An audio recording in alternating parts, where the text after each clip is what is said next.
Welcome to Golden Age Radio, rumble.com/c/gar. Visit veteransradioministry.com for more videos like this.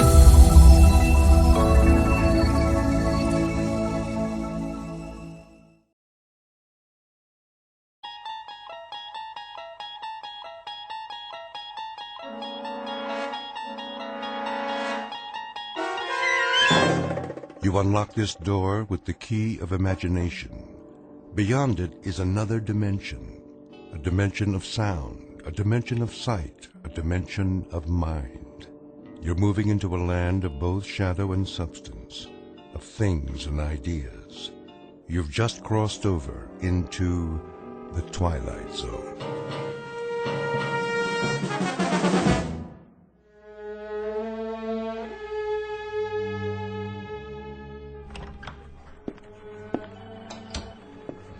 Mr. Sperry, Director of Development. Please hold. Good morning, sir. Yes, this is market research. Mr. Abercrombie is still in. Mr. Jameson's office, personnel. I asked Mr. Sterling to return your call. Oh, hello, sir. Legal department. I'll connect you with Mr. Farwell. No, he hasn't. Not yet. May I take your number? Miss Pepper. Mr. Feathersmith, how are you this morning? Miss Pepper, when the old gentleman arrives, will you show him in? Of course, sir. Is there anything I can get you? The mail's on your desk. I have a list of your appointments. The old gentleman, that would be. Mr. Dietrich? Then it's der Tag. What's that? The day. Today? Isn't that right, Helen? Well, he has an appointment. He's going to get it. Mr. Feathersmith will have him drawn and quartered and served up in the executive dining room with an apple in his mouth. I really couldn't say. That's because you haven't been here very long. Did you hear him? He was humming. Do you know why he doesn't like to get haircuts? Because his horns show. Shh, there's Mr. Dietrich. Excuse me. I have an appointment to see Mr. Feathersmith. Oh, yes, Mr. Dietrich. If you'd let him know that I'm here. He's expecting you, sir. Go right in. Thank you very kindly. Yes. Mr. Dietrich, sir? Come in. I can just see him now, that big happy grin before he draws blood. Have a cigar, Mr. Dietrich, before I rip you to pieces.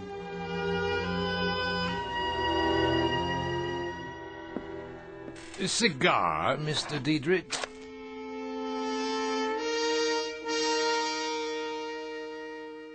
You're about to witness a murder, a willful, predatory case of homicide. The victim is a Mr. Sebastian Dietrich, age 77.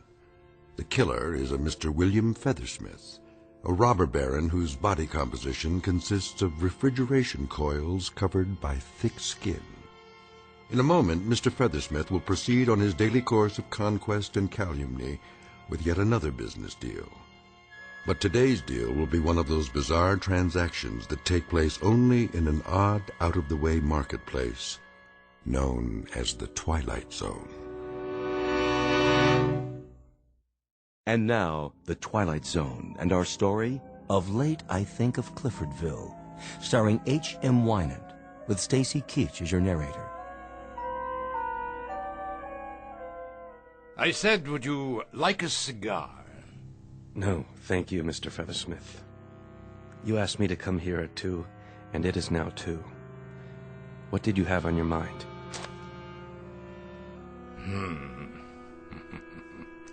You've never cared much for my personal habits, have you, Dietrich? Smoking, for example. Whether I do or don't is really not at issue, Mr. Feathersmith, but the extent of time that you keep me here is, on the other hand, of considerable import. I'm a busy man. I'd like to get on with it. Oh, by all means, we've gone a pretty far route, the two of us. Have we? I owe you a great deal, Mr. Dietrich. I remember vividly the afternoon many, many years ago, back in Cliffordville. You called me into your office. You ran a rinky-dink, nickel-and-dime little tool shop. And you said, Bill Feathersmith, I like your style, boy. I want you in with me. Do you remember that afternoon? I shall never forget that afternoon, Mr. Feathersmith. I've thought about it a good deal in the ensuing years, and I've never ceased to regret it. You never did like me. I wouldn't say that. I have disliked and detested you with great cordiality. I have found you to be, as of the day you walked into my office, a predatory, grasping, covetous, acquisitive animal. Without heart, without conscience, without compassion, and without even a subtle hint of the most commonplace decency. Does that answer your question? I give you this, Diedrich. You never were a man to toady around with a lot of phony euphemisms. You always did speak your mind. And you, Mr. Feathersmith, mark you, this is perhaps the singular compliment I can dredge up, have always been a man to speak yours, so why don't you? All right, then. I'll do precisely that. See this map? It's my empire.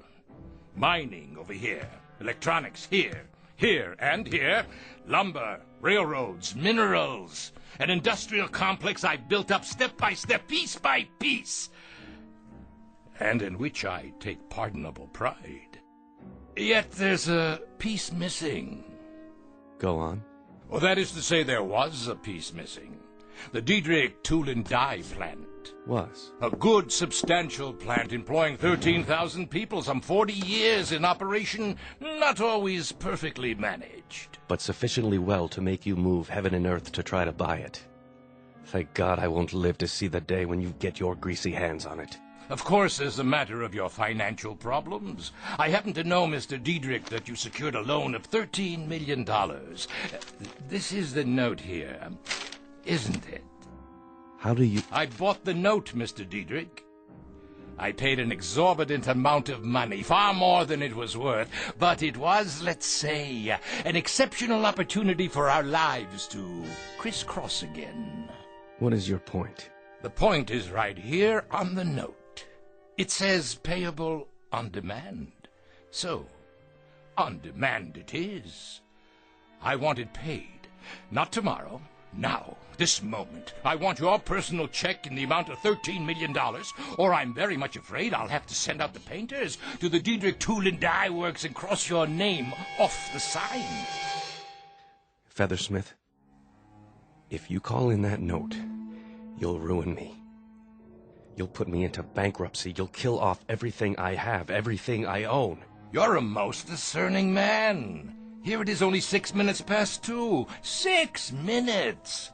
That's all the time it's taken for you to comprehend that I've managed to kill you off.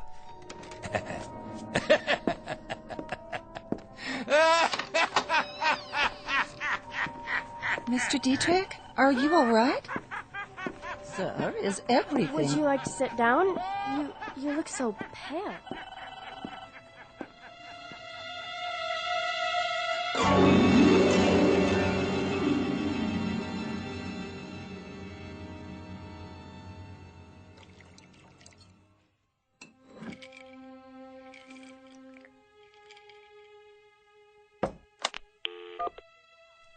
Miss Pepper?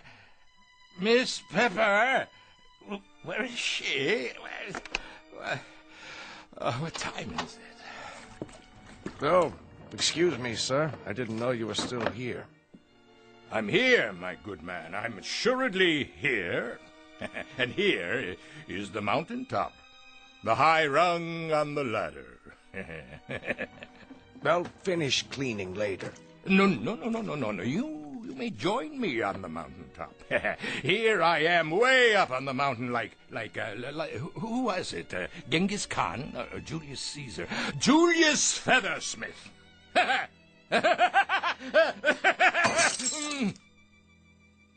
Don't worry, sir. I'll clean it up.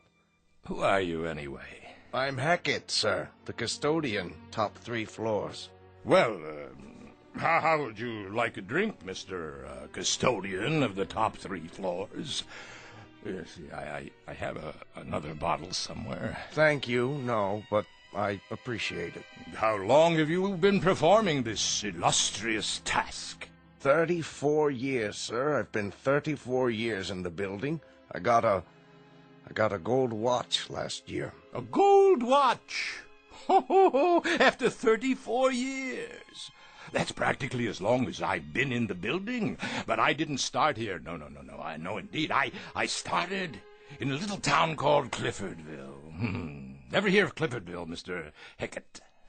That's a coincidence, Mr. Feathersmith. I was born in Cliffordville. Grew up there. Well, then we have something in common. We're both from Cliffordville, and we both put on our pants, one leg at a time. But there, the similarity ends. Come here, I want to show you something. Yes, sir? See this picture on the wall? Know who it is? Why, I'm not sure. That's William Feathersmith. Me. Taken in front of our old home in Cliffordville. Now that was a town, wasn't it? That was a real place. Stately trees, gracious homes, beautiful sprawling park, and real people who knew the value of a buck, people who worked hard to get it. There was none of this crazy stuff about unions, retirement benefits, or antitrust suits, or any of that claptrap. Those were the real times, when a man could go up to the stars if he had a mind to, and the legs to carry him, and the fingers to reach out and grasp. Not like now. Nah, not like now at all. I reckon so. I'm going home now, Mr. Heckett. May as well. No place else to go. Yes, sir. I've been sitting here for 3 hours, all by myself, thinking about Cliffordville. About how I wished it was that way again. I had an old man here today, Diedrich. He gave me my first real job. Well, I fixed his wagon. He never liked me, I never liked him. We both used each other, and I got the most use out of it. I broke him to pieces today, just like he would have done to me if he could. And he's tried, Mr. Heckett, let me tell you. He's tried. Good night, then, Mr. Feathersmith. William Feathersmith, what a crock. Alexander Feathersmith is more like it. Alexander the Great Feathersmith. I've got everything there is to get. But I'm still hungry. Understand? I'm hungry. A 20-course meal. I've got a tapeworm inside me that's taken every bit of it. He cried. What? What did you say? Alexander the Great. He cried because he had no more worlds to conquer. I guess maybe he was kind of like you, Mr. Feathersmith. You know what I wish? I wish I could go back to Cliffordville. Back 50 years ago and start all over. Because getting it all, that was the kick. Not having it, getting it. Good night, Mr. Heckett, custodian of the top 3 floors. Don't forget to wind your gold watch.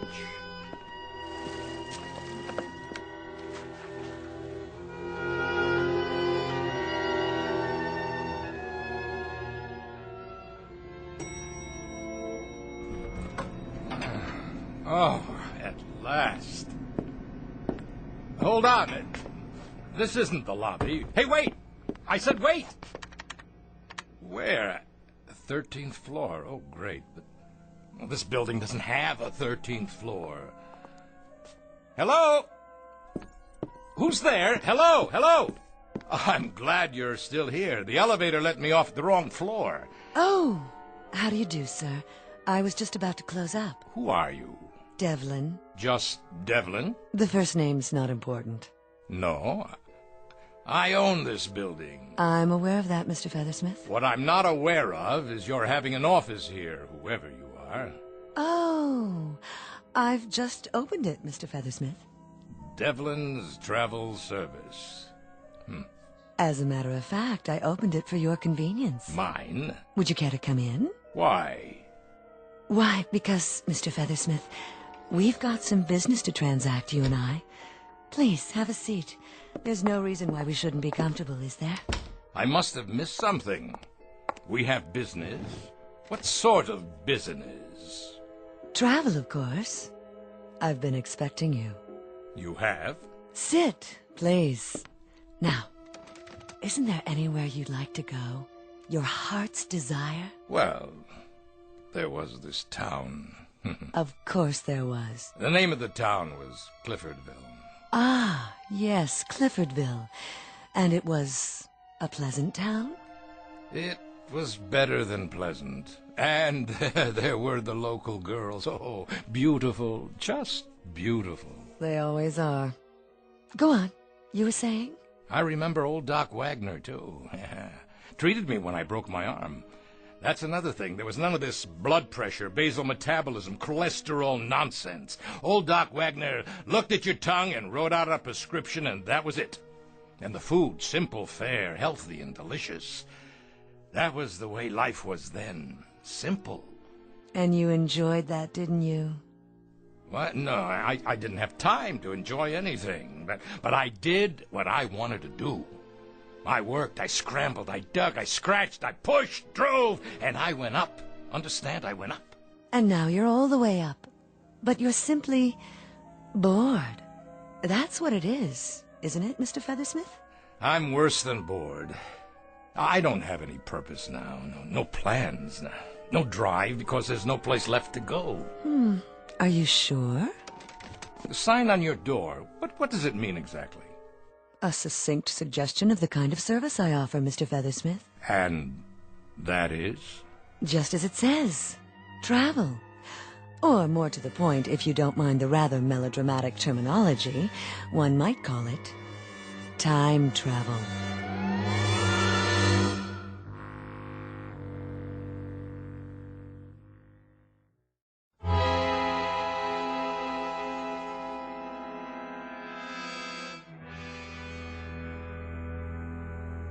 Miss Devlin, I think we may have something to talk about after all. Indeed, Mr. Feathersmith.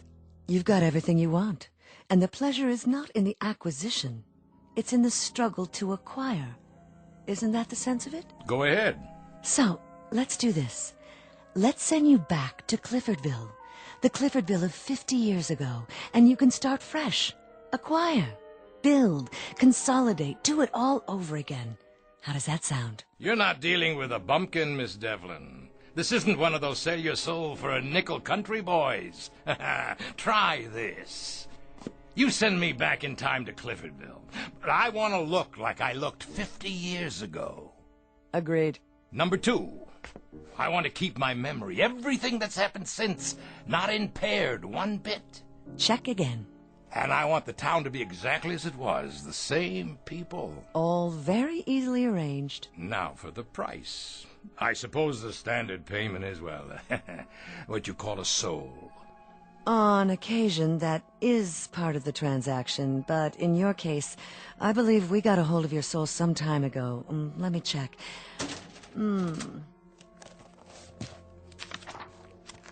Oh, yes, here it is.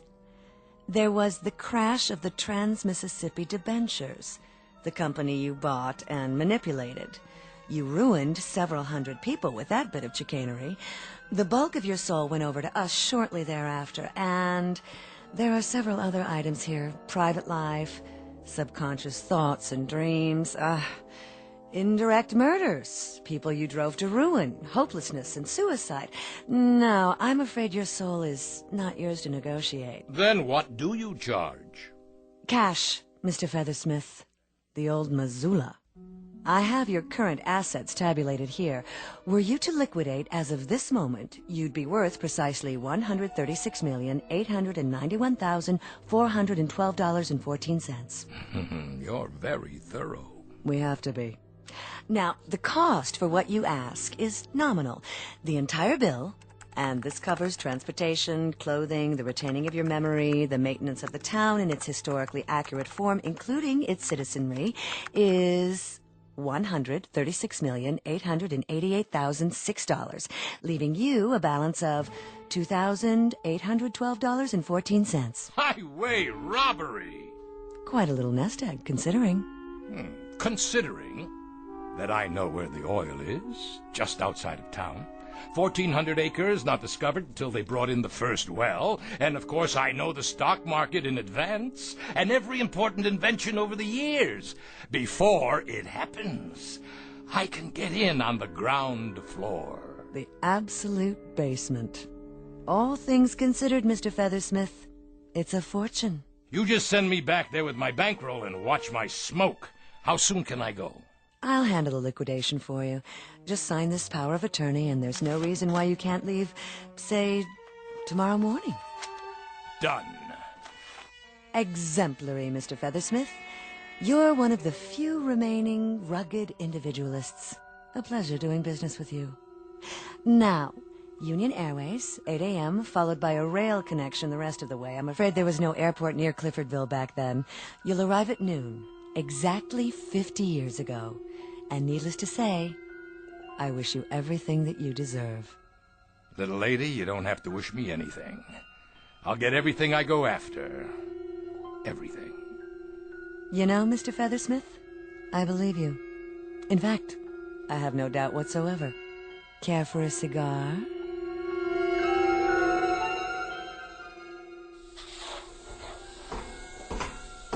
Here's your stop, sir. Are you sure? Yeah, this is it. Yes, there's the town square. Need a hand with your bags? I don't have any bags, and I don't need a hand from anybody.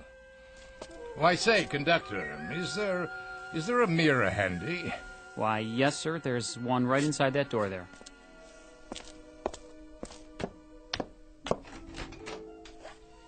Devlin, you really did it. I look 50 years younger. Is everything all right, sir? All right. My man, things couldn't be better. Then good day to you, sir. Enjoy your stay in Cliffordville. All aboard! Cliffordville. The devil, you say?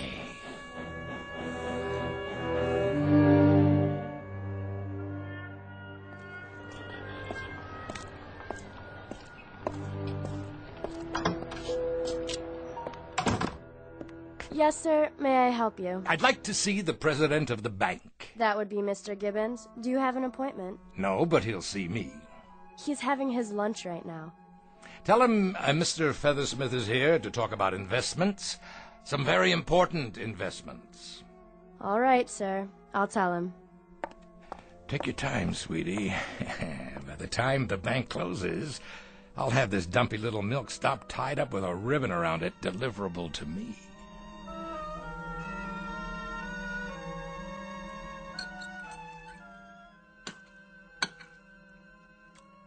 I'll only be a moment, sir. I don't normally let business interfere with pleasure.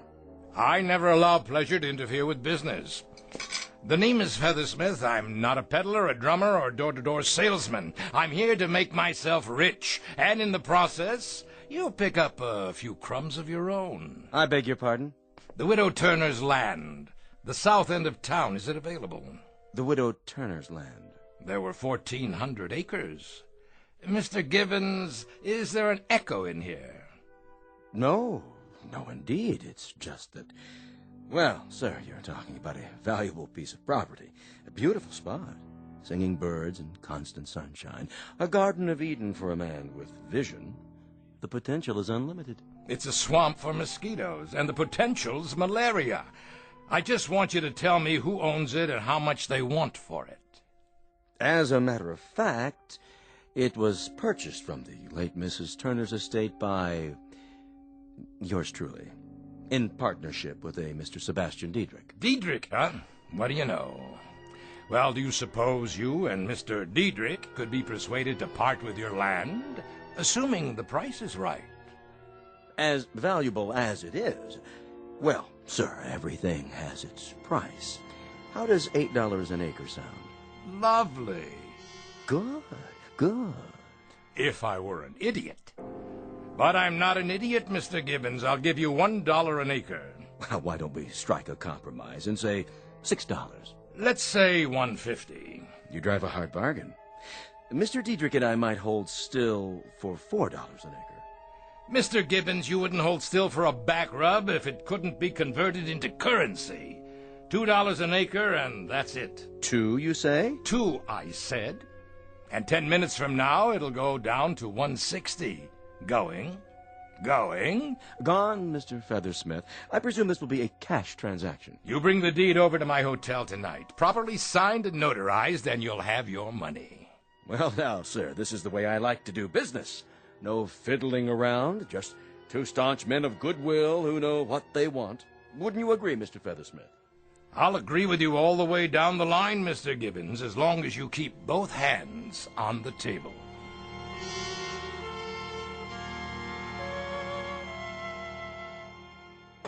Here's your coffee, sir. Enjoy your dinner? Give my compliments to the chef.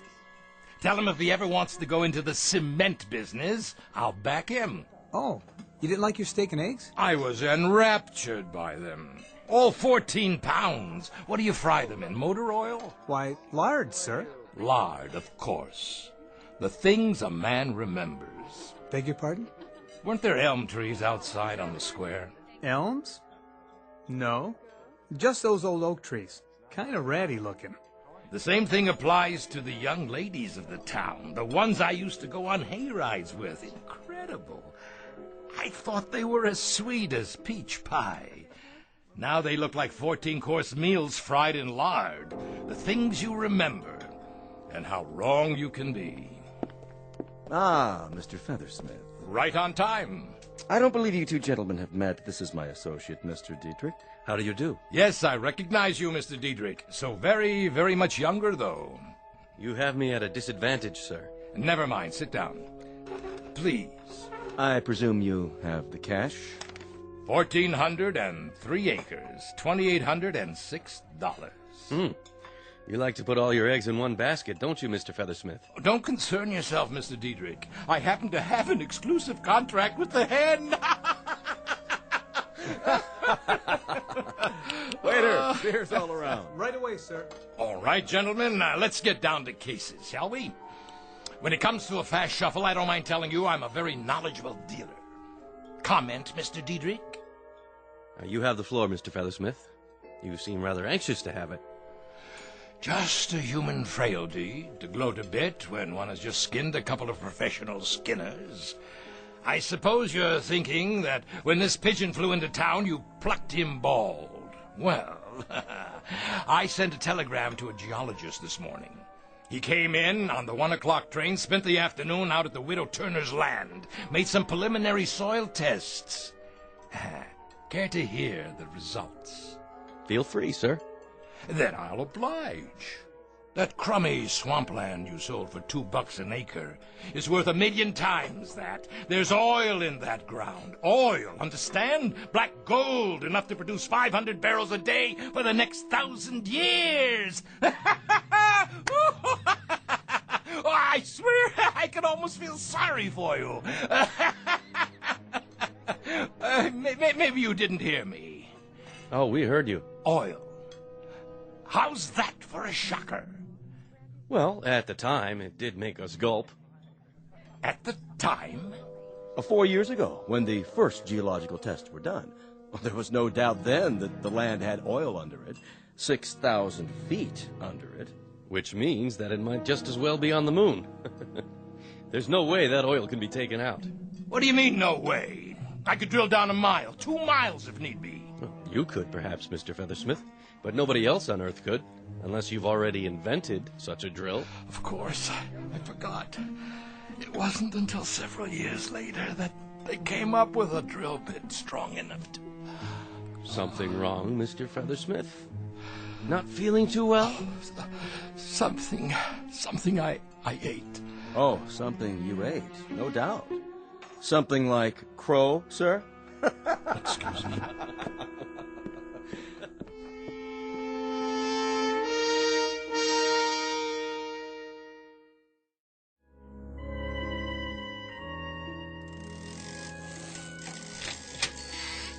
Mr. Kronk, this here is Mr. Feathersmith. Yeah, he says he wants to talk to us about inventions. What kind of inventions? Something that'll turn this 2-bit bicycle shop into a factory. Such as? Well, for starters, how about a motor-driven scooter for kids?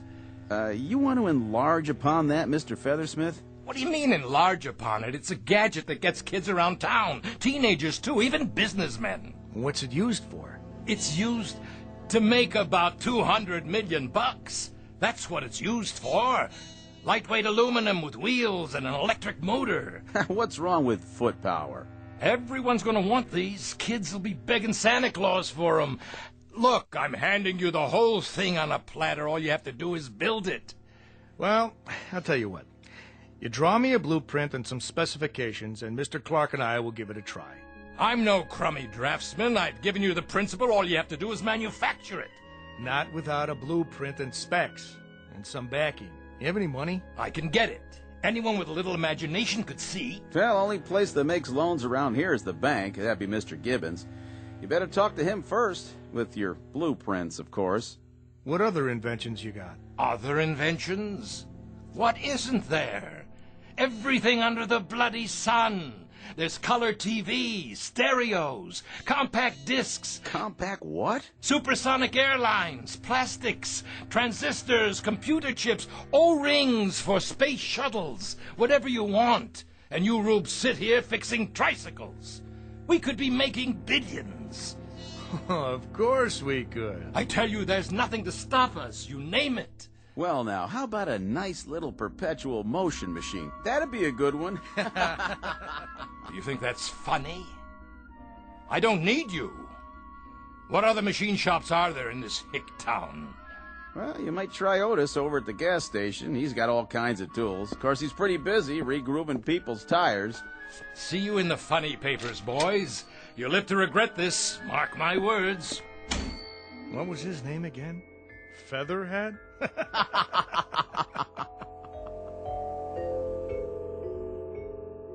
Modems. You connect your home computer to the telephone line.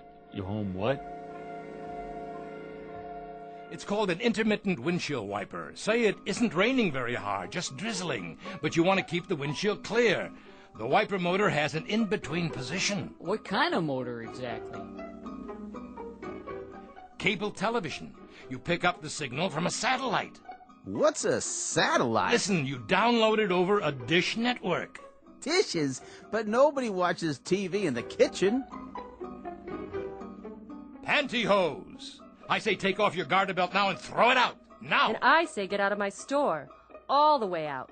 You have a filthy mouth, sir.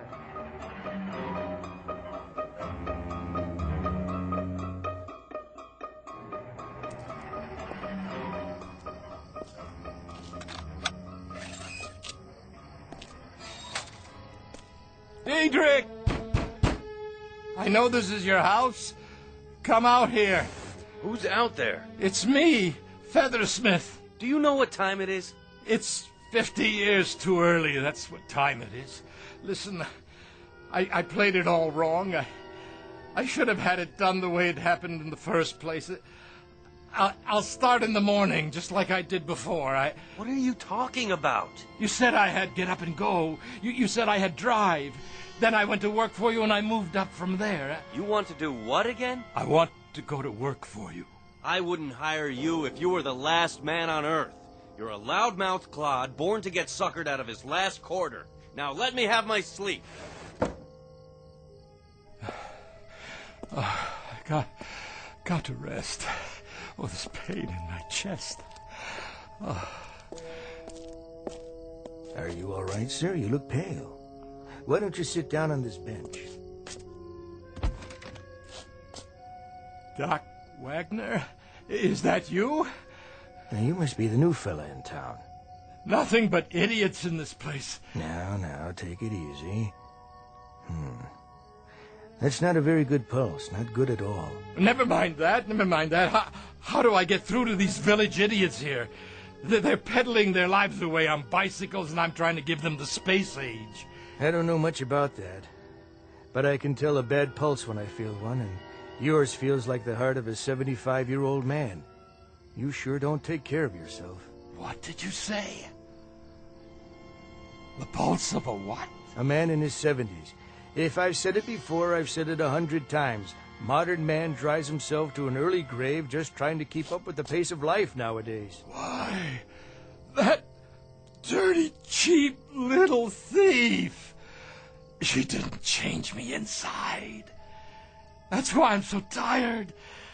That's why I can't make it here, because inside I'm old, the way I was. Swallow 2 of these pills. You horse doctor. I remember when you were diagnosing acute appendicitis as cramp colic. Go on, get out of here. You couldn't diagnose anything. Well, I can diagnose insanity when I see it. And that's what my diagnosis is in your case. Insanity. Plain and simple. I don't need you. I don't need this jerkwater town. If I were you, I'd check myself in for observation. At a mental hospital. Well, you're not me. It was that Devlin dame. That dirty, two-timing little hustler. Why, Mr. Feathersmith, everything all right? You look a bit queasy. You miserable. Now, let's be fair. Nothing was said about changing your chronological age. You wanted to look 30. And you do. We said nothing about your insides. Your heart, veins, kidneys. What about this town? You wanted it as it was. The contract was very specific. It's really not my fault that your memory is so imperfect. And as to the possibility of investments, your problem was that you leapt before you looked. But everything else is wrong, too. I mean, the deals, the inventions. They've never heard of space shuttles or microchips or... Of course they haven't. And you, Mr. Feathersmith, because you're a wheeler-dealer, a raider, because you're a taker instead of a bringer, you are now what is commonly referred to as behind the old 8-ball.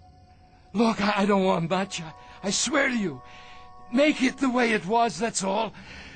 Get me back with Dietrich. Let me start out there, that's all I ask. Impossible. I've made no deal with Mr. Dietrich. If he doesn't want to hire you, what can I do about it? And then send me back to where I was. I give you my word. You understand, Mr. Feathersmith, that I could send you back to the future. But it would be a future predicated on this. On what's occurred in the past 24 hours. I don't care. I don't care. I just want to go back to where I belong. I think we might be able to arrange that. Mind you, purely as a gesture of sympathy, though it hurts me to mouth the word. Frankly, you are so unhappy, so totally abject a creature that I cannot find it in in the place where you'd normally find a heart, to leave you here. There's a train out at midnight. A special train. Bless you, Miss Devlin. Please. I won't forget this. There is a small surcharge for the service. How much? $40. Things do cost, Mr. Feathersmith. I don't have $40.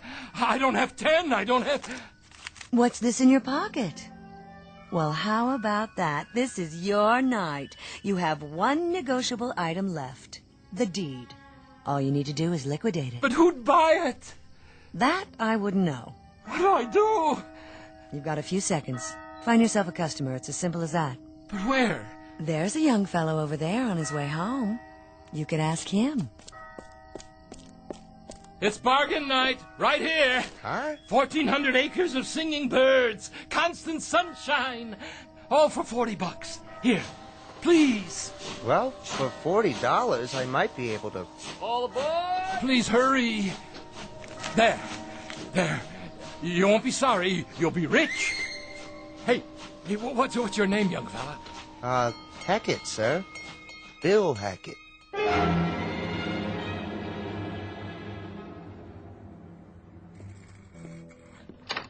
Yes, want something? I was going to clean up, sir. So clean up. Who are you? Feathersmith, sir. Great old town. What is, sir? I was just thinking about Cliffordville. That's where I grew up, got my start. That's a coincidence. I grew up in Cliffordville, too. Well, now, how similar we are, Mr. Feathersmith. We both came from Cliffordville, and we both put our pants on one leg at a time. And here we both wind up in the same building, each with his own particular function, eh? Yes, sir, our own particular function. They gave me a gold watch 4 years ago. My 40th year as custodian. Well, now, Maybe for your next 40 years, if you really apply yourself, Featherstone, I'll get you a box of these imported Cuban cigars. What do you think of that?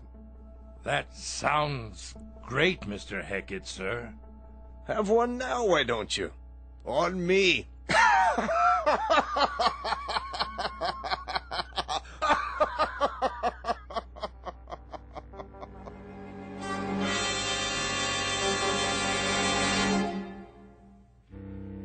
Mr. William J. Feathersmith, tycoon, who tried the track one more time and found it muddier than he remembered it, proving with at least some degree of conclusiveness that nice guys don't always finish last, and some people should quit when they're ahead.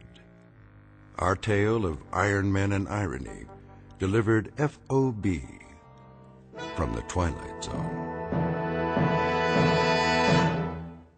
We'll return to the Twilight Zone in just a moment. You are about to enter another dimension, a dimension not only of sight and sound, but of mind, a journey into a wondrous land of imagination.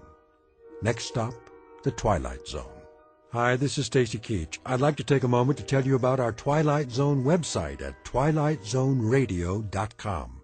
At twilightzoneradio.com, you'll find the latest information on these Twilight Zone radio dramas, including behind-the-scenes photographs, plus the newest product releases, trivia contests, ways to contact us, other Twilight Zone-related info and merchandise, plus links to other fascinating websites. So make your next stop twilightzoneradio.com.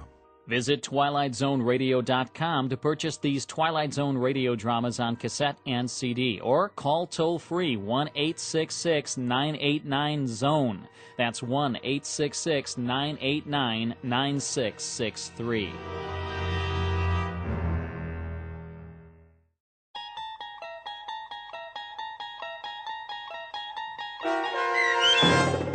Of late, I Think of Cliffordville, starring H.M. Wynant, with Stacy Keach as your narrator, was adapted for radio by Dennis Etchison and based on a script by Rod Serling from a story by Malcolm Jameson. Heard in the cast were Susan Hart, Joe Forbrick, Doug James, Christian Stolte, Mike Baccarella, Jeff Lupetin, Meg Thalken, Jessica Schramm, Lynn Foley, Carl Amari, and Christy Schramm. To learn more about the Twilight Zone radio dramas and to obtain audio cassettes and CDs of these programs, visit our website at twilightzoneradio.com. The producers of The Twilight Zone wish to thank CBS Enterprises, Carol Serling, Dennis Etchison, Dick Brescia Associates, Claire Simon Casting, Don Longo, Terry Jennings, the American Forces Radio and Television Service, our sponsors, and our radio affiliates for helping make this series possible. This copyrighted radio series is produced and directed by Carl Amari and Roger Wolski for Falcon Picture Group. Doug James speaking.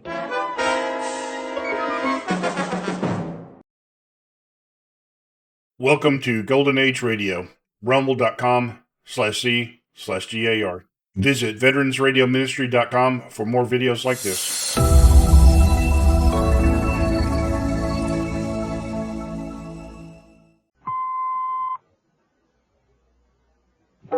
I'm Rod Serling. You're listening to the Zero Hour. Rest your eyes.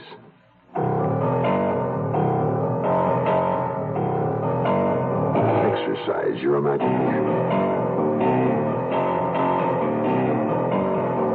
This week, Kenneth Fearing's study of a deadly obsession. Desperate Witness.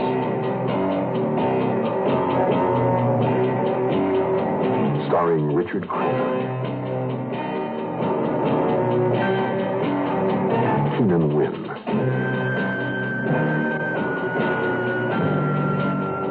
and Julie Adams.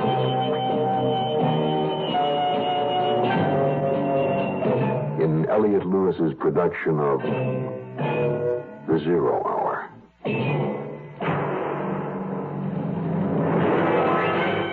The Mutual Broadcasting System presents The Zero Hour. Sponsored in part by General Motors and National Presto Industries. This is The Zero Hour on Mutual Radio.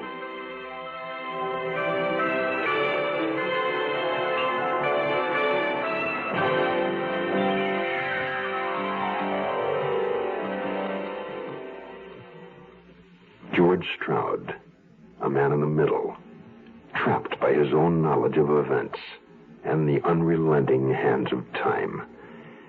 He is a prisoner on the 26th floor, pursued from below by those who would identify him, leaving his only avenue of escape, the floors above, where waits the man he knows to be the actual murderer. For George Stroud, time is running out. In a moment, the conclusion of Desperate Witness. But first, this word. Life is a thread, one delicate dream. Don't stretch it, don't break it.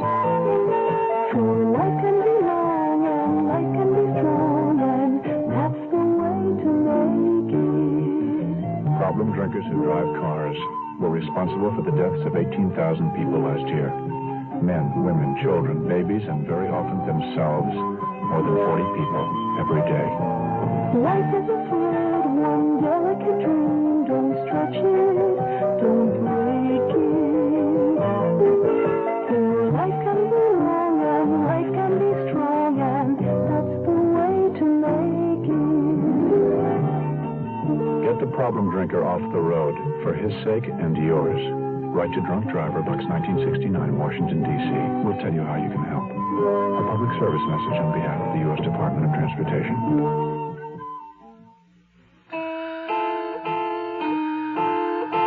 Sometime very early, I woke on the couch that I'd moved into my office, put on my shoes and necktie, the only clothing I'd removed. And in a mental cloud, I went to my desk. A few minutes past 8. The day was the day. I still didn't know how I'd meet it, but I knew it was the day. The police would finish the checkup in Albany. Roy would follow up with a laundry mark on the handkerchief. And somebody would think of combing the building. Oh, boy. There are a lot of unexpected... Shortly before 9, the rest of the staff began to assemble. Leon Temple, Mafferson, Eddie, Roy. Why don't you go home, George? There's nothing you can do here now, is there? No, I'm staying. You want to be in at the finish, right? Right. I don't understand it. What don't you understand, Henry? Why this guy hasn't come out? He's here, but where is he? Well, maybe he left before we threw a line around the place. Oh, not a chance. Well, he may have simply walked in one door and out the other. Perhaps he knew he was being followed. Oh, no. I'm the one who had the first contact. I know. That porter followed him right to the elevator. He took an express. He could be anywhere above the 18th floor. For all we know, he's somewhere up here in our own organization. But what can we do about it? He'll show. I thought time was of the essence. It is. Oh, what is it, Roy? Huh? What's the matter? That painting. The one the man bought? No, the one on the wall there. Oh, that one. What about it? Well, just that, we've all been in and out of here every day for a week. I don't think any of us recognized it's the same style as the Judas. We can't all be art critics. All right, come on now. It's time to spell the guys downstairs. Wait, George, it occurs to me that if he doesn't show... If he doesn't show, what? Well, we could take those eyewitnesses with the building police, of course, and some of our own men and go through the whole place from top to bottom, cover every office. It'd take a couple of hours, but we'd know. It sounds like a good idea, Roy. Yeah. But let's wait on it, shall we, until we've had a chance to clear it with Hagen. After all, this is his baby. I don't want to take the play away from him, do we? Well, all right, we'll wait a while then. The pieces of the puzzle were falling into place. All but the one that had my face. I knew that every obstacle I threw in front of my staff only bought me minutes, an hour or two at the most. Everyone was on my back. Don Klausmeyer called 4 times. Louise Patterson was threatening to sue the magazine for libel. Don was trying to talk some sense into her. Haven't you caught your murderer yet? Well, we aren't looking for any murder, Miss Patterson. I've told you. I know what you've told me. Think I got a memory like a sieve? We've located the man who bought your picture, Miss Patterson. We believe we know where he is, and he'll be found at any moment. And we wish you'd come to the office so you can identify him. Of course, we'll pay you for your time and trouble. We'll give you $100 if you'll help us. So you found your murderer, huh? And, well, I want to impress upon you, we're not looking for a murderer, Miss Patterson. I assure you of that. We want this man in some altogether different connection. Hogwash. I beg your pardon? Look, fool your readers. Don't try to fool Louise Patterson. $100? I don't take time off my work to identify any murderer for less than $2.50. Well, I'm sorry I'm not authorized to go that high. Well, you better get authorized, Sonny, or I don't go to the trouble of combing my hair. The witnesses downstairs were getting restless. Several of my men called up about how long they'd have to wait. I still hadn't called Hagen. I expected Roy to walk in and ask why any second. Instead, it was Don Klausmeier. He didn't have to tell me who was with him. I could hear her in my outer office through the door. Can you imagine offering $100? Look at the money they spend around here for furniture. I've got Patterson outside. What's she doing up here, Don? The witnesses are all supposed to be in the lobby, covering the elevators, the stairways, the exits. Oh, she's willing to help identify her man, but she wants a chair with a footstool, an ashtray, a pot of coffee, and $250. $300. George, this is Miss Patterson, the artist. I stood up. My hand had gone to stone, but still I went through the motions, extended it. She didn't see my hand. She saw nothing in the room except her painting, Study in Fury, on my wall. My Study in Fury! Oh, wow! Look how it's placed there on the wall. In perfect light. And that frame's got real taste. Well, I admire all of your paintings, Miss Patterson. Well, it's refreshing to find someone in this cheapskate organization who appreciates the finer... Her eyes turned straight on me. She knew who I was.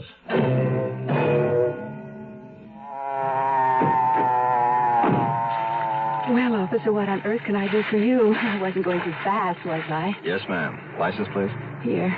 It says here on the license, ma'am, you wear corrective lenses. Oh, those. Well, where are they, ma'am? Oh, I wore those when I was nearsighted. But would you believe that by not wearing glasses, my eyes have grown stronger? No, ma'am. Well, officer, I'll just prove it to you. The license on your car is P77548. I know, ma'am, but that's 10 feet away. What about that sign down the road there? How can you expect me to read anything that far away? Ma'am, even if you have 20/20 vision, driving 60 miles an hour, you've got just 4 seconds to read that sign. Half that if it's at night. Okay, officer, I'm guilty. Give me my ticket. Look, I'll tell you what, ma'am. If you have your glasses with you, put them on and I'll let you off with just a warning. Oh, I do have them. There, how's that look? Very pretty, ma'am. Now read me that sign down the road. Okay. It says, road ends 500 feet. Oh, no. This message was brought to you by the General Motors Corporation. We'll return to our story in a moment. This land is your land. This land is my land. From California to the New York Island. From the Redwood Forest to the ocean water. This land was made for you and me. America, the greatest nation on earth. But as our country continues to grow, it must face the problems of expansion, such as the now ominous shortages of fuel and energy. There are ways you can help conserve these vital resources. Reduce thermostat settings by 2 or 3 degrees. Shut off lights and heat in rooms not in use. And reduce the consumption of electricity in late afternoon or evening. Remember, in conserving fuel and energy, you help yourself and your community. This land was made for you and me.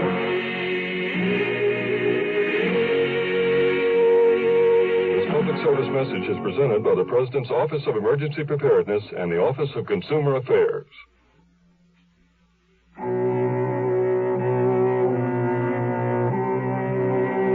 Louise Patterson hesitated for no more than a heartbeat. Mine. There was no question that she'd recognize me, none whatsoever. I waited the eternal moment for her to say, "This is the one, this is the man you're looking for that beat me out of my own painting for $50. Hang him." And while I waited for the trap to be sprung, Klausmeier added to my anguish. Hey, that's where I saw the painting that reminded me of her other one. Right here on your wall. I knew I'd seen it somewhere. I think I've looked at it every day and not been aware of it. Why didn't you tell us you had a Patterson, George? Oh, why? This painting isn't missing. I assumed you all knew I had it. It's been hanging there for over 2 years. Yeah, but why didn't you tell us that she had painted it? What was there to tell? I liked it. I bought it. It's been there ever since. Would you care for a drink, Miss Patterson? Anything. A double anything. Surely. It's very kind of you to help us. I imagine Don explained what we're doing. You're looking for a murderer. Oh, we're looking for a man. Yes, I know. I know everything. Mr. Stroud, I really do. I don't doubt it. I'm sure you do, Miss Patterson. And to think you have my study in fury. I live with it every day of my life. I love it. You do? You really do? Completely. I like all of your work. I have 4 or 5 hanging at home. I'm, as you might say, a kind of a one-man Louise Patterson fan club. Well, where the hell's my study in fundamentals? The one your lousy magazine calls Judas. I told her we'd try to get it back for her, George. You promised me. I didn't say we had it, Miss Patterson. I meant that if we found a man, we'd automatically find a picture. Oh, yes, that does make sense. Doesn't it, Mr. Stroud? Or do you think, as I do, Mr. Stroud, that the man, this murderer, to keep from being discovered, has probably already destroyed the painting? No, Miss Patterson, I don't think so. I have reason to believe your painting is quite safe. Unless, of course, the man should get nervous. But I fully believe it'll be recovered, provided everything else goes off all right. Do you fully understand? Well, I'll tell you one thing, Mr. Stroud. It had damn well better be safe since your magazine has set its value at priceless. Oh, we're very careful about things like that, Miss Patterson. Here, let me refresh your drink. Rye this time. You know, you hung that painting beautifully. You have a very good eye. Yeah, I could do no less for such a distinctive work of art. Of course you couldn't. Where do you want me to play watchdog, Klausmeier?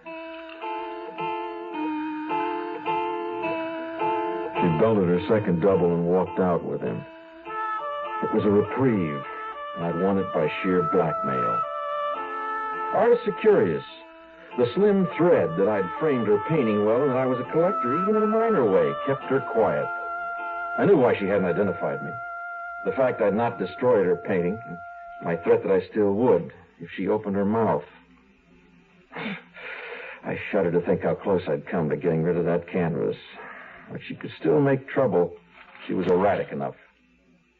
My relief was no more than a spasm in time, because Roy was back, and this time there was no more stall. George, I'm going to lose my witnesses downstairs unless we get some action.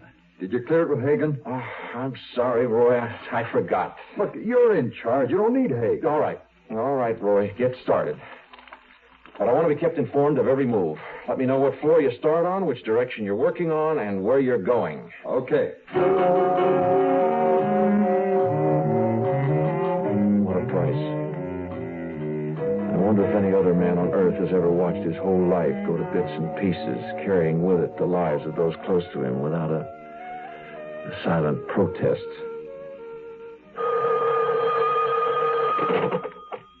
Stroud. Roy here. We're on the 18th floor now. All exits closed, all down elevators being stopped for inspection. There's just one way to go. Up. There were bulletins from floors 19, 20, 21. 5 floors till they would get to me. As the distance narrowed, the time shortened. I could only reach out to one person. My wife.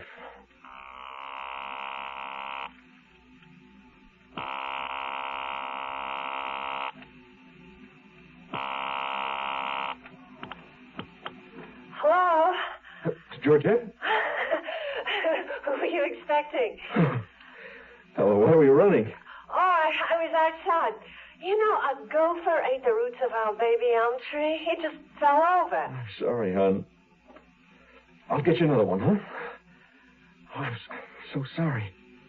George, it's not that important. You sound so worried. It's just a gopher in a tree. I am. Yes. George, what's wrong? Did you call me because something's wrong? No, sweetheart. No, I wanted to talk for a minute, that's all. Well, let's talk. I love you.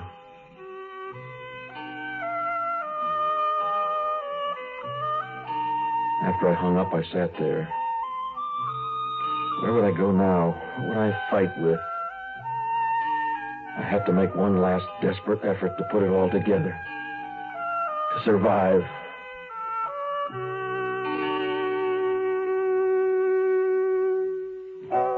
Some gifts don't do anything, but Presto gifts do almost everything. Presto gifts, they do things for a woman. Give her the Presto slow cooker. It browns the meat, then simmers the complete meal for hours, even while she's gone all day. No watching or stirring. Presto gifts, they do things for a woman. Give her a Tilton Store portable range, the lightweight electric range she can take anywhere, and she can tilt it up for compact and easy storage. Presto gifts, they do things for a woman. Give her Presto's Create and Serve pan, the all-in-one pan that cooks and serves almost any dish, from stews to fondues, right at the table. This year, give the gifts that do almost everything. Give Presto gifts. Presto gifts, they do things for a woman. The Zero Hour continues after this. Ladies and gentlemen, Barbara Streisand. Children. Mentally retarded children. There are so many causes of mental retardation. Some we know, some we don't. I can't say to you, if you do this or if you do that, you won't have a retarded child. But through research, we hope one day to be able to say that. In the meantime, there's the help we can give to those already born mentally retarded, because the retarded can be helped, but it takes a lot of money. If you'd like to cut the odds a bit in favor of the next mother and father who will bring a child into this uncertain world, whether it's your child, a grandchild, or the child of a friend, support the work of your local association of the National Association for Retarded Children. Cast a little bread upon the waters.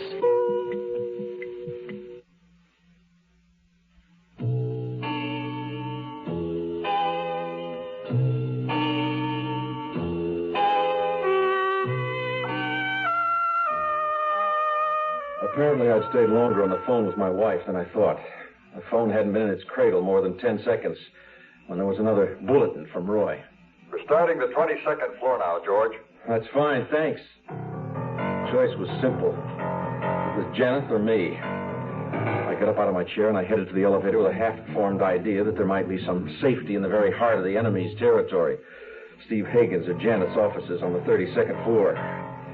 Inside the elevator, I punched the button. I was alone. The steel box, a momentary haven. I leaned against the wall and I closed my eyes and I tried to shut it all out. I heard the doors open, stepped out, and I started toward the executive offices. But these weren't the executive offices. This was the accounting floor, the 22nd floor. Without realizing it, I'd punched the wrong button and I'd gone down. I could hear their voices coming up the stairwell. I raced back to the elevator and I punched the up button. Hey, someone get in the elevator. I held my finger on the button, but the elevator didn't move. I could hear them through the door. He went in here. I saw him. Did you recognize him? No, I didn't. After an interminable moment, I was going up. Even though no one had recognized me, I got off at the 31st floor, I punched the elevator down, and I walked up to the 32nd. I had to sit in Hagen's outer office. Janet was inside, but the secretary refused to announce me. Big conference going on. I waited, pacing all the time up and back in the reception room, wondering what floor of the pack had reached by now. I was looking out the window when I heard a door open. For a moment, I thought they reached here. It was Steve Hagen. George, I've been trying to reach you. Come on in. In Hagen's office, besides Hagen, the office held Earl Janeth, several big stockholders, editors, lawyers for both sides, and Fred Steichel, managing editor of Jeanette Donahue. All of them looked slightly embarrassed, except Steichel, who seemed apologetic, and Janeth, who radiated more than his customary assurance. He came forward and he heartily shook my hand. And I saw that the self-confidence was instead nervous tension mounting to near hysteria. George, I'm very glad to see you. You can frame what I'm about to say on paper and issue a bulletin to the entire staff. I'm terribly sorry I couldn't have had the pleasure of speaking to each and every one of them personally. I have consented to step aside and prevent a merger with the firm of Jennett Donahue. The entire staff stays on. I hope they'll all give Mr. Steichel the same loyalty they gave to me and to Steve. Everybody shook hands. It was all very polite. And they left, leaving Hagen, Janeth, and myself. And they just stood and looked at each other in shock. It was as though they'd forgotten I was there. The door opened before I could get to it. It was Roy. Behind him were a porter from Gill's and a waiter from the Van Barth. We've drawn a blank so far, George. Only thing left of these offices. I think we should go through them thoroughly. Now, drop it, Roy. The assignment's killed. What? You mean send them all away? That's right, send them all away. The conspiracy problem's resolved. Janeth Enterprises is under new management. But what about the witnesses? You can't just take the time like this. $20 extra. I'll sign the vouchers later. What? Well, that's what Mr. Hagen wants. That's what he wants. Hello? Yes, who's there? It's for you, Stroud. No? Mr. Stroud, you're a tough man to find. Who is this? The cabbie on 58th Street, remember? You can send me the other 20. I found your man. My partner picked up the guy you were looking for Saturday night around 10:30. He identified him from the picture you gave me. When are you coming by, huh? I'll be there tomorrow morning. Thanks.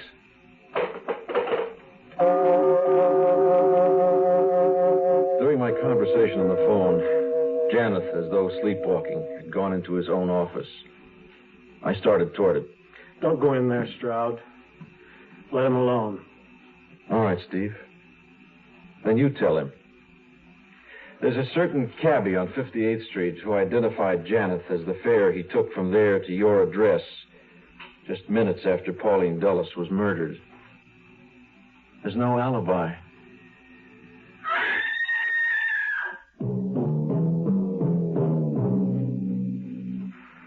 Janeth never got the message. Just how long it took him to fall 32 floors, I don't know. But it was all over for Earl Janeth. The crowd was still milling around when I came out of the building for the first time in 2 days. The news flash was already on the radio as I walked into the nearest bar. Belted a couple of drinks. Louise Patterson was in there. Come on, I'll buy you a drink after that circus in the street. Then I want my painting back. You mean the Judas? You know what I mean. I mean my study in fundamentals. Where is it? What have you done with it? Nothing. It's home. Why would I have destroyed it? Because it proves you killed Pauline Dulles. I didn't kill her. Then why were we looking for you? To find the painting. Remember, it's priceless. Double talk. You're worse than that worm Klausmeyer. I want my painting back. That was the deal. No go. No, I bought it. It's mine. I won't give it up. But you only paid $50 for it. You know, I learned a lot. That painting gave me an education. I'll never give it up. I'll tell you what I'll do, though. I'll give you the one in my office, the Study in Fury, and one of the others I have at home in trade. 3 others. 2. I'll drink to that. I can't get over it. Your boss jumps from the window because his business collapsed. Everyone has his own reason. I don't understand that. My business comes apart every time I finish a painting. You're luckier than he was. Well, thanks for the drink. Have another? No, thanks. I'm going home. Where every good married man should go. Do you think they'll ever find who killed that woman? Probably. It won't matter now.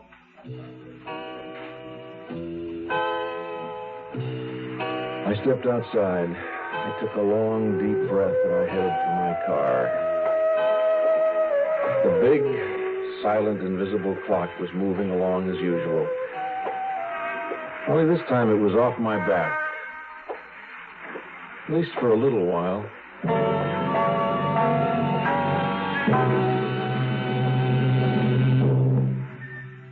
You are listening to Mutual's presentation of The Zero Hour. Did you say God? Well, I know him by everything you say and do. Did you say God? Well, I've seen him every time I look at you. He's touched you with his love and with his truth. Don't look any further. You are his truth. His hand in your hand in my hand. Can you hear the music play? Brother to brother, helping each other. You know we're gonna find a way. His hand in your hand in my hand. Can you hear the music say? Sisters and brothers, loving each other. We're gonna make a better day. This message is brought to you by Religion in American Life. Hi, this is Buddy Merrill from the Lawrence Welk Band, and I'd just like to say, if you're a veteran just returning to civilian life, the Veterans Administration urges you to take advantage of your rights under the GI Bill. If you need additional education, you may have as much as 36 months of schooling coming to you. If you haven't finished high school, you may do so and still have your full GI school time coming to you for college or other education. You get paid every month while you work toward your diploma. So, why not get on with that GI schooling? Don't let the opportunities that could be yours pass you by because you aren't prepared. Don't let the rights you earn while in uniform go unused. This is Buddy Merrill saying, get full information from VA. Get started in school under the GI Bill and follow the road to success that millions of veterans have taken. That concludes this week's production of The Zero Hour, Kenneth Fearing's Desperate Witness. Next week, we'll begin another exciting dramatization of a tale of mystery and suspense. We'll tell our story in 5 days, at the same time, Monday through Friday. So on Monday, rest your eyes and listen here to The Zero Hour. I'm Rod Serling. Today's episode brought to you in part by General Motors and National Presto Industries. This is The Zero Hour on Mutual Radio.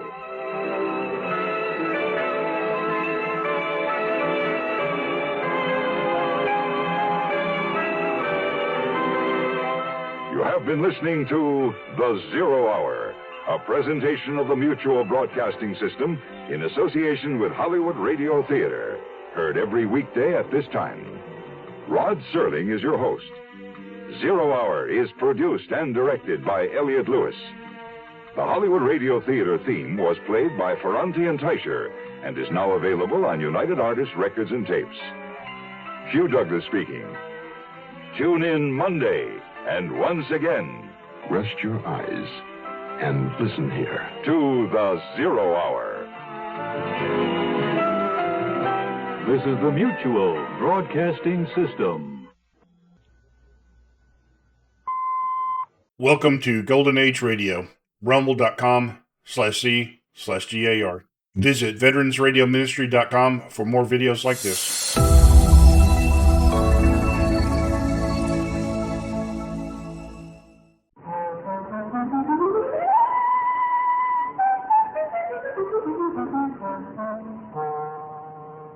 It's Mystery Time. Tonight, Mystery Classics. Stars Laurence Olivier in The Suicide Club. So he died after all. Was it murder and suicide? Or murder and accidental death?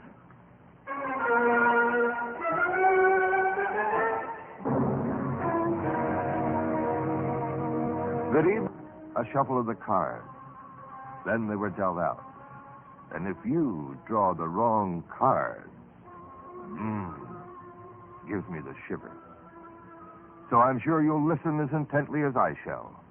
It's that famous, chilling classic by Robert Louis Stevenson, now transcribed. The Suicide Club, starring Laurence Olivier.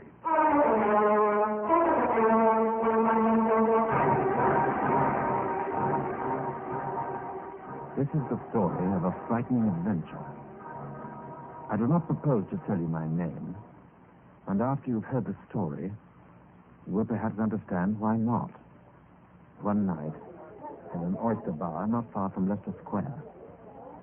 What's on earth that fellow doing over there? The one who just come in. Huh? It seems to be with those two commissionaires. Each got a dish of something or other, haven't they? Seem to be offering everyone something to eat. Are they pies or something? Oh, yes, they look like it. Some sort of tart, I think, yes. They're cream tarts. Cream tarts in an oyster bar. The fellow seems to be giving them away. I'm not surprised. Well, maybe it's a wager or something. Well, looks as if we're going to be offered some, too. You, sir, will you do me the honor of eating one of these tarts? I can answer for the quality of the pastry. I've eaten 27 of them myself since 5 o'clock. 27? That's rather a lot, isn't it? A matter of principle, sir. Every time my offer is rejected, I insist on eating the tart myself. All right, then, Colonel. We'll help you out. On one condition. If my friend and I both eat your tarts, you must join us for supper out. That's a good idea. Well, I've several dozen still on hand, so I'll have to visit a few more bars before I've got rid of them all. If you're already hungry, gentlemen, I... So my friend and I will go the round with you. It looks a very pleasant way of passing an evening. Stupid. Splendid. 2 tarts for the gentlemen. Delicious. Ah, these are connoisseurs. Well, there was obviously a story behind all this nonsense. My friend and I were anxious to hear it. We chose a little French restaurant in Soho, ordered a private room, very good meal, and champagne for the occasion. The young man ate surprisingly well, despite his rather sickly hors d'oeuvres. And over the dessert, we persuaded him to begin his explanation. Is there any reason why I shouldn't tell you my story? So perhaps that's why I'm going to do so. Good for you. I come from quite a respectable family, you know, and I started life with quite a reasonable fortune. I had a lot of amusing adventures. Even fought a duel when I was in Paris. Oh. By the time I began to come to my senses, I had very little fortune left, and promptly fell in love. After I had nothing left to offer the young lady, I came to the sad conclusion that there was really nothing very much left to live for. No. I got rid of all the money I had left down to the last 80 pounds, which left me just 40 pounds to get rid of during the course of today. 40 pounds? What happened to the other 40? That went for a very particular purpose. Well, I've spent a very amusing day getting rid of my last 2 pounds on the cream tarts over which we met. And I wanted to close a foolish life in a particularly foolish manner, which you must admit I did. Well, I shouldn't deny that, but what happens next? Oh, I'm not complaining. And at least I'm not a coward. I've lived my life and enjoyed it. So now I simply have to get rid of it. Get rid of it? You mean kill yourself? Well, who hasn't often thought of doing this? You know, young fellow, it's a curious coincidence, but of the whole of London, you went and picked on a couple of people in much the same position as yourself. Yes. What? You mean you're ruined too? Is this very excellent supper a last extravagance as well? Like my green tart? Well, near enough. And just to get rid of any slight disparity, let's put 5 pounds here on the table to cover the bill, and have you a match? Yes? Thank you. Burn the rest. Like this. What the devil are you doing? Don't be another fool. Well, aren't we all? Good heavens, haven't you got any money left at all now? Why didn't you keep your 40 pounds? 40 pounds? Why on earth 40 pounds? Oh, for that matter, why not 80? You must have done the best part of 100. Well, 40 pounds would have been enough.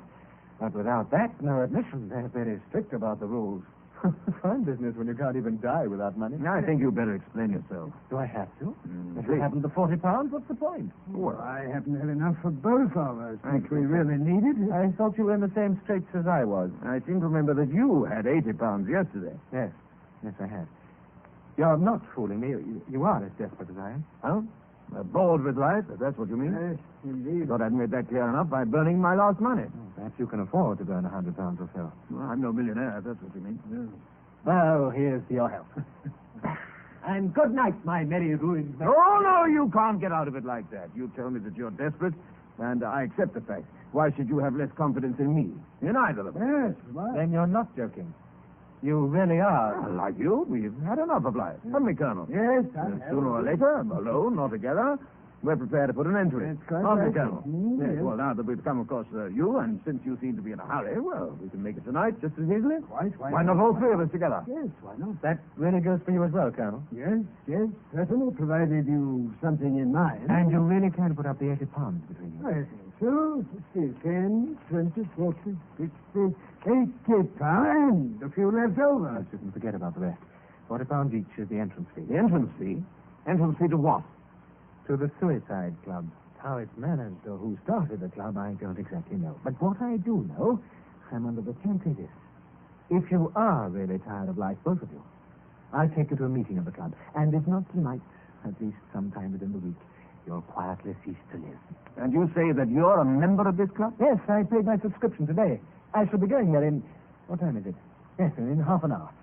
You've just got half an hour to make up your minds whether you're coming with me or not. If you were serious, then you've nothing to lose. I'll be back for your decision. In half an hour, gentlemen.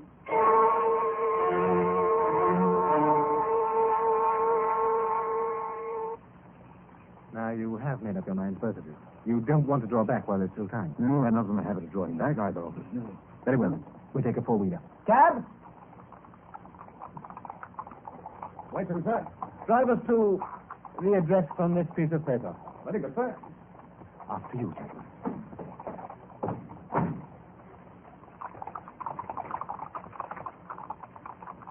Well, gentlemen, in the circumstances, you'll appreciate that a certain amount of secrecy is called for until you're actually enrolled in the club.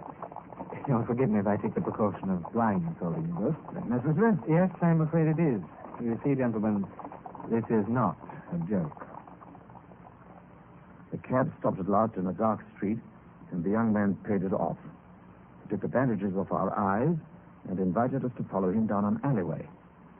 He knocked at the door. The door was opened, and we were ushered into an entrance hall. The young man left us for a few minutes, and we heard voices. At last, an inner door was opened, and we found ourselves in the presence of the president of the club. Sit down, gentlemen. I told you wished to see me. We wish to join your club, sir. The Suicide Club. Forgive me, gentlemen. You appreciate I have to take precautions. So you wish to join the Suicide Club. May I ask your reasons? Well, I was a colonel till I was cashiered for cheating at cards. And you, sir? Sheer laziness. Laziness? Hang it, you must have a better reason than that. No, why should I have? I've lost all my money. Can't be bothered to make any more.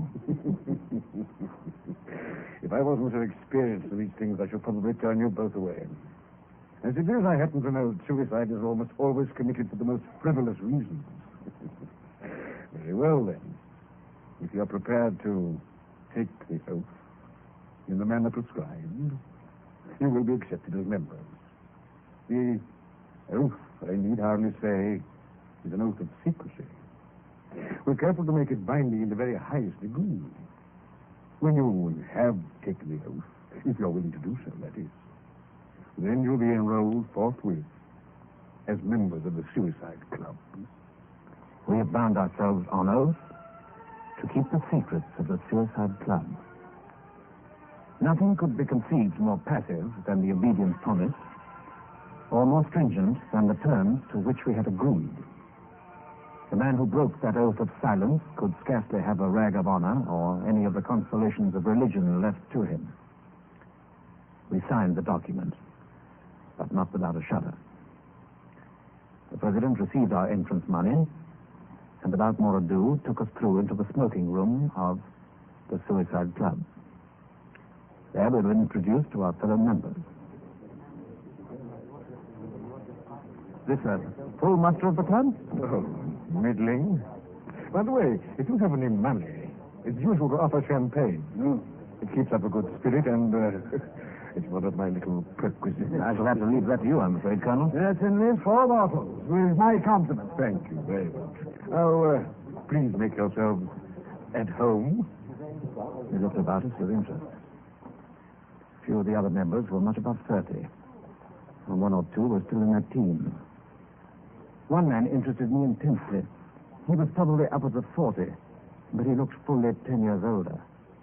I've never seen a man more naturally hideous nor one more ravaged by his excesses. He was partly paralyzed, and was the only man in the room who shared the composure of the president. I got into conversation with him. So you are newcomers, are you? Well, perhaps I can help to set your mind at rest. I've been coming here regularly for 2 years now. 2 years? But I thought members could only expect to last for a week or so. Ah, yes, but my case is peculiar. I'm not, properly speaking, a suicide at all. Merely an honorary member. I only visit the club once every 2 months or so. My infirmity, you know. And I pay a special rate. Even so, my luck has been quite extraordinary. Your luck? I still don't really understand. Oh, no, of course not. An ordinary member who comes here looking for death, like you, returns every evening till fortune favors him. He can even live on the premises, quite cheaply. The president's company is worth the money in itself. Indeed, I shouldn't have thought it. Oh, but you don't know the man. The drollest fellow. What stories and what cynicism. I take it he's a permanency like yourself. The only permanency, really. So far I've been graciously spared, but I must go at last. But the president never plays, of course. He shuffles and deals for us and makes all the necessary arrangements. He's been running the club for over 3 years, and not a whisper of suspicion has been aroused. Quite astonishing when you come to think of it. And he assists the members to commit suicide? Yes, indeed. The whole thing's in his hands. You remember the case last week, the man who was accidentally poisoned in a chemist's I shop? read about it in the papers. Beautifully arranged. Though one of our president's less racy notions, but how simple and how safe. You mean that man was one of the victims? I mean, one of your members? Of course. Nearly every accident which you read about in the papers, in decent society, of course, is arranged for one or other of our members. Ex-members, I should You'll say. have to forgive me, I'm still in the dark. You say that you've been lucky enough in lasting so long. I thought that the whole idea was to die as quickly as possible. Naturally, but as I explained, I'm a special case. To me, the club is a sort of temporal intoxication. If I could stand the excitement, I should come here more often. As it is, I regard this as the ultimate in dissipation. I think I can say I've tried every other sort. I can well believe it, if you'll excuse me saying so. I'm flattered. Some people get their greatest excitement out of love or gambling or crime. To me, there's nothing so exciting as fear. In fact, you can envy me. I'm an utter coward. To such as me, the club offers particular excitement. It does. I'm still in the dark. How is the excitement, as you call it, arranged? Of course, I must tell you how the victim, I think that was your word, how the victim is selected every evening. But not only the victim, the other member, who is to act for the club and becomes death's high priest for the occasion. You mean they kill each other? Why, yes, the trouble of committing suicide is removed that way. You mean one of us made a take decision to kill one of the others? Why not? We should really be doing him a service he requires. Would you refuse to oblige a friend? Well, since you say that the game is interesting and exciting, how is it played? The members sit round the table and the president shuffles and deals the cards, one at a time to each member in turn. The member turns up his card, and I assure you, the suspense is almost unbearable, exquisite. One of the cards means that the member is to die. Exactly. The ace of spades is the card of death. And the card that turns him into a murderer? We prefer to say, appoints him official of the night. That's another ace, the ace of clubs.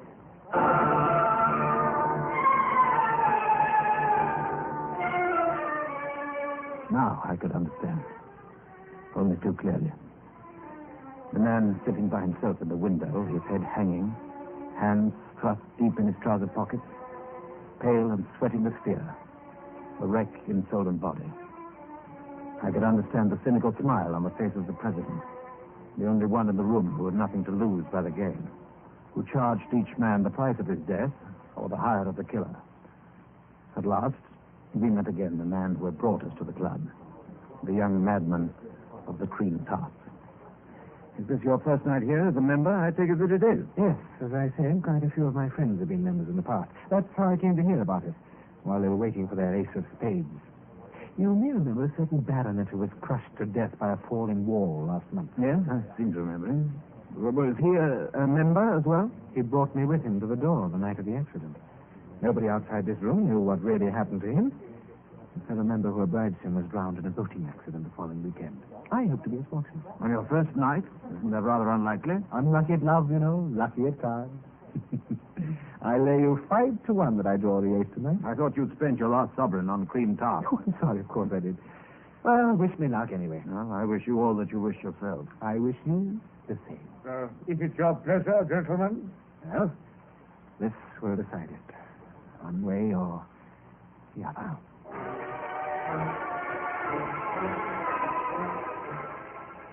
A pair of folding doors had been thrown open, and the whole room full of men began to pass into the next room.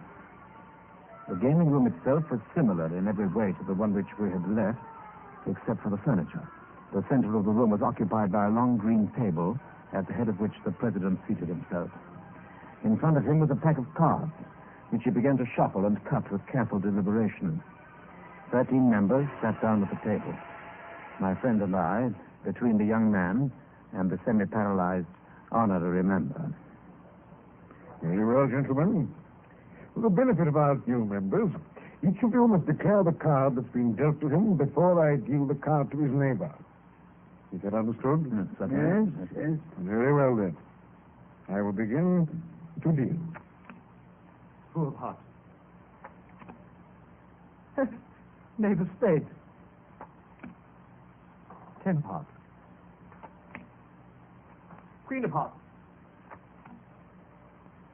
3 of clubs. 8 of diamonds. 7 of clubs. Knave of diamonds. Ace of hearts. What? No. No. I must ask you to declare your cards, sir. The ace of clubs. Yes.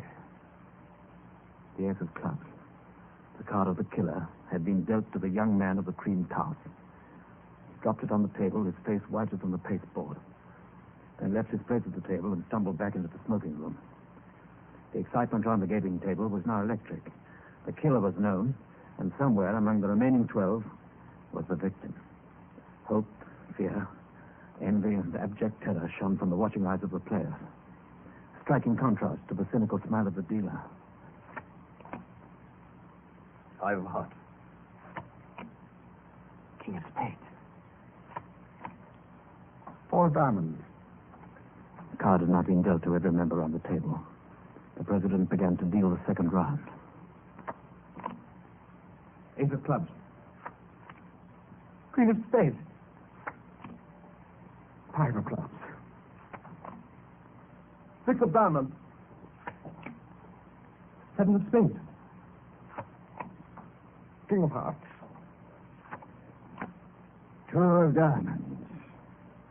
And once again, the deal had come round to me. As I turned my card on the table, my heart was pounding in my chest. 10 of hearts. And now it was the turn of my neighbor, the honorary member. The ace of spades. No, I don't want to die. I don't want to die.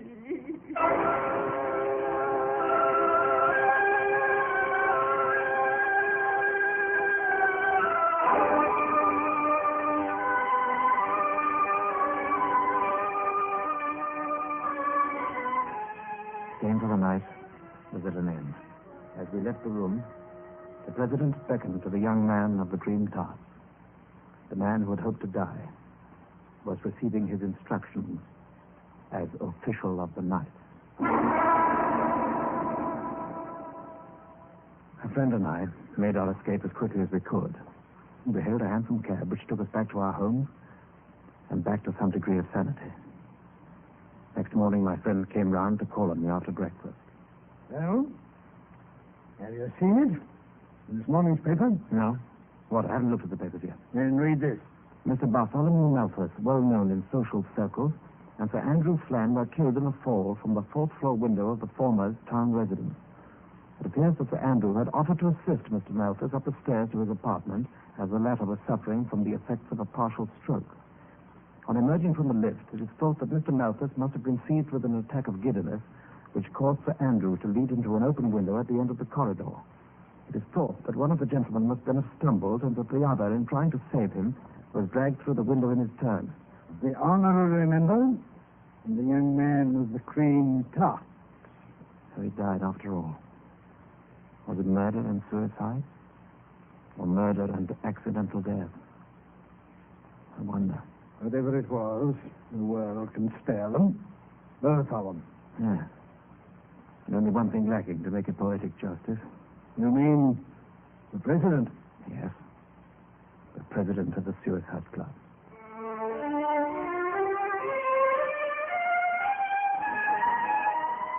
What is the ultimate fate of those other members of the club? Whether the club is still in existence, or whether the murderer whose brain conceives it came to a violent end in turn, that is something I shall never know. All I know is this, that I never read of a fatal accident in the papers now, without wondering whether it was an accident, or just one further member of an association of madmen whose 40 pounds had been paid to join the Suicide Club.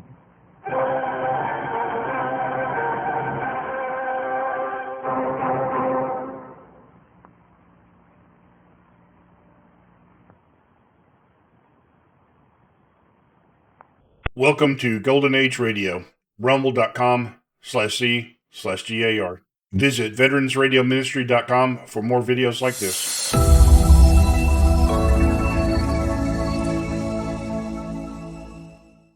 Fran?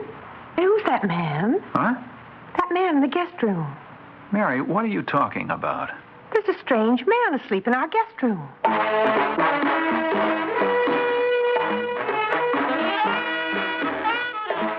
Theater 5 presents The Stranger.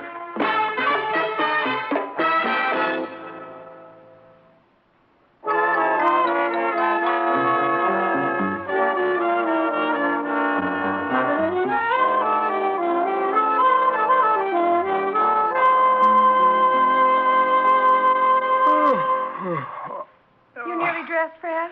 Oh, give me another minute or a half an hour or something. Well, the bathroom's ready for you. I'll go down and make breakfast. Okay. Say, how about making me some sausage this morning? All right. Give me some men who are stout-hearted men who will fight for the right they adore. Shoulder to shoulder and boulder. Fred! Huh? What is it? Fred? Who's that man? What? That man in the guest room. Mary, what are you talking about? I'm talking about the man in the guest room. Maybe all right, but I should think you would have told me you brought someone home with you last night. Wait a minute. When I think of it, I went right past the guest room door, practically undressed this Mary, guy. will you stop talking and let me get a word in? Are you telling me there's somebody in the guest room? Yes. A man? Yes. Well, I didn't bring any man home with me last night. But where did this man come from? What time did you get in last night? I don't know, 11:30, I guess. And the guest room was empty then? I don't think I looked into it. Well, I got home about 1:30, and... No, I guess I didn't look into the guest room either. This man in the guest room, what's he doing? He's lying in bed, apparently fast asleep. Well, I think we just better wake him up. What if he has a gun? Oh, Mary, don't be ridiculous. Come on. Listen, Fred, I'm afraid. Honey, look, don't worry. We'll turn this guy out of the house or over to the police or whatever. Now, Look at him. He's still asleep. Hey, you. Come on, wake up, wake up. The party's over. Good morning, Fred. Good morning, Mary. Who are you? Well, don't you know? Of course he doesn't know, and neither do I. Who are you? You don't know either? No, I don't. Well, this is a pretty situation. Look, stop stalling and get out of that bed. I'm not stalling. I'm trying to figure out what to do. No, just bet you are. Oh, what the devil. I'm not going to take the rap. I'm going to tell the truth. We'd like to hear it. All right. Now, last night was your bridge night, wasn't it, Mary? How did you know that? And it was your bowling night, Fred. Isn't that right? That's right, and I don't know how you knew it, but it's got nothing to do with the fact that you broke into our house. My presence here, and I didn't break into your house. This is a very delicate situation. Mary's bridge night, Fred's bowling night, but, well, let me put it this way. One of you is putting me in a most embarrassing position because, you see, one of you didn't go bowling or bridge playing. And that one brought me home and invited me to stay a week. What are you talking about? I was invited to stay here in this house for 1 week by one of you. He or she seems to have changed his or her mind. I went bowling last night, and I never saw you before in my life. I played bridge last night, and I never saw you before either. You see? One of you is lying. Well, that's impossible. Uh-huh. It gives us all something to think about, doesn't it? Look here, if you are suggesting that my You wife... can't tell me that my husband... One of you was very clever to say what you just said. Still, it's going to be a strain, isn't it, to keep it up? I tell you what, I have a suggestion. What is it? Well, it's born of the fact that I'm hungry. Why don't we talk this over at breakfast like sensible, civilized people? You've got a nerve. You are going to give me some breakfast, aren't you? Mary, I think we ought to. It'll give us a little time to think. Now, look there, you go on downstairs. I'll stay here with this character while he gets dressed.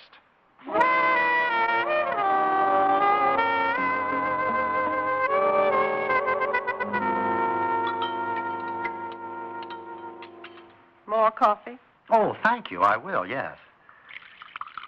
Are you ready to talk now? Well, I really told you all I have to say. Oh, this is good coffee, Mary. So glad you like it. I'm willing to answer questions if you have any. All right. Now, you say one of us brought you home last night. Which one? Now, that's the question I'm not going to answer. Why not? Well, the person who brought me home doesn't want his or her husband or wife to know where he or she was last night. And you know what? On reflection, I can see why. This is ridiculous. Of course it is. You came home about 11:30, right? Yes. And I got home about 1:30. And by that time, Mary was asleep. Now, where does that get either of you? Well, I've got a question. According to your story, you knew one of us, only one of us. But when you woke up this morning, you called us both by name. Now, how do you account for that? The person I was with last night talked about the person he or she was married to. As a matter of fact, under the circumstances, it was quite natural to do so. What circumstances? One of you knows very well what circumstances, and the other will have to guess. Fred, were you with your bowling team last night? Yes. How about you? I played bridge at Agatha's house. That's what you say.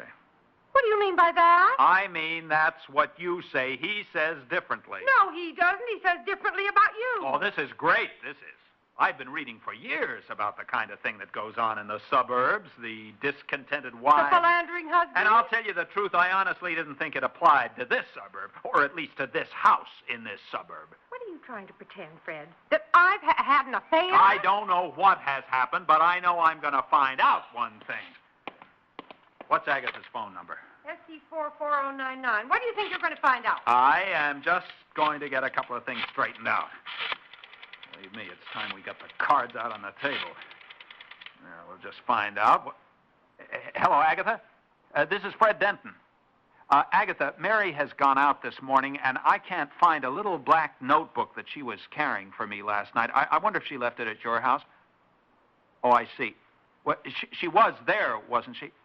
She was either supposed to go to your house or... Oh, yeah, that's right. It was bridge night. Okay, well, the notebook will probably turn up. Thanks, Agatha. Bye. Give me that phone.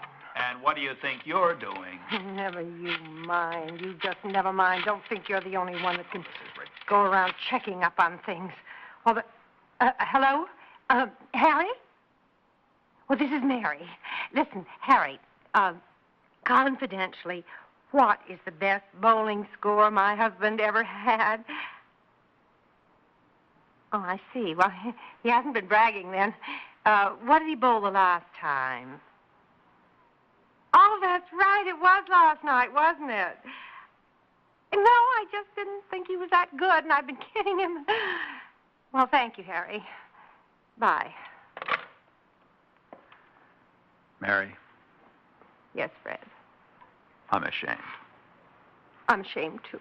Of course, either Agatha or Harry was fixed beforehand. You shut up. All right, if you want me to. I trust my wife implicitly. That's And splendid. I trust my husband. Admirable. What is your game, anyhow? It doesn't seem to do much good for me to tell the truth to you people. You're going to tell the truth before I get through with you. You bet you are coming in here and upsetting us this way. Now, you've had your breakfast, and you probably think you're going to leave now. Well, you're not.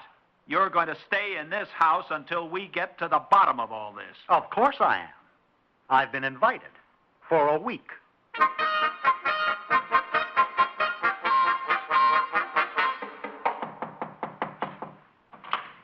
May I come in, Fred? Sure.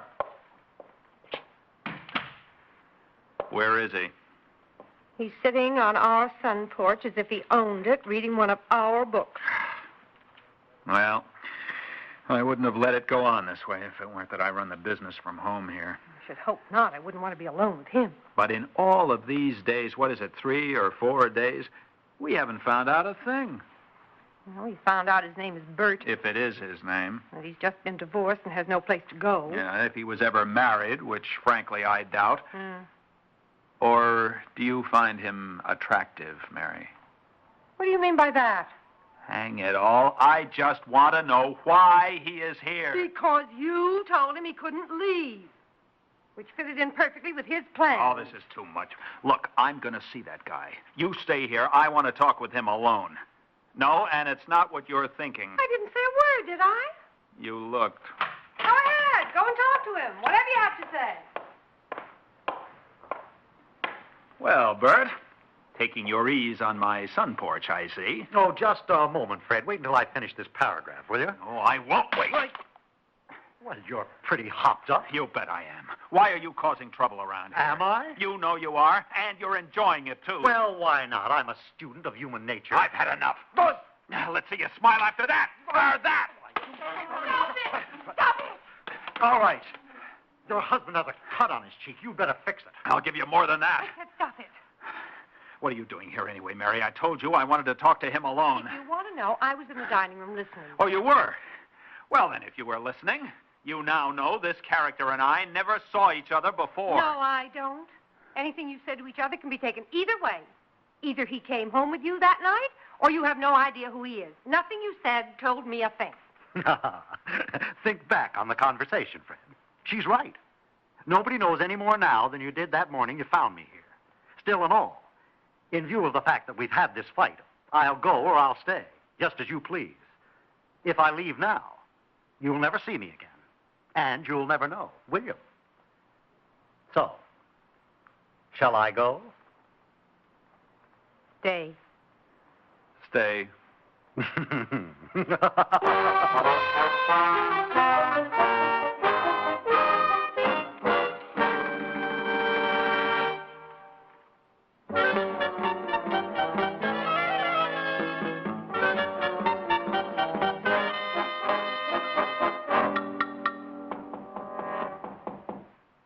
Come in. Oh, hi, Mary. Everything under control? Everything's under control, including dinner. Oh, is it really that late? Mm-hmm. I've been catching up on some work I should have done earlier this week. Well, dinner's ready. And our guest? Upstairs.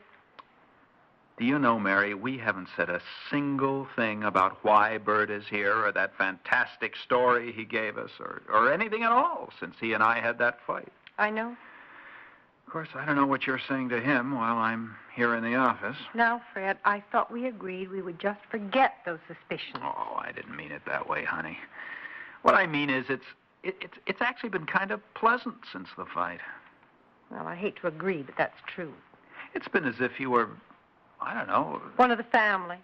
That's right. It's all wrong, of course. I know. The truth of the matter is that since the fight, we've all been getting along beautifully, and we haven't found out a thing. Well, it's just been easier for us to be pleasant because we're pleasant suburban people. That's what I mean. And you know something, Fred? What? This is our last chance. What do you mean? He was going to stay a week. At 1:30 tomorrow night. That week is over. At 11:30 tomorrow Oh, no, night. please, Fred. Well, sometime tomorrow night. All right. We've got a little more than 24 hours to find out all about this man and what he's been up to. All right? Now, is dinner ready? Yes. Okay, come on. And let's make it a pretty tough dinner for him.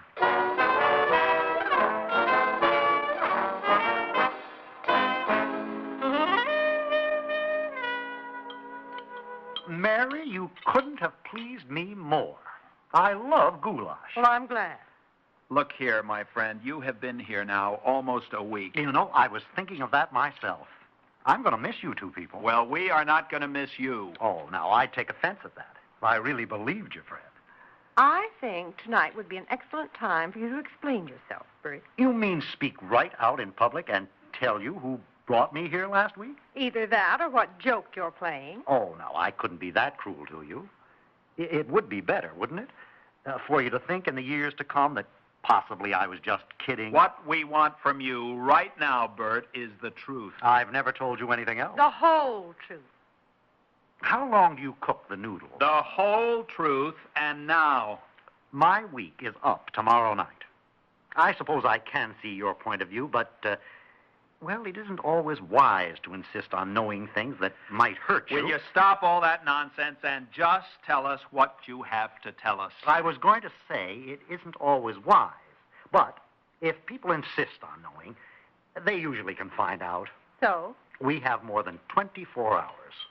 Now, I don't want to ruin an excellent meal, but I can give you a promise. What is it? Well, I arrived in this house sometime between 11:30 and 1:30 a week ago tomorrow night. By tomorrow night, at that time, you, Fred, and you, Mary, won't have any further doubt. Look, I want an answer from you, and I want it now. Well, you're not going to get it. Stand up. Now, wait a minute. Now, what do you tell us what's going on here? Stop it! Are you going to tell me? Fred, stop it! Don't hit him! All right, Mary. Now, look, I've said all I've had to say. And you listen to me, you two. Tomorrow night, both of you will be quite certain that you know the truth. Fred,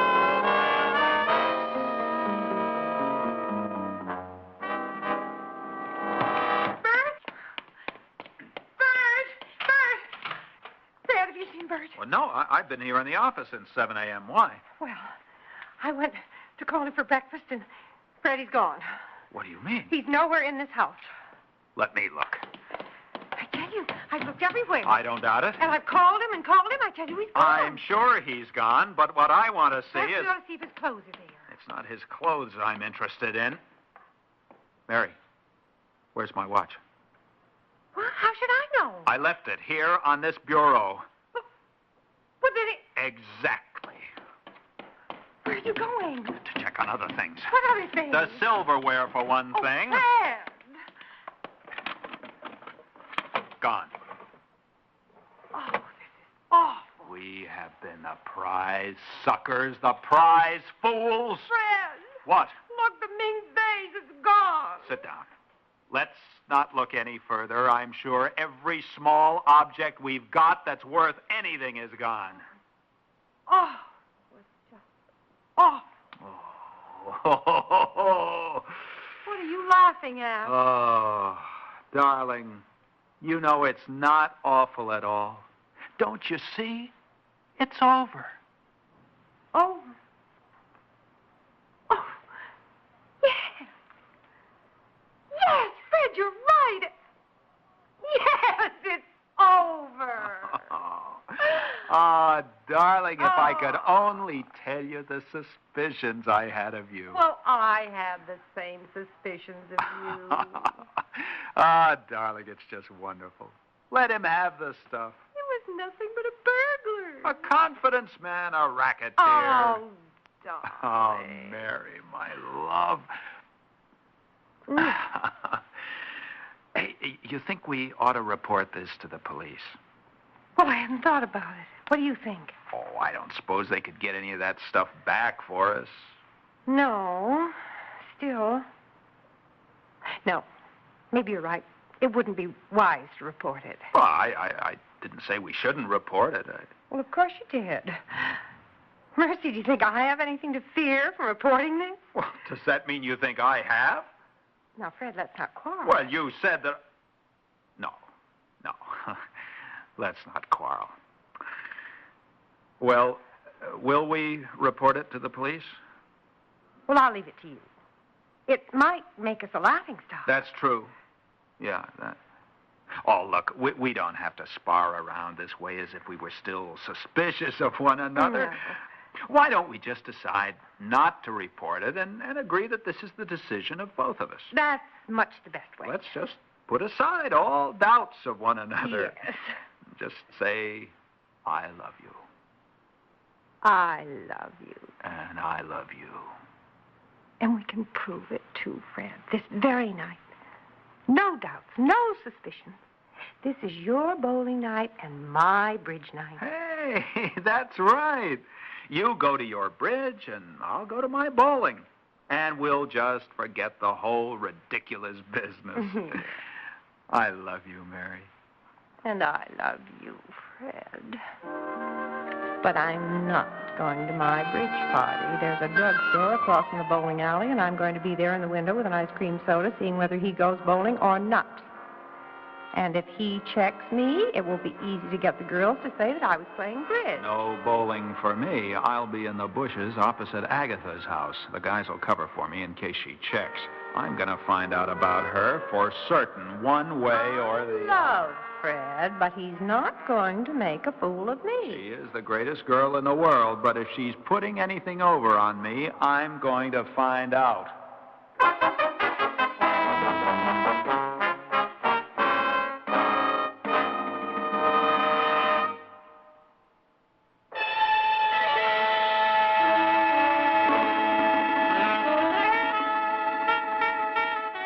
Theater 5 has presented The Stranger, written by Robert Senadella and directed by Warren Somerville. In the cast, Elliott Reed, Elspeth Eric, and James Monks. Audio engineer Bill Sandreuter. Sound technician M.C. Brock. Script editor Jack C. Wilson. Original music by Alexander Vlastotsenko. Orchestra under the direction of Glenn Osser. Executive producer for Theater 5, Edward A. Byron. We invite your comments. Write to Theater 5, New York 23, New York. This is Fred Foy speaking.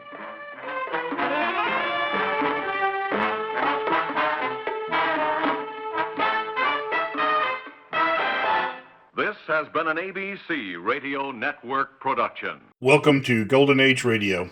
Rumble.com/C/GAR.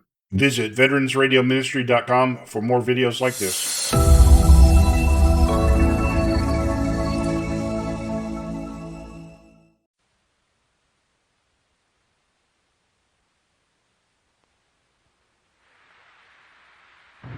Good evening, friends of the Inner Sanctum.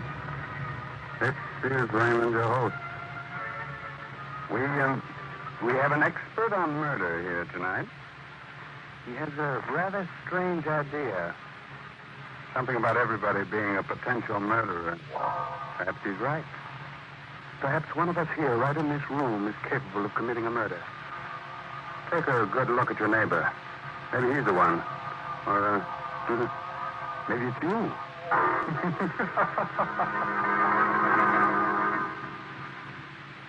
Inner Sanctum Mystery, set by Hyman Brown, brings you one of Broadway's and Hollywood's best-known stars, Boris Karloff, now appearing in the smash Broadway hit Arsenic and Old Lace. Tonight, Mr. Karloff appears as Herbert Lodge in Study for Murder, an original radio drama by Sigmund Miller.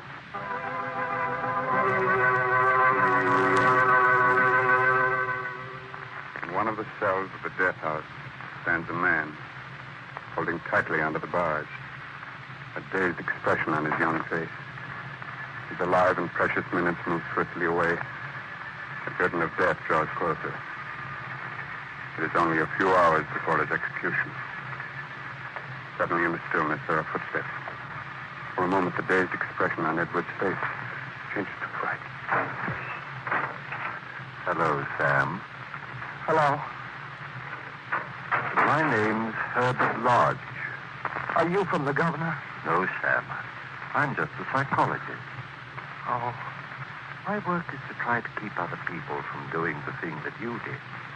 You can help me by answering a few questions. That's not going to do me any good. No, but you could at least help other people from making the same mistake. I've got to get out of here. I want to live. I don't want to die.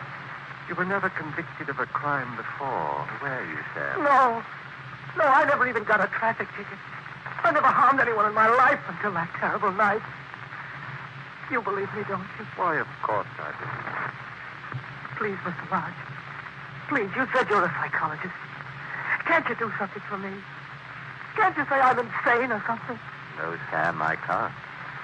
You're not insane. But I never meant to kill her. My hands went for her throat as if they weren't my hands. It's so hard to believe. Me, who never even had a fist fight. Very interesting. You didn't even hate your wife, did you, Sam? No. No, I didn't hate her. She used to get on my nerves. We used to fight a lot about money. But I never hated her. She was spending more money than I earned. She got you angry. She ridiculed your small earnings. That's right. How did you know? And she did that every time you had an argument about money. Yes. I couldn't stand it anymore. I know she didn't really mean it, telling me that I didn't work hard enough, but when she told me that last time, I don't know, my hands went for her throat. You didn't feel any kind of pity for her? I don't want to talk anymore, please. Please leave me alone. I can't stand it. This one question is very important. You saw her dead on the floor. What were your reactions? For a minute, I was glad. Then suddenly I realized what I'd done, and I got scared. I tried to revive her, tried to bring her back to life. You talked to her, didn't you? I don't remember much after that. You feel full of remorse now, don't you? No, I don't. I hate you. I hate everybody. Get out! Get out before I kill you, too! I'm a murderer, do you hear? I can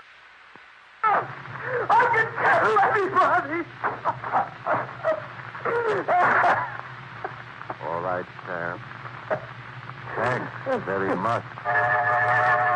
We're going to have trouble taking him to the chair. Doesn't make any difference, Warden. It'll all be over in 2 hours. Makes a great difference. We don't want Edward's last few minutes to be agonizing terror. He was quite calm until you spoke to him. Well, no one is ever reconciled to death. These last few minutes are really of no importance. That's rather cold-blooded of you, Mr. Lodge. Perhaps it is. I'd imagine you'd be just as sensible. I prefer to think that all murderers are sick men and should be treated as such. Ah, then perhaps we're not so far off from each other in our thinking. I'm trying to understand the disease of murder. A disease that all of us have, every one of us. You probably know that more than 2/3 of all murders are committed by what we call the average citizen. The most harmless, law-abiding man is capable of murder under certain circumstances. I'd like to observe the execution. Well, I'm afraid I can't let you do that. Why not? I don't understand your taking a dislike to me. Certainly I can do no harm. Well, you can do no good, but satisfy a morbid curiosity. I really believe you'd enjoy watching a man being put to death. I don't like you, Mr. Lodge. You ought to take a good look at poor Edwards and say to yourself, there, but for God go I. Good night, sir.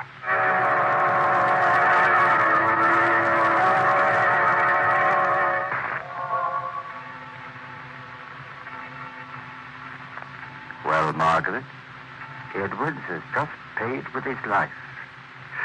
I managed to get a lot of valuable information out of him before he went to pieces. Herbert, maybe you ought to take a rest. Stop working on your book for a while.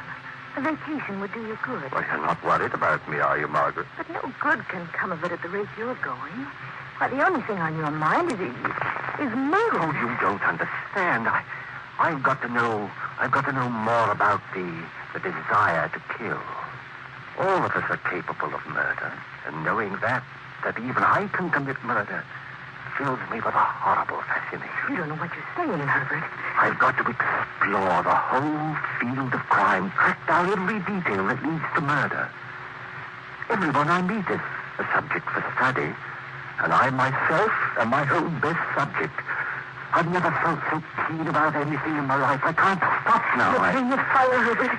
Well, yes, perhaps I am. But you can't write about fire unless you've been burned. Oh, please give it up. I don't like the underworld people you've been associating with. You mean Whitey? Yes. I can't stand him. Well, I'm sorry, but I'm going to see him again tonight. It's taken me a long time, but I've finally succeeded in forming a tribe of my own. A tribe? What are you talking about? It's the underworld term for gang. Why, you're out of your mind. You've become a gangster. Only temporarily. But as the big brains of the mob, I'm going to see crime and murder from the first row. We're going to muscle in on some racketeers' territory. I absolutely forbid you to do it. Oh, please, Herbert. I've made up my mind. Don't waste your time trying to stop me, Margaret. I don't want to be unpleasant with you.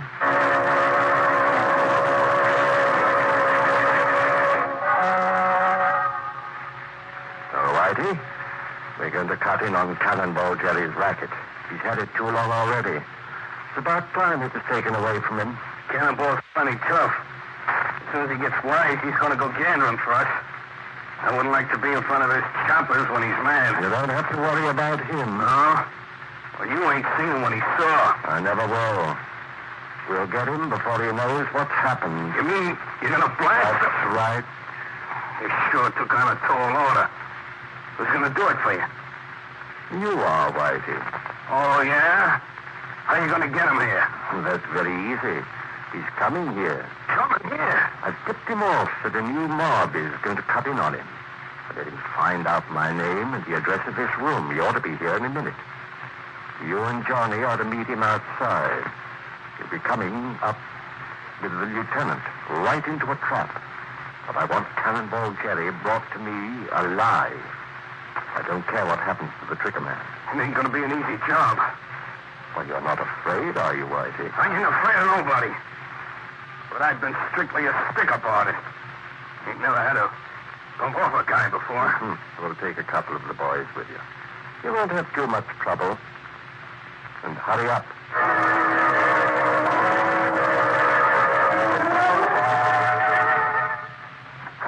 All right, Cannibal, inside. What goes on here? What's your game? The boss wants to see you get in. Oh, you must be the terrible Cannonball Jerry.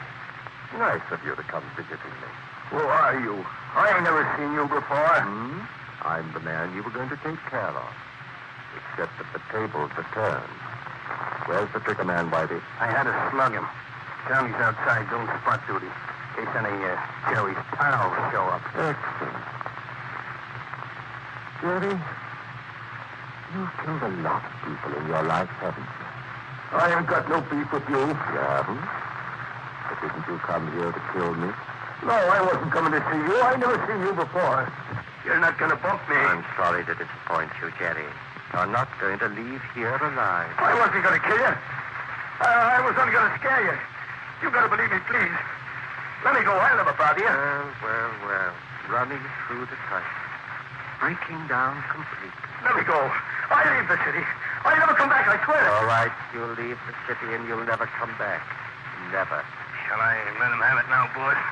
Ain't no sense in wasting time. In a second. We'll give Cannonball a chance to compose himself. You ain't going to get away with it. You'll be following me. You ain't going to get away with it. Here you are, Whitey. Use this silencer. Go ahead. No, don't shoot. I didn't. Oh, okay, boss. We better get heard it. Is this the first man you've killed? Yeah, it's me first. How do you feel? Leave me alone. You've just ended a man's life, Whitey. Cut it out. Doesn't it make you feel powerful to be able to lop off 30 years of someone's life? In a second. Leave me alone, I tell you. All right. A bit upset. But tomorrow we move in on Jerry's business. Come on. We'll go home. I hope you sleep well. As well as I will.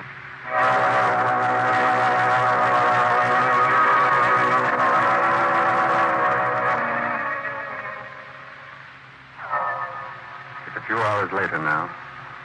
In the small hours of the morning. Lodge asleep. Tosses in his bed as he hears a familiar voice. Hello, Mr. Lodge. Huh? Who is there? It's me, Sam. Sam? Sam Edwards? How did you get here? You're dead. Yes, I'm dead. But I came back. I thought maybe you wanted to ask me a few more questions. You came back? Oh, it can't be. I must be dreaming. I came back to tell you I was sorry about going to pieces. I was scared then. But I'm not scared anymore. Dead people aren't afraid. I'm nothing to ask you. Anymore? You told me everything. No, I didn't answer your last question. You asked me if I was full of remorse. You don't have to answer that. I knew. Remorse ate into me like acid. It was unbearable. I couldn't stand it. It drove me crazy. It made me hate myself. I just can't describe how it felt. No, I guess that about covers everything. It doesn't, Mr. Lodge. I was going to tell you about my last few minutes alive. I don't want to hear anymore. You know, Mr. Lodge, I was thinking, if you want to find out how it feels to kill someone, the best way is to do it yourself. Do it myself? I'm no murderer. I wasn't a murderer either until the first time. I'm a weak man, but you're a strong one. You'd enjoy it. Your conscience won't bother. No, I'll never kill anybody. You never can tell. Murder. It's an experience you've never had. It's really so easy. Try it. You won't have to ask questions.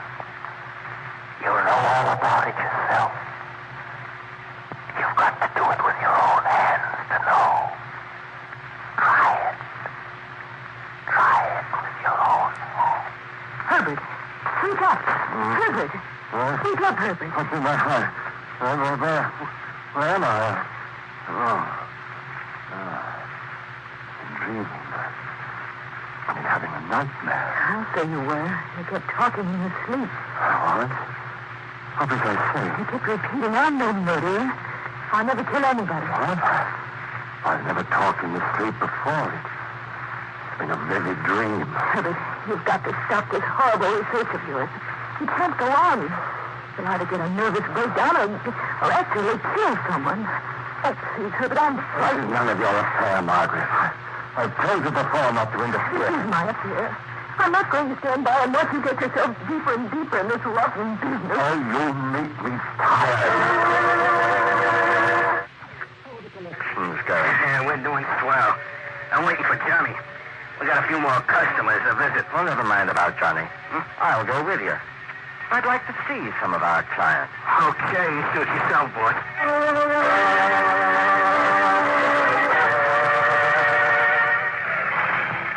This is Petro's place. Kind of expecting trouble from him. Huh? What's the matter with him? Oh, he's been beefing about losing business.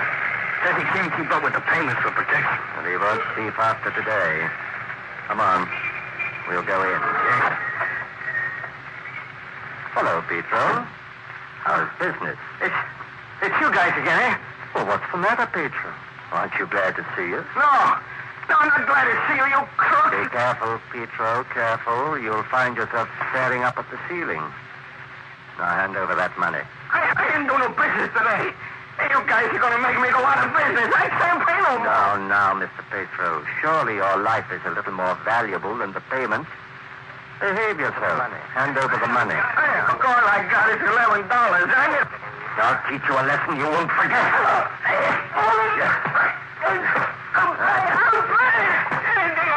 We want the full amount. I haven't got it all. You can look for yourself. All right. All right. We'll be back tomorrow. Come on, Whitey. Hey, what's the matter with you, boy? You almost croaked him. Yeah, we'd have had the cops down on us, sure. Yes, I could have killed him easily. I wanted to kill him. Wanted to beat his collie. I shouldn't have done. He'd have paid it if he'd had it. I don't think Petzo's going to give us any more trouble. And if he does, I'll be only too glad to see him again.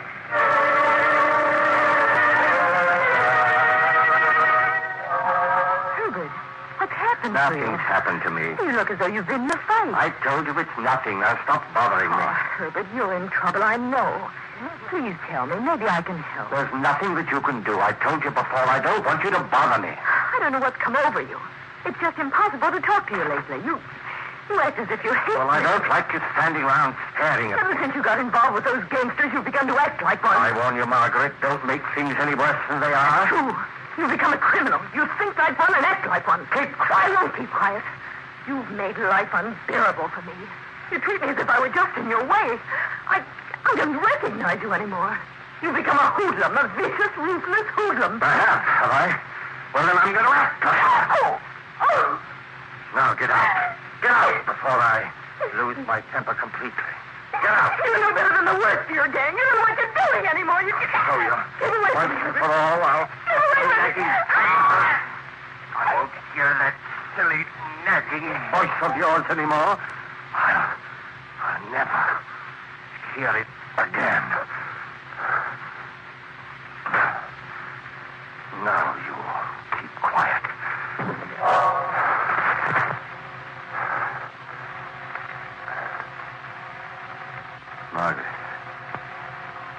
Margaret. She's just unconscious, that's all. Unconscious. Get up, Margaret. I didn't mean it. You know I didn't mean it. I just lost the temper for a minute. Say you forgive me. Please. Talk to me. I told you I was sorry. I tried to revive her, too. Bring her back to life. Sam. Once I started, I couldn't stop myself. I had to do it. Yeah, I couldn't help myself. My hands went for her throat, as if they weren't my hands. Yes, that's it. I didn't hate her. She got on my nerves. Yes, I didn't hate her. I didn't. But I killed her. I killed her. I killed her.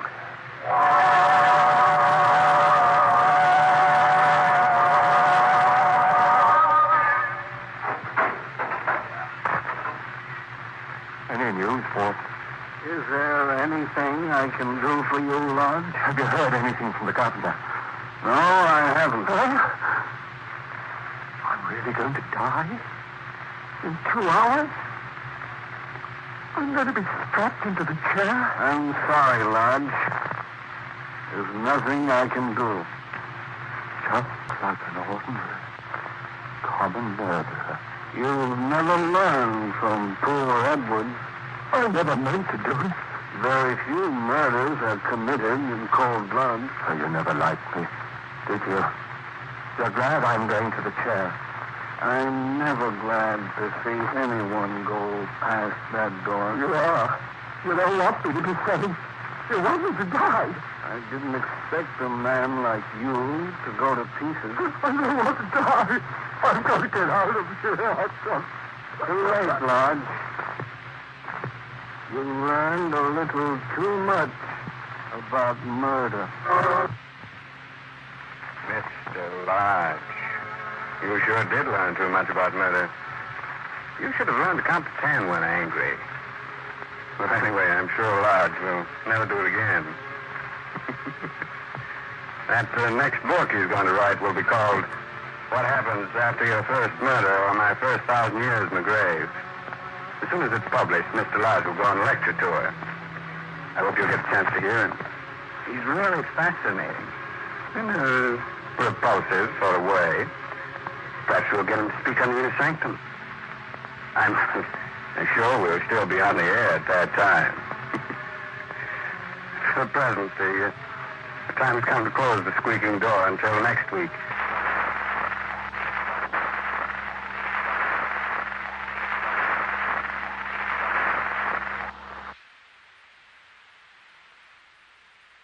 Welcome to Golden Age Radio, rumble.com/C/GAR. Visit veteransradioministry.com for more videos like this.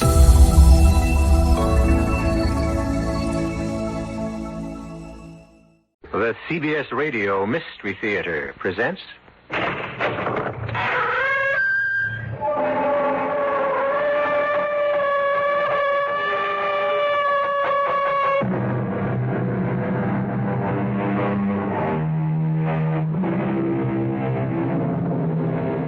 Come in. Welcome. I'm E.G. Marshall. Lord Byron, if I recall correctly, first said, "Sweet is revenge. But revenge is mine, saith the Lord," according to the Bible. The truth would seem to be that sweet indeed is revenge, while the moment lasts. But the victim of revenge will himself be avenged, one way or another, by a power not of this world, surely the power of God. In any case, had Arno Montresor not revenged himself on Fortunato Bellini and enjoyed to the full that moment of sweetness, he would never have experienced the shock and terror that surged through him when Inspector Murdaro said, "Arno, I arrest you for the murder of Fortunato Bellini." Me? You arrest me? For murder? Playing the innocent will do you no good, Arno. I've got you dead to rights. I have found the body. Impossible. You couldn't. I mean, say you... You just slipped. How would you know it was impossible if you didn't know where the body was? But that was your second slip, Arno. A slip you wouldn't have made if you hadn't made the first. The first? Yes. You committed the perfect crime, my friend. Perfect, except for one single, simple, little mistake. What mistake? What mistake?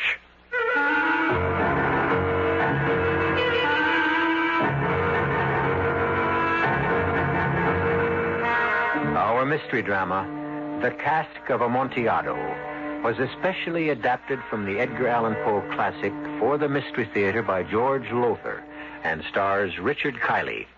It is sponsored in part by imported Vigna Rosé wine and Buick Motor Division. I'll be back shortly with Act One.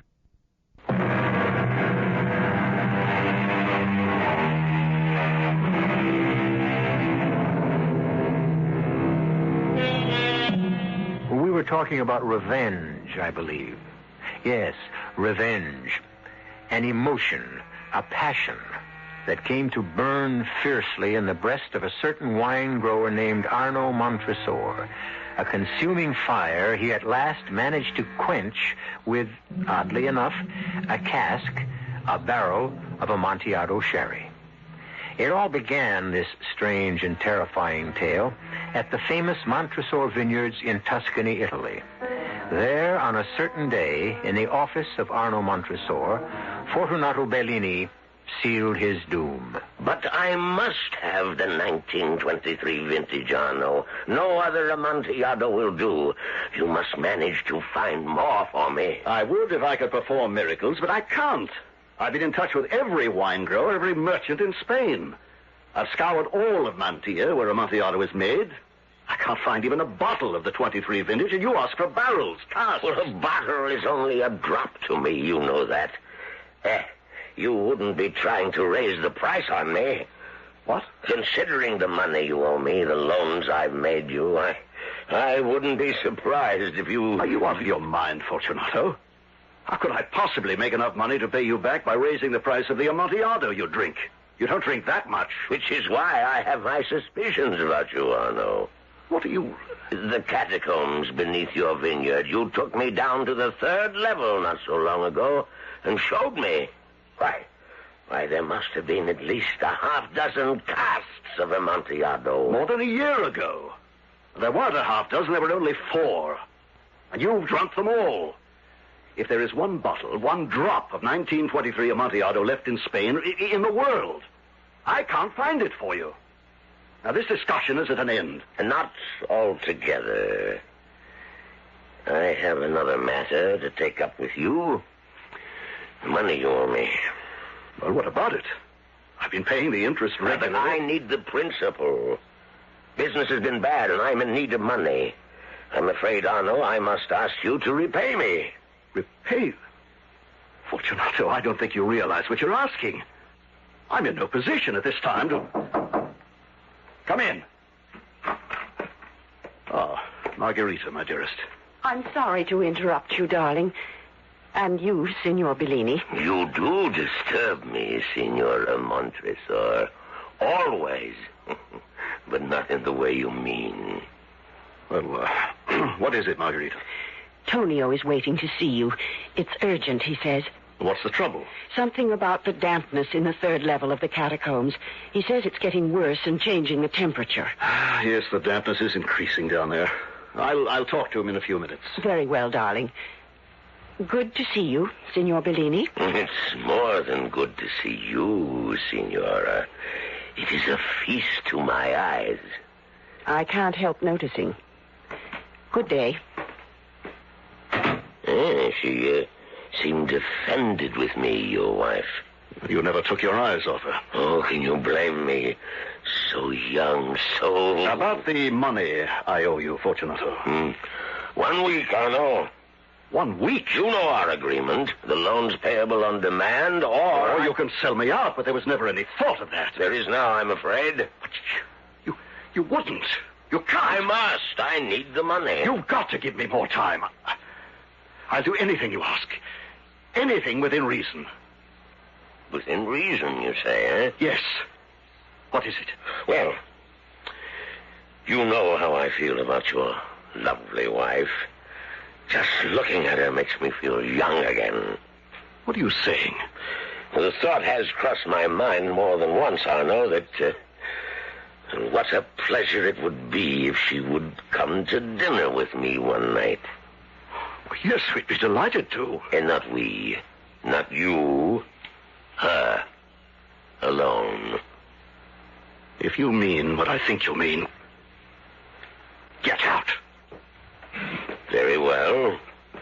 No. Get out, I said. I'm going. But remember, you have 1 week from today. All the filthy, obscene... Yes, come in. I just saw Signor Bellini leave. If you can see Tonio now... Arno, what is it? Oh, nothing. Something's happened to upset you. I can see it in your face. What is it? Oh, Bellini, he's given me a week to repay the money I owe him, or he'll sell me out. Oh, no. But that's not all. What got me angered was... Yes? He said he'd be willing to give me an extension if you'd have dinner with him. What you mean is if I... Yes.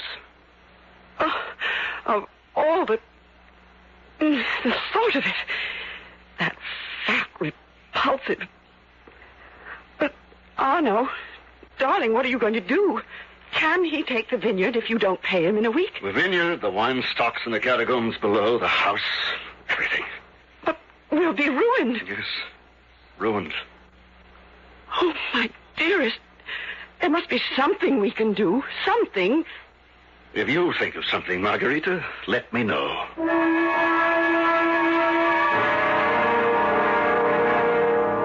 And when When the maid said you were here to see me, I didn't believe it possible. What a pleasure, Signora Montresor. What a very real pleasure to discover I was wrong. Why would you think my paying you a visit, Signor Bellini, an impossibility? To be altogether honest with you, Signora Margherita, if I may say. Of course you may, Fortunato. I'd always thought you didn't exactly care too much for me. To be altogether honest with you, I don't. Then why are you here? If you force Arno to repay what he owes you in 1 week, he'll be ruined. Yes? You offered to give him an extension of time if I would have dinner with you. Yes? I've thought about it. Suppose I came to lunch, say. Arno and I don't see much of each other during the day, and I'm often out shopping, so there'd be no need to explain where I'd been. Wonderful. If you cancel Arno's debt altogether. Cancel it? Totally. Oh, my dear, you are as clever as you are desirable. But I'm afraid you take me for a fool. Why? Forgive the debt altogether and enjoy your company only once? When by giving extensions of time, I can enjoy it many times over. What do you take me for? An extension wouldn't help very much. But it would help when he needs help. It's either that, Margarita, or ruin for you as well as him. Lunch, then. Say tomorrow at 1? Tomorrow at 1.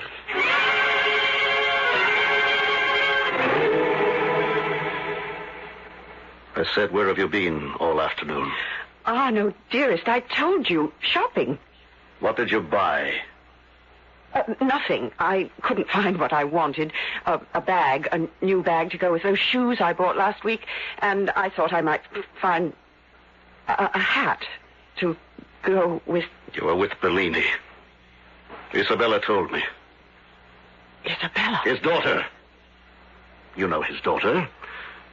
The one he sent to visit her aunt for the afternoon.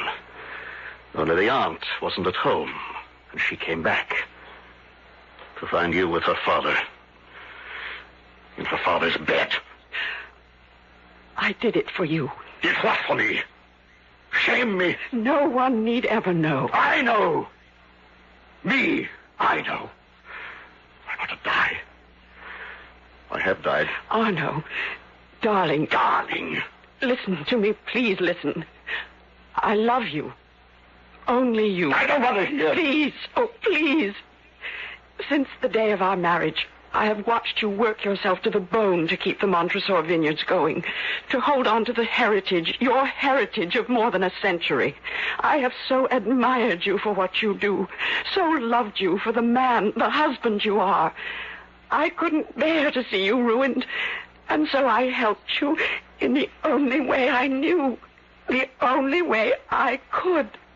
Bellini is going to extend the loans another... The devil with the loans! And Bellini and his extensions.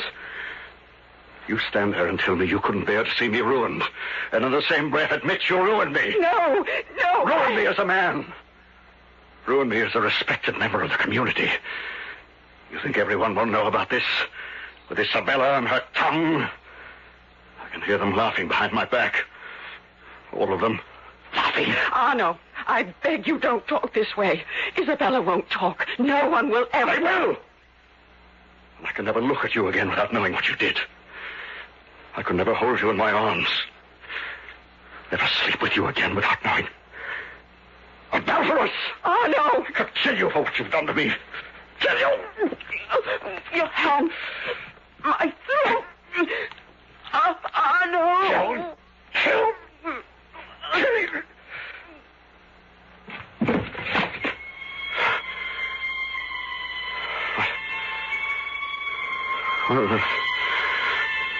Margarita.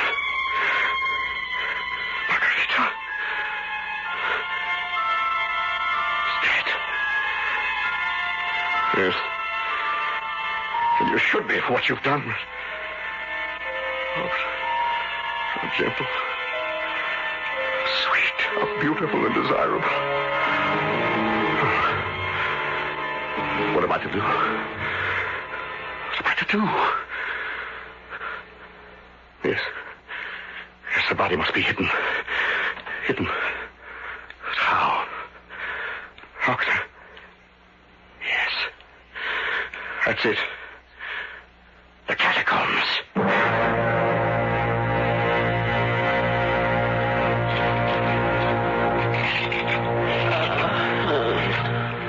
Alive. He's alive. Oh, my throat. Just work fast. Fast. Oh, no. What? I can see only your head and shoulders. Where am I? Does it matter where you are? What are you doing? Walling you up. Walling me? You know the catacombs as well as I do. The outer walls have caved in places. There are openings that can be walled up. No one the wiser to what lies behind them. Oh, no. Oh, no. No. Another stone. 2 more. Only 2 more. I love you. I did what I did because I love you. And I love you. Then why are you doing this? Pull the stones away. Tear them down. No, I cannot. I will not. You are mine, but you became his. You love me, and you loved him. No! Gave yourself to him. For your sake. You didn't want him. How can you say? Because it could be true. How do I know it isn't? How will I ever know? Oh, my God. I can't believe that. What I just said, I don't believe. But my mind is stained with the thought. My heart is shattered by it. You must die. Darling, you must. If killing me, revenging yourself on me, will help you, Arno, put in the last stone. There is nothing left for me now. Nothing of me but my love for you. Stone. Put it in place. Yes.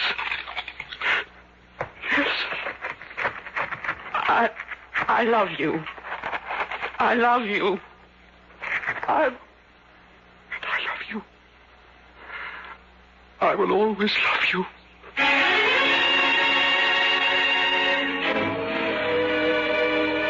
His heart, his soul smashed to bits, Arno Montresor sends his wife to her death, walling her up on the first and uppermost level of the catacombs. Oscar Wilde, our old friend, said, "Each man kills the thing he loves."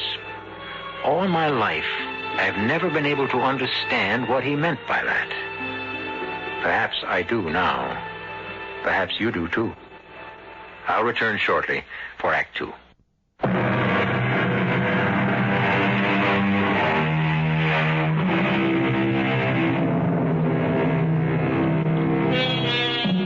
Murder will out, it has been said. And yet it's hard to see how the murder of Margarita Montresor by her husband Arno will ever be discovered. For he has carefully walled her up on the top level of the catacombs beneath his vineyard. It's possible, indeed altogether likely, that had he been content with that, he would never have been found out. But a consuming passion to revenge himself on Fortunato Bellini has taken possession of him now. A passion that is to drive him into making one single, simple little mistake. Come in, Isabella. Come in. What an unexpected pleasure. Sit down. Have a glass of wine? This Lacrima Christi is particularly good. Thank you. Well, now, why have you come to see me? I'm not sure, but guilt, I suppose. Shame. What do you mean? The story's all over town. That you and Margarita have split up. That she's left you. Is it true? Not entirely. I've let people believe that because I don't care what they think, but you, I can tell the truth. I threw her out. Yes. And you can tell me the truth because I'm responsible. I'm the one who came running to tell you about her being with my father. Is that why you feel guilty? Ashamed? If I had minded my own business, none of this would have happened. You and Margarita would still be happily together. A false happiness built on unfaithfulness. Perhaps. But I had no right to do what I did. It was just that I was so surprised, so shocked at finding her with my father together. I lost my head. I must apologize. Beg forgiveness. I don't know where Margarita is, and I don't want to know. Have you told your father about finding him and Margarita together? No, I wouldn't dare. I think he would kill me. And you must never tell him either. Don't worry. I don't intend to. Oh, another glass? Thank you, no. I'll go now. Well, let me see you to the door. Carnival week begins tonight. I suppose you're looking forward to it. You know better than that, Signor Montresor. I know. Everyone knows that I never go to the carnival. Oh, why not? Come on now. You know. I can never find anyone to take me, that's why. There isn't a boy in town who'd want to be seen with anyone as plain and unattractive as me. Plain? Unattractive? Oh. Well, you shock me. I've always thought of you as, well, anything but unattractive. Oh, come on now. Oh, I mean it. Well, don't misunderstand me. I mean, well, I'm almost old enough to be your father, and I wouldn't want you to think... Well, what I'm saying is, if you'd be willing to go to the carnival tonight with me... You? Yes, well, why not? I'm alone, you're alone. We could at least be alone together. Yes, and you'd have the fun of going to the carnival at last. Oh, I don't know. I do. I'll call for you at 10. I won't take no for an answer. Oh, Signor Montres. And another thing. Call me Arno. See you at 10? Yes. I'll be looking forward to it. Oh, and so will I. So will I. Arno.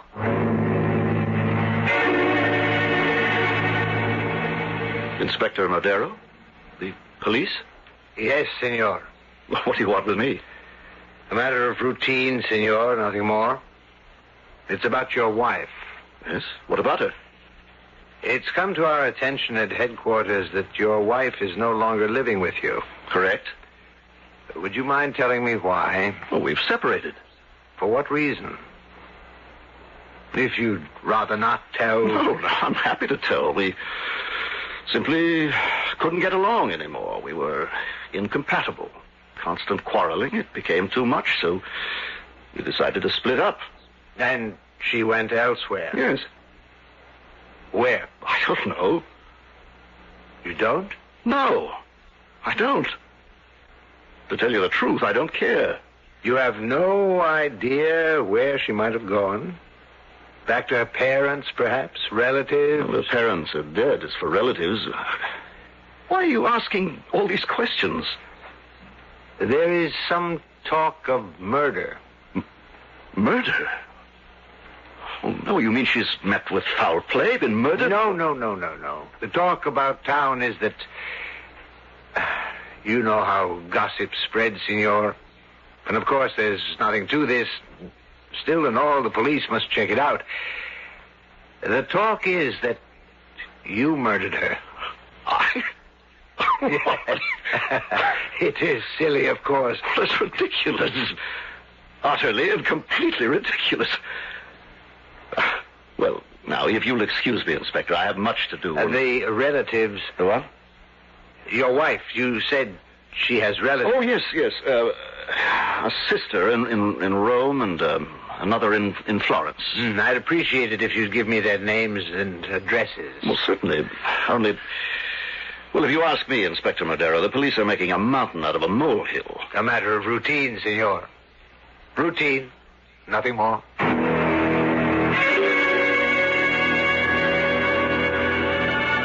Enjoying yourself, Isabella? Oh, Arno, I am. You have no idea. Thank you for bringing me. It's so wonderful. There must be thousands and thousands of lights, all kinds of colors, and the music and the people in costume and fireworks. Oh, no, the fireworks have started. Let's get closer. Well, if we can, but pushing through this crowd is going to be... Hey, what? Come on, Chester, stop blocking my way. Why, Arno, it's me, Fortunato. Father, I didn't know you were dressing up as a court jester. Yes. How are you, Arno? Well enough, Fortunato, and you? Well, fine, except, I've been a little troubled, a little puzzled, not hearing from you, especially after I gave you a 3-month extension on the loan. Well, I've been very busy, Fortunato. Very busy. Harvest time, you know. I just haven't had a moment to myself. Yes, but still and all. Well, never mind. This is a night for fun and pleasure, which reminds me, have you managed to find some 23 Amontillado for me? Well, the truth is, Fortunato, that... Now, I don't want to get your hopes raised, You have found some. No, not yet, but I may. I say I may have located a barrel of it in Mantilla. Whole cask? Oh, if that is only true. My agent is checking. I'll let you know. As soon as you do, don't waste a minute. Get it over from Spain as fast as you can. I'll do my best. Well, see you later. Look! Oh, Anna, look! The skyrocket full of floating at the same time. It's in some side, isn't it? It certainly is, Senor Montresor. Oh, Inspector Madero. Well met, senor. And isn't this Signorina Bellini with you? Yes, Isabella, this is Inspector Madero of the police. How do you do? Enjoying the carnival, I hope? Oh, yes. Oh, Arno, by the way, she didn't go to her relatives. What? Your wife. She didn't go to her sister in Rome or Florence. We checked. They haven't seen her. Oh, well, she must have gone elsewhere then. Of course. The question is, where? You have no idea, as you said, senor. No. Yes. Well, I'll just have to keep looking till I find her.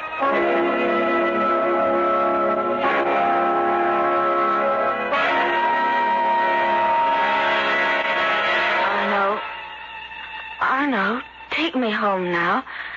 I shouldn't have come to your house in the first place. Oh, just another glass of wine, Isabella. No. I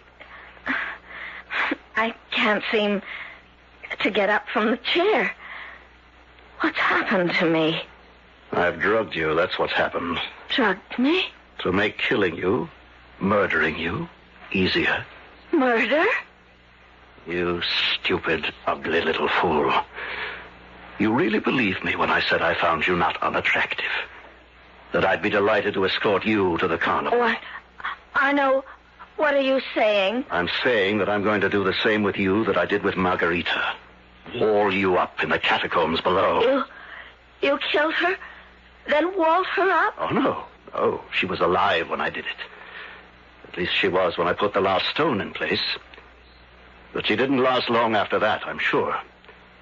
It couldn't have been more than an hour or so before she suffocated to death. Suffocate? I've got to get out of here. I can't move. No, you can't, so you might as well stop trying. You haven't a chance, Isabella. Not a chance. Why are you doing this to me? Revenge. Revenge for what your father did to me. Revenge for what Margarita did to me. Revenge for what you did to me. I? You are right, you see. If you hadn't come running to me, falling over yourself to tell me what you'd seen, I'd never have known Margarita. My beloved Margarita. I'd never have known she'd been unfaithful. But you had to tell me. You and your wagging, gossiping tongue. I didn't think. I'll pick you up in my arms. No. And carry you down to the catacombs. At the second level below. No. And wall you up as I walled up Margarita. Please. Think what it will be like. As slowly one stone after another goes into place. A growing coffin lid for a stone coffin. Think of the agony that lies ahead when the last stone is placed and mortared in tight. Tight. The air is cut off. And slowly, in agony and horror, you suffocate. Smother to death. Tell me now, little gossip. What have you to say to that? Nothing? I'm holding you in my arms, looking into your eyes. Eyes filled with fright, with terror. You have nothing to say. Oh, you must have something. Surely there's some word you can speak, some sound you can make. That's it, again.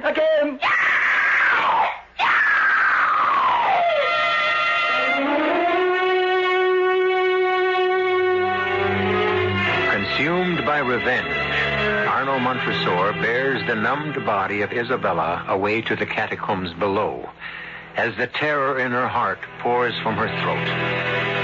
And if I'm not mistaken, Fortunato Bellini will be next in line for Arno's vengeance.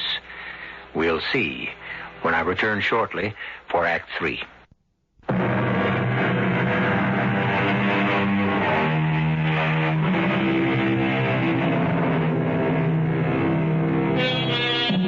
Our theme, as I have said, is revenge.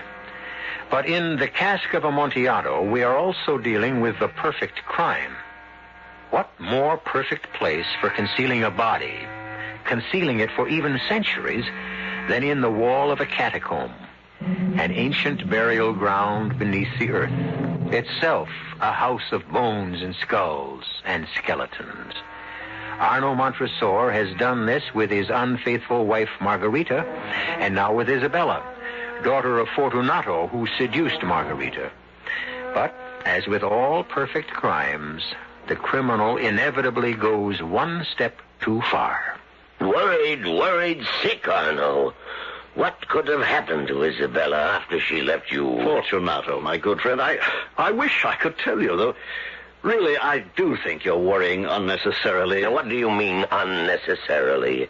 You say you brought her home last night at 12:30. But when I returned from the carnival at 3 this morning, she was not in the house. And here it is 2 in the afternoon the next day. Where is she? You ask me, she may have met with some friends and stayed with them. No, I don't think so. It isn't like her, not like her at all. I must go to the police. I should have gone to them before this. Oh, wait a little while yet. She'll show up. And by the way, I think I may have a surprise for you tonight. A pleasant surprise. What do you mean? You'll see. The Amontillado. You have found me some Amontillado. I didn't say that. That's what you mean. Where did you find it? How much of it? Oh, now. You're running ahead of yourself and me. I said nothing about finding any Amontillado. If you knew how much it means to me, the craving I have for that 1923 vintage. I know. And believe me, when I tell you I've moved heaven and earth to find them for you. And you have. I didn't say that. And I'm not going to say another word until I'm sure I have the surprise for you. And when will that be? Perhaps tonight. Perhaps tomorrow. Perhaps never. I'll send a message to you.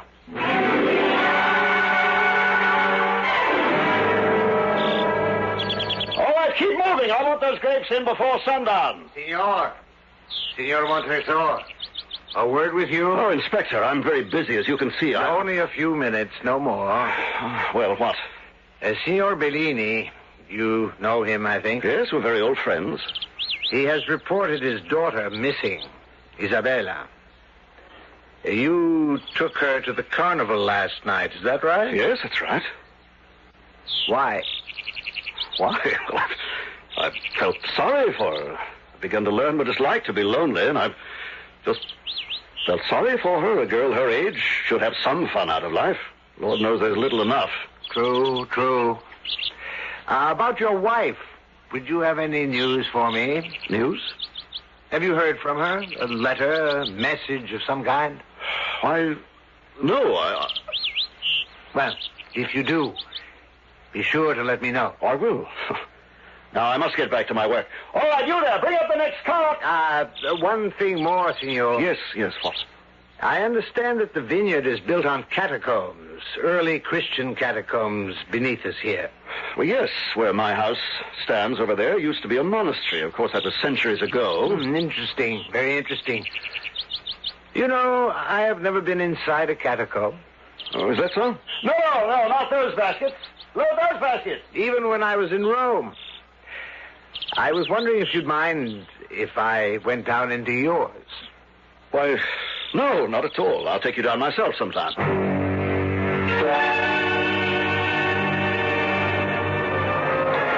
Excuse me, senor. Excuse me. I'm wondering if you might have seen a girl.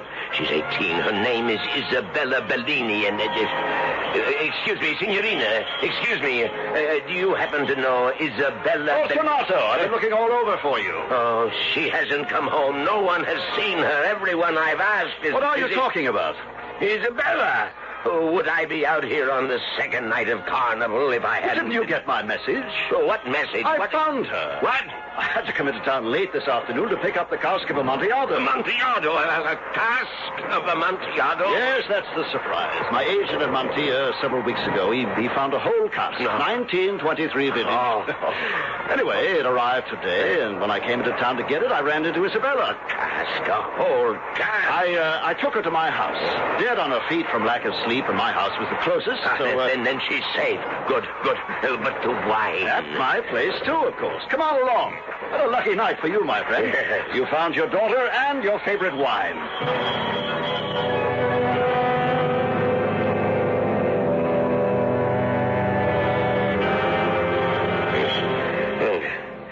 Good Lord, Arno. How far down into your infernal catacombs must we go? To the third level. The lowest. This is the second. One more. Why did you have to... Careful. Parts of the walls have broken down. Take care not to trip on broken stones. And now that I've turned my ankle, you tell me. Now, why did you have to bring the cask, a whole cask, down to the lowest level? The dampness. Very damp. Dampest part of the catacombs. See, the walls here are sweating with condensation. Yes, but why did you have to bring... I'm afraid all you know about wine, Fortunato, is how to drink it. When a place is damp, it's cool. The damper, the cooler. And casks of wine must be stored in... Oh, here we are. Precede me. Yeah. Hold the torch high to give light ahead. Of all places to store wine, bones, skulls, skeletons. More a grave than a wine cellar. A grave? Yeah. Yes. The grave of people buried here centuries ago. And now... Yours! Your grave, fool.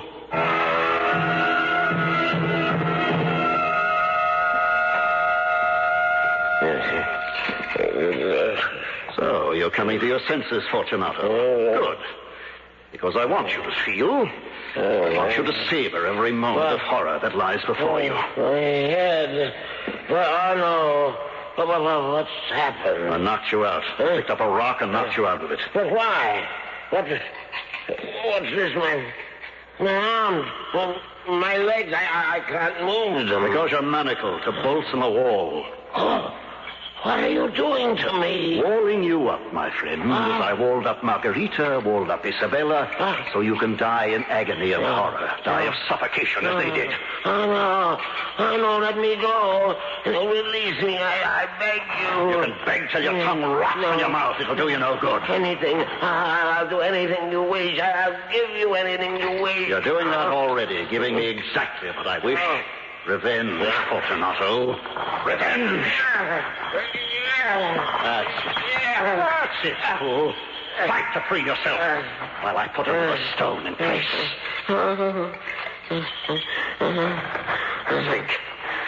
Think of what's to come. When the last stone, this one, goes in place. Darkness, blackness, the blackness of the grave. The grave made of walls covered with wet slime. A grave for the living. For you. You die slowly. Slowly die of suffocation. Last stone. See, fool? See? Watch now as I put it in place. Watch. eyes can't tear themselves from it, eh? Let me look into them, your eyes, and enjoy, relish, taste the hideous fear, the ghastly horror of your soul. Into place it goes. Into place, master. Now!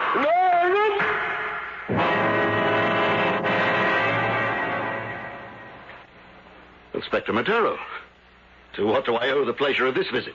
Why, in a way, Senor Montresor, it's at your invitation. I invited you? Several weeks ago.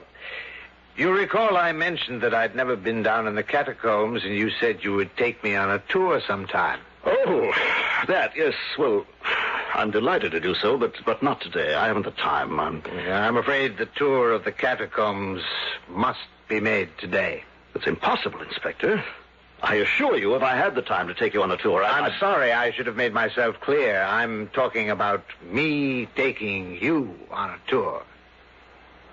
You taking me? Oh, yes. I've already seen them. Your overseer showed me around this morning, after I showed him the search warrant. What are you trying to tell me? That you're under arrest for the murder of Signor Fortunato Bellini, his daughter Isabella, and your wife Margarita. You're out of your mind. No, but I think you were out of yours. I must congratulate you, Signor. You came close, very close, to committing the perfect crime. But you overlooked one single factor, one very small thing. What? We'll go down, and I'll show you.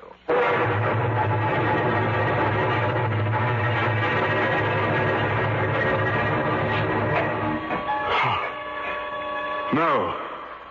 Yes. Fortunato's body. Exposed to view. The wall torn down.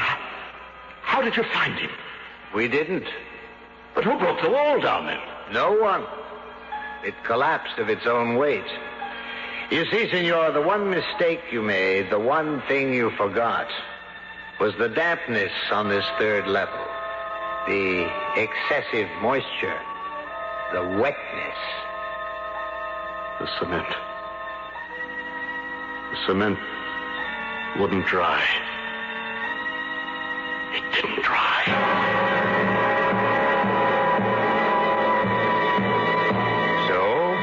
As always with a perfect crime, there is some slight imperfection.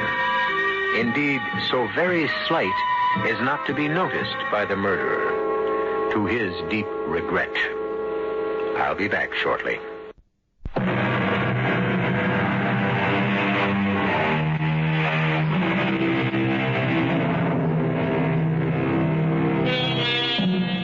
During the rehearsal of our adaptation of The Cask of Amontillado, a friend of mine visiting the studio said, "You know, E.G., this isn't the Poe story exactly as he wrote it." I agreed that it wasn't and explained that there's such a vast difference between story writing and playwriting that no adaptation can follow any story exactly. However, I also explained that our respect and admiration for Edgar Allan Poe impelled us to retain all of the original story where possible, and, above all, its chilling horror. We have reason to think Mr. Poe is pleased, and that you are too. Our cast included Richard Kiley, Francis Sternhagen, Roberta Maxwell, Leon Janney, and Robert Dryden. The entire production was under the direction of Hyman Brown. And now, a preview of our next tale. Well, this may give you a lift. The morning paper, page 1. Shooting victim succumbs.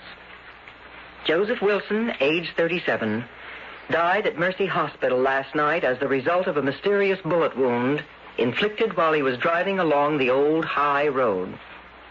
Wilson, a plumber by trade, leaves a wife, Helen, and 2 children, ages 8 and 3. Let me see that. Well, you have the right. Not many men get to see their own obituaries. Sure gives a man a funny feeling. I'll bet. The victim's will said he will be buried in Clendon Cemetery. That policeman sure did it up thoroughly, didn't he? Well, they could scarcely release a story that you died without being nice enough to bury you. Radio Mystery Theater was sponsored in part by Sign-Off, the sinus medicines.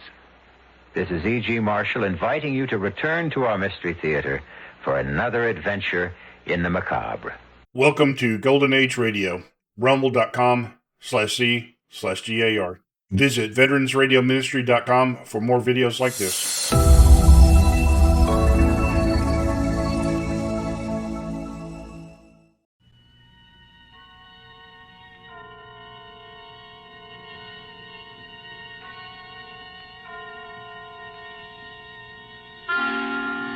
Suspense.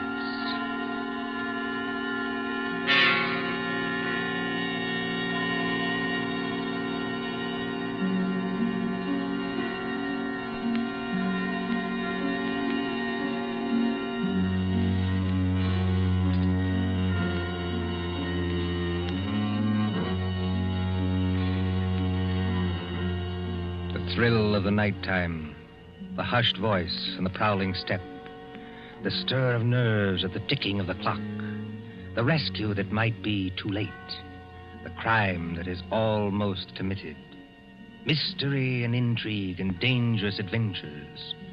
We invite you to enjoy stories that keep you in suspense.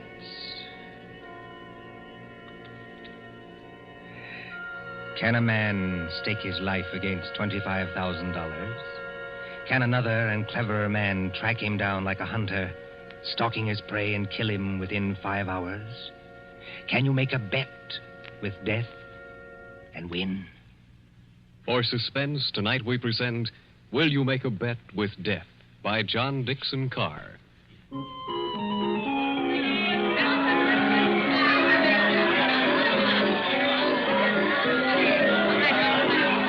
Coney Island on a summer day. There's the beach, bright colored with bathing suits. There's the boardwalk, all straw hats and summer dresses. There's the Ferris wheel and the roller coasters. There is all humanity eating hot dogs and having a good time. And over there, beyond that souvenir shop, is the haunted mill. You get into a little boat. You float through a narrow tunnel into the dark while witches scream. But that fools nobody, does it? There couldn't be any real terror, could there? While the bands are playing and the crowd goes by and... Ladies and gentlemen, a unique attraction. It hurts me to see you stand there and miss this. Only 10 cents, 1 dime, the 10th part of $1 to go through the old haunted mill and get the thrill of your lives. An overstatement, if you ask me. 1 ticket, please. Did you say 1 ticket, lady? That's right, 1 ticket. What's the thrill? Beg pardon, lady? I said, what's the thrill? Lady, the gals who come here with their boyfriends don't have to ask that. 10 cents, please. This way and mind the gate. Thank you. Step right up, ladies and gentlemen. Get your ticket for the old haunted mill where ghosts will walk and corpses... Give me some tickets. Hurry. Just a minute, young fella. I know you want to get into the old haunted mill, but there's plenty of time. How many tickets? I don't know. You better give me 10. 10 tickets. Do you hear that, ladies and gentlemen? Here's a young fella who likes the old haunted mill so much he buys 10 tickets. Don't call everybody for attention. Listen, I've got a better idea. Whatever boat comes after mine, yeah, I'll give you an extra $1 to send that boat through empty. Now, what's the matter, son? The cops ain't after you, are they? No. It's nothing like that. Will you do it? Well, money talks, young fellow. Okay, go ahead. Isn't there an empty boat here? Well, really? You've got such a great objection to riding in the same boat with me? Oh, I'm sorry. I didn't mean that at all. Don't misunderstand. Then you'd better get in if you want to go. This boat's starting to move. Yeah, I better sit down. You certainly had. Look here, I want to apologize. That's quite unnecessary. This place is rather childish anyway, isn't it? Yes, isn't it? But I've seen everything else, so I may as well see this. Here we go in the dark. What was that? One of the ghosts, I imagine, from a machine. It sounded like him laughing. There isn't anybody in the boat behind us, is there? Oh, I can't see. It's pitch dark. Listen, Miss... My name is Andrews, Betty Andrews, if it's customary to exchange names in a place like this. Mine's Pendrell. Bob Pendrell. Did you say Pendrell? Yes. Do you know it? Oh, no, not exactly. It's an unusual name, that's all. I don't want you to think I'm out of my mind, though I very nearly am. But I've got 5 hours to go. Just 5 hours. At the end of that time, either I'll have won $25,000 or else... Or else? Or else I'll be dead. You know, I wish I'd kept you away from this boat. Well, there's nothing to get alarmed about. For you. I can't tell you much, but I had to tell somebody that or I'd have started yelling. There's just one other thing. Is there? In these places, they've usually got little dim-lighted rooms along the way. Yes, Exhibits. boats and things. Yes. Well, when we come to one, I'm going to get out of this boat and hide there. Just don't get alarmed, and don't tell anybody when you go out. Why should you do that? I think I see a light ahead. There is a light, but... Dim, too. That's all to the good. It's... Yes? We're coming around the corner. Look, I'm going to have company when I get off. A waxed dead man on a pile of straw. Oh, I hope I can stand these noises. Goodbye, Betty Andrews. I wish we'd met at a different time. Mind the boat! Here, what are you doing? Getting out, too? Don't be an idiot. What's the idea? You need looking after, Mr. Pendrell. And if we must hide, I suppose this is as good a place as any. I won't have it. Quick. There'll be more boats along. Over behind that dead man on the straw. He'll hide us. Hurry. Well... Now, Mr. Pendrell, in the queerest place I ever got into, please tell me what this is all about. I can't tell you. You said it yourself. If you don't tell somebody, you'll go crazy. Maybe you're right. It's against the strict terms of the bet. But this is the last day. And I tell you, I can't hold out any longer. Lower your voice. There's a boat coming. I wonder if you ever heard of my stepfather, John Destry. Yes? I imagine everybody has. He's a millionaire, and I'm not. I'm just a chemist. An analytical chemist. Not very successful. So if I'd had time, if I'd had money, I might have worked out a process that would have... Well, I think it would have helped in the war. But he's got money. Yes, he's got money. Well, my mother died years ago. This Destry's a big, white-haired, fine-looking fella. You'd think butter wouldn't melt in his mouth. He's got an apartment in the East 60s, secretary, I never met her, valet, cook, that kind of thing. Well, he used to invite me there. I wouldn't go. Then he got hold of a book I had to have, a German work on chemicals. So I went. After dinner in that study of his, over the brandy...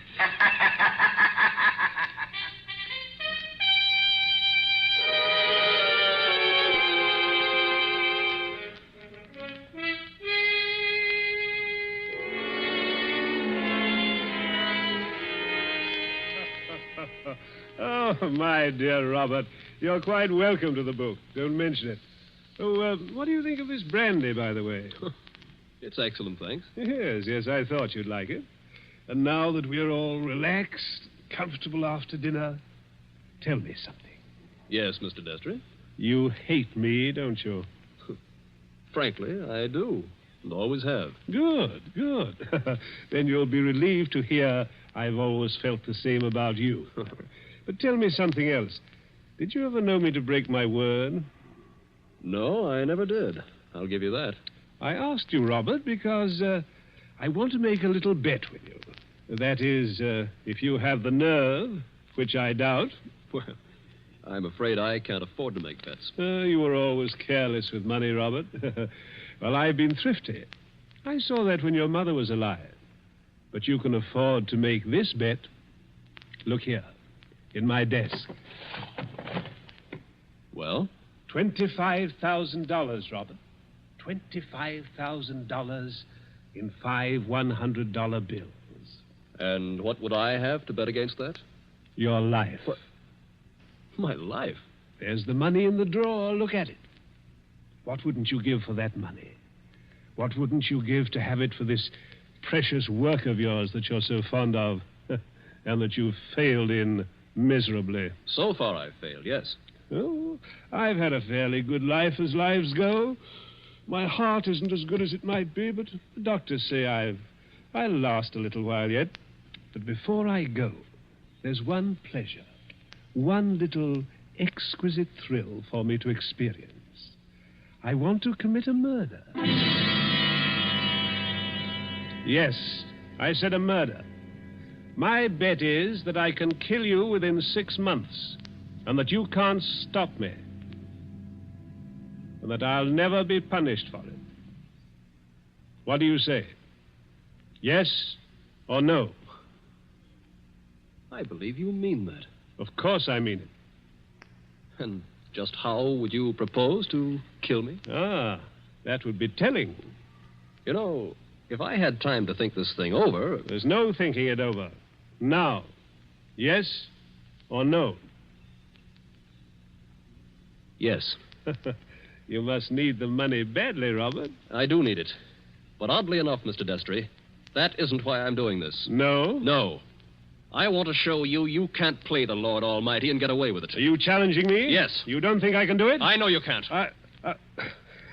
We mustn't get excited, Robert. There will be conditions to the bet, you understand?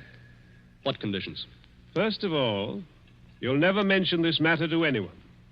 All right. That seems fair enough. You'll remain within the city limits of New York for 6 months. You'll spend at least 1 hour of every day walking the open streets alone. All right. You'll spend at least 1 hour every evening in your own room alone. I may come to see you, or I may not. Trying to scare me already, are you?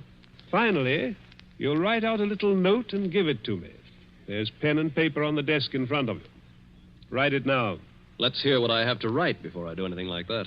You will write, I am a failure. You can't stop harping on that, can you? I am a failure, and this was the only way out. I wouldn't have done it otherwise. A suicide note? Yes. I intend to use it when I, operate. And if I won't write it? Ooh, then there's no bet. All right, I'll do it. It's now, let's see, 9 o'clock on the night of January the 10th. If you're alive and not in a madhouse... Does that go into the bargain, too? Yes. At 9 o'clock on the night of June 10th, given those conditions, you will receive $25,000. Can't you hear the dice rattle, Robert? You're playing with death now. I know it. Aren't you going to finish your brandy? No, thank you. Oh, then pour it back into the decanter. You heard me. Pour it back into the decanter. If you were as careful as I am, you wouldn't be where you are now. That's right. Always be thrifty. I can promise you, by the way, that you'll always be perfectly safe as long as you're in this apartment. But that's the only concession I make. I notice your hands are steady at the moment. I wonder what they'll be like a month from now.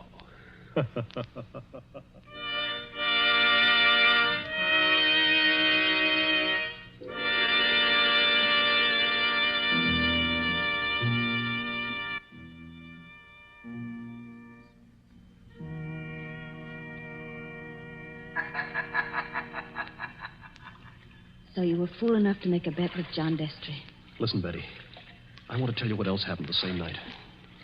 I got on a Fifth Avenue bus and started to look through that book that Destry gave me. It was a book that I wanted about poisons. Well, just as I opened it, I felt something sharp prick my fingers. I looked down, and my hands were covered with blood. He had sewn safety razor blades in a line down the inside edge of the cover. Oh, no. Yeah. A little white card fell out of the book, and I read it. It said, "See how easy it is to take you off guard? Those razor blades aren't poisoned, but they might have been. Take warning." Betty, that was 6 months ago. 6 months less 5 hours of careful, refined torture. And now, I've got only 5 hours to go. What's he done in the meantime? Nothing. Nothing. I don't understand. Nothing at all. That's the cleverness of it. He's left me waiting. Expecting something. Expecting it every hour of the day or night. Once at the laboratory where I work, I opened a box that I thought was from a chemical supply house. And a Mexican tarantula, one of those furry spiders about as big as your fist, ran out across my hand. It was a toy tarantula. He enclosed a card asking whether I didn't admire it. Bob, this can't go on. I used to think I didn't have a nerve in my body. I could hold the test tube at arm's length absolutely steady for minutes at a time. Now look at me. Don't, please, don't. But the waiting's almost over now. Walking the streets, wondering who's behind you. Sitting alone at night, listening for every step on the stair. He's got very little time left now, and he's got to do something. The question is, what's he going to do? Well, maybe he doesn't mean it. Maybe he's only doing it to scare you. And lose all that money? Oh, you don't know my stepfather. Listen. Huh? I don't hear anything. That's just it. There's no sound of running water. The boats have stopped. Then we're all by ourselves in here. Or with him. Yes. Oh, Lord, how I wish I hadn't gotten you into this. Oh, I'm all right. Or at least I think I am. I thought I saw him in the crowd outside, but I couldn't be sure. I'm seeing him everywhere. Now, Bob, just a minute. Just tell me one more thing. Did you ever see Mr. Destry, I mean face to face, after that first night? Oh, many times. He came to see you? He came to my laboratory once, yes, but mostly I went to see him. And why? Because it was the only place in the world I could feel safe. He's promised that nothing should happen to you while you were in his apartment. Don't you see it was part of the torture? Night after night he'd invite me, and I'd go. Right up until last night. Last night. We were in that study of his, with the devil masks on the walls, and he was sitting behind the big mahogany desk.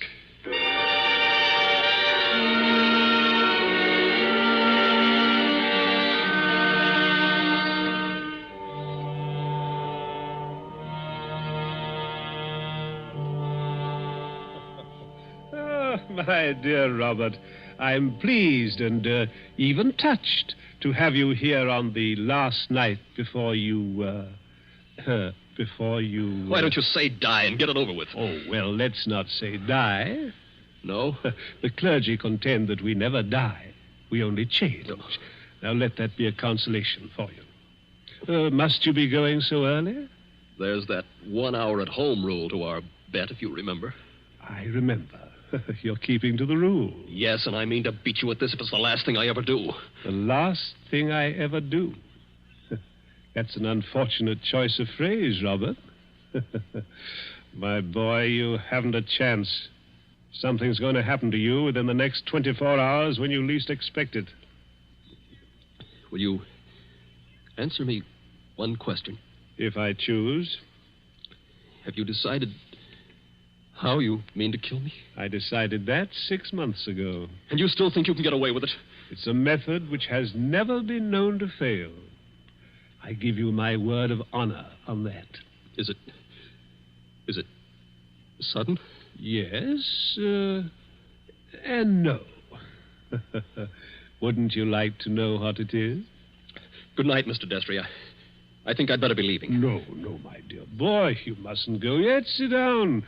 Pour yourself a glass of brandy. No, thanks. Then perhaps you wouldn't mind pouring me a little. My doctor allows brandy, though I'm forbidden spirits. I notice your hands are shaking quite a good deal. They weren't like that 6 months ago, were they? No. You were full of confidence then. Oh. And it grieves me to see you waste tobacco by lighting a cigarette and putting it out immediately. Oh, it's no use lying to you. But I'm going to beat you just the same. You wouldn't like to back out now? After what I've been through? You'd still have your life. I'll keep it, thanks. That's very unwise of you, Robert. Still, you must decide. Oh, I was expecting my secretary a little later to dictate some letters. But now, I think I'll leave her a message that I've gone to bed and turn in myself. Tomorrow is likely to prove an interesting day for both of us. Here's your hat, here's your briefcase, and let me wish you a fond, peaceful, and happy good night.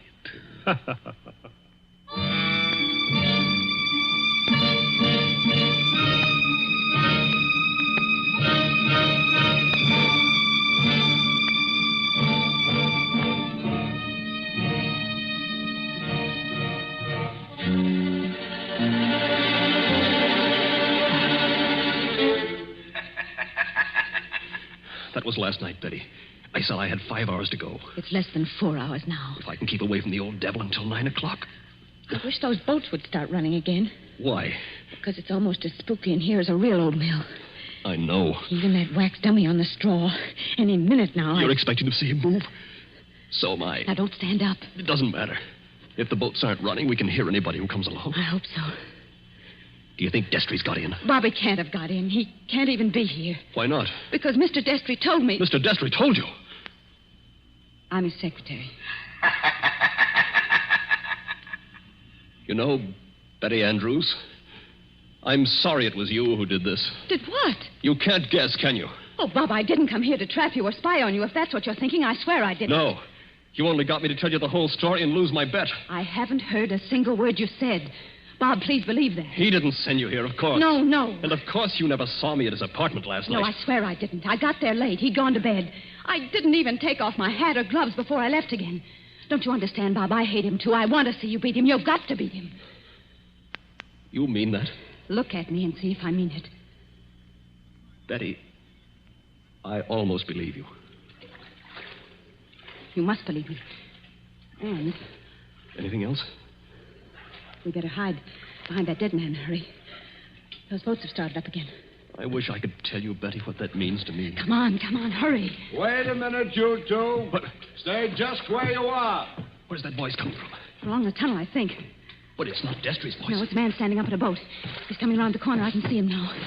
Hurry. The old haunted mill, eh? My golly, if this ain't some place to make a pinch, I never heard of one. What do you mean? Make a pinch? Just what I said. Your name, Robert Penderell? Yes. Who are you and what do you want? Police headquarters. You're to come along with me. I want to see you over in New York. About what? I wouldn't know, lady, but it might be about the murder of John Destry. Oh, no! Did you say the murder of John Destry? That's right. Somebody poisoned him last night with mercury cyanide. I wouldn't have got you at all, maybe, if the barker outside there hadn't thought the cops were after you to start with. Betty, Yes, Bob? he's beaten me. He hasn't beaten you. Oh, yes, he has. And I know now the weapon Destry was going to use in killing me. What weapon? It never fails. The electric chair. You mustn't talk like that. Don't you see? He never once intended to kill me in the way I thought. Are you coming quietly, Mr. Penderell? Just a minute. He's poisoned himself. But he's left evidence to show I did it. He's killing me the worst way possible. He's won the bet. The money doesn't matter now. If I'm in the death house for murder, what use have I got for all the money in the world?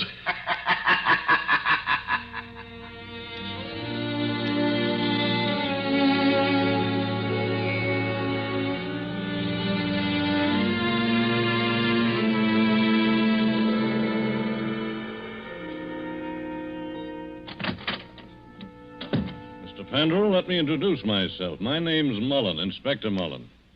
It's a pleasure to meet you, Inspector. It's a pleasure to be safe again. I've had you brought here to my office for a little quiet talk. You're in a jam, son, and I want you to realize how bad it is. You think I don't realize it? John Destry was poisoned with mercury cyanide administered in a glass of brandy. And only my fingerprints were on the glass besides his own. I can guess. Mr. Destry's body was found this morning lying behind the desk in the study. There was an empty glass with traces of brandy and cyanide. Now, we haven't had the full autopsy report, but the smell of that stuff is pretty distinctive. They tell me you're a chemist, Mr. Penderell. That's right. The boys find that 8 grains of mercury cyanide are missing from your laboratory. Where he visited me a month ago. And in your briefcase, which you took away from his apartment last night... He handed it to me. I remember. We found over $1,000 in cash. Now, take a look at this note. Huh? Did you ever see it before? Well, yes. I wrote it. You admit that? Yes. It says, I was a failure, and this was the only way out. I wouldn't have done it otherwise. Where did you find it? Torn up in little bits. You started to write a confession, and then you couldn't face the consequences. But you shouldn't have left the pieces behind. You're infinite, my boy. Unless... Unless what? Now, if you'd like to confess here and now, and maybe we did a little deal about second-degree murder, Oh, why... Inspector, why bother to string me along? What do you mean, string you along? There's no second-degree murder on a poison charge. It's the death house or nothing. He saw to that. It's too bad you had to go and kill him, son. Didn't you know he had an aneurysm? A what? Fatal heart disease. He said that he had heart trouble, but... Heart trouble? His doctor says he couldn't have lived 8 or 10 months anyway. And you might have got something in the will. So that's why he did it. Did what? Killed himself. You still stick to that crazy story you told the boy? He's going to kill me, isn't he? With 3,000 volts of electricity. Inspector Mullen. What are you doing here, Sergeant? Didn't I say I wasn't to be disturbed? All the same, Inspector, I thought I'd better do it. There's a young lady here, a Miss Betty Andrews. I think you'd better see her. I'll see her when I'm good and ready. And I think you'd better see her, Inspector. We've just heard from Mr. Destry's lawyer. Well? He said that young fellow there, Mr. Pendrell, inherits $25,000 in Mr. Destry's new will. Did you hear that, son? Do you see what you'd have gotten if you hadn't gone and killed him? He was keeping his promise, that's all. And a fine lot of good it'll do me now. But look, Inspector, I've just talked to the medical examiner, and he says there's no poison in Mr. Destry's body. Say that again? There's no poison in the old man's body. Somebody's kidding you. An empty glass with the smell of mercury cyanide and a dead man with a congested face behind the mask? What did kill him, then? Well, if you'd like to listen to Miss Andrews, Inspector, she's right here now. I think you'd better listen, Inspector. I've been trying to tell you all afternoon. Go ahead, Miss Andrews. I've been over and over it. But until I got the medical report, nobody would listen. Can you tell us what killed John Destry? Yes. Poison killed him. But the sergeant's just been saying there was no poison in the body. Inspector, will you listen? I was at Mr. Destry's apartment late last night. Well, so what? You didn't kill him, did you? The servant said he'd gone to bed. So I looked into the study to see if there were any instructions. Was Mr. Destry dead then? I don't know. I couldn't see his body because it was hidden behind the desk.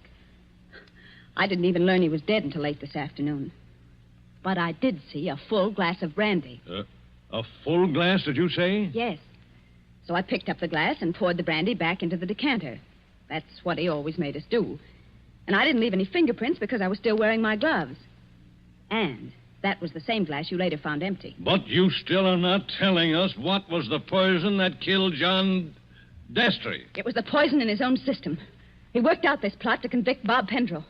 Only just as he stretched out his hand to drink the cyanide... Inspector, I think I see it. It was his last great hour. He couldn't resist such gloating as he'd never known before. That's it. His heart wouldn't stand it, and he fell dead behind the desk. And I think, if you study the expression on his face, you'll find he died laughing.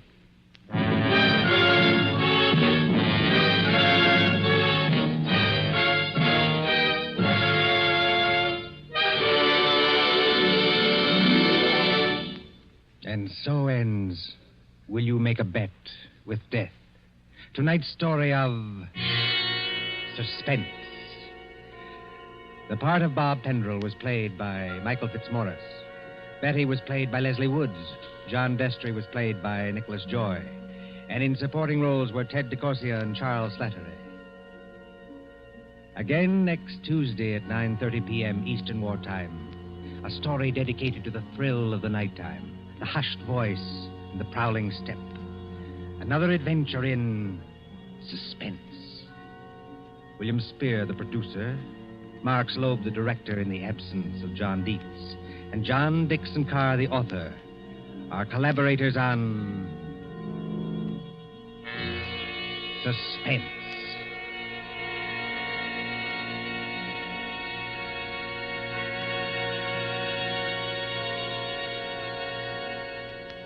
This is the Columbia Broadcasting System.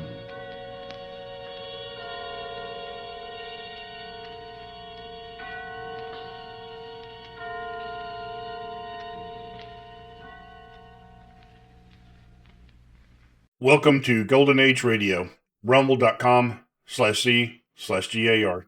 Visit veteransradioministry.com for more videos like this.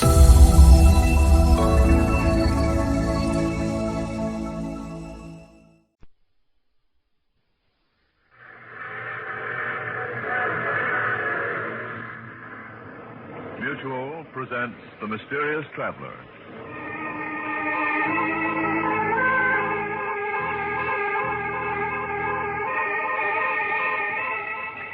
This is the Mysterious Traveler, inviting you to join me on another journey into the realm of the strange and the terrifying. I hope you will enjoy the trip, that it will thrill you a little and chill you a little. So settle back, get a good grip on your nerves, and be comfortable. If you can.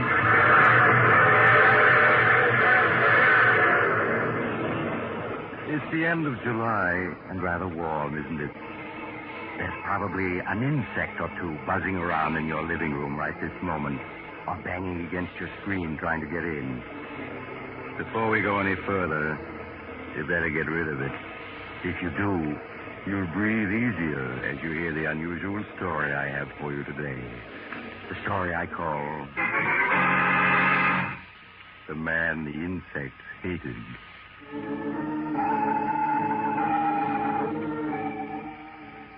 My story begins in a homemade laboratory in a crumbling mansion on the edge of a bayou, deep in the heart of the Louisiana swamps. Outside, the air is filled with the strident hum and buzz of insects, uncounted swarms of them, crawling and hopping and flying in the hot, lush atmosphere. Inside the laboratory, the air is filled with the same sound as a small man with graying hair lifts a wire insect trap to a table. Listen to them, Mary. How they hate me, every one of them. The flies, the bees, the hornets, the beetles, the locusts, the spiders, they all hate me. Oh, John, they don't hate you. They're just bugs. They can't hate you. Yes, but listen to them hum and buzz when I come near. They know me. And the reason they're so upset is that they know that we're enemies. And that I'm going to destroy them. Destroy them utterly. All right, John. Oh, Mary, you look tired. This life we've been leading the last few months, it's very dreary for you, isn't it? It's all right, John. It doesn't matter. Oh, but it does. These swamps, they must seem like the last outpost of creation to you. You always did love the city and the lights, the movement, the gaiety. I'm all right. You mustn't worry about me. It's such a struggle. If we had someone to help us, it would be easier. But no one will come out here and work for us. Yes, I know, my darling. Believe me, I do. But it's only for a little while. Soon we'll be rich. I promise it. All right, John. I'll be patient. You do believe me, Mary. You know that I'm on the verge of success now, don't you? That last formula, you saw how quickly it killed every insect in the cage? Yes, I know. It was wonderful, John. Yes, and you know yourself what it'll mean to the world. The perfect insect killer, something much better than DDT. Why, it will be tremendous. It will make the worst jungle livable. It will cut down disease and increase the crops. There's someone at the door. Yes. That's very odd. I wonder who it could be. I'll see. Perhaps it's Dr. Guernsey or Mr. Conway, the druggist. They promised to call. Good morning. Professor Hanson in? Why, yes, he is. Come in quickly. There's so many flies. Yeah. Seems like the air is full of bugs outside. Never saw so many in my life. What is it, Mary? It's someone to see you, John. I don't know who. Andrews, the name, Professor. Martin Andrews. Hey, you really are out in the wilds here, aren't you? Thought I'd never find you. Yes, we are rather isolated, but... You're wondering who I am and what I want here. The truth is, I was in Conway's drugstore back in town, and he told me you might be able to use a handyman. Oh, a handyman? Yes, we can use a handyman. How much do you want? Oh, not very much. I guess $25 a week would do me. We can manage that, I think. But on second thought, I don't know. I'm not crazy about these swamps with all these bugs around and... Oh, please try it anyway, Mr. Andrews. My husband is engaged on some very important research, and he needs help badly. Oh. Well, when you put it like that, Mrs. Hanson... Then you will stay. Yeah, I'll stay. What have I got to lose? Maybe I'll like it better than I thought at first. Excellent, Mr. Andrews, excellent. Oh, just call me Martin, Professor. Yes, Martin, yes. Now, there are a lot of details that you can help me with. Now, take this watch. And Lunch will be ready in a minute. Oh, yes, my dear, yes. Take this watch, Martin, and you see this wire trap full of insects? Yeah. There must be thousands of bugs in there. There are. You see, I'm working to discover the perfect insect exterminator. Oh, yeah, I see. Yes, and in this spray gun, I have my latest solution, Formula 312. And I'm going to spray it just once at this trap full of insects, and you are to time how long it takes them all to die. You're going to kill all those bugs with just one squirt from that spray? I hope so. And they know it, too. Listen to them hum. How they hate me. They know I'm going to kill them, and they wish they could get free to kill me. Huh? Oh, yes. Yes, they know me. Insects hate me. All insects. Just as I hate them. They'd kill me if they could, but instead I'm going to kill them. Have you put your eye on the watch? What? Oh, yeah, sure. Then start timing. Now, watch and listen. Say, that stuff really mows them down, Professor. Yes, they're dying now. A few of them are still trying to crawl around, but there they go. Now, how long did it take? 29 seconds. It's good, but not quite good enough. But I'm sure I'm on the right track. Lunch is ready, John. Oh, yes, my dear. Yes, we're coming. Well, Martin, do you think you're going to like working here, helping me develop my new insect killer? Yes, sir, Professor. I've got an idea it's going to be a lot more interesting here than I ever imagined.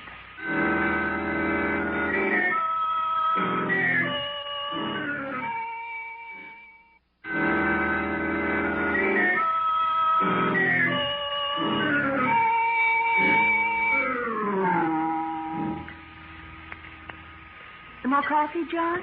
Thank you, my dear. No, I want to go back to the lab to try a new formula. And while I'm mixing it, why don't you show Martin around the place? Why, That's a swell idea, Professor. I'd like to get wise to just what you're doing here.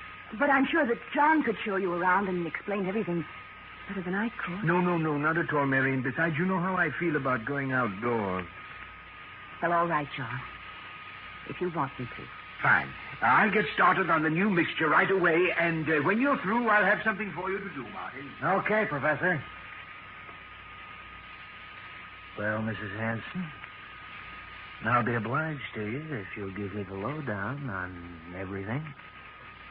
Well, all right, Martin. There are things that you really should know.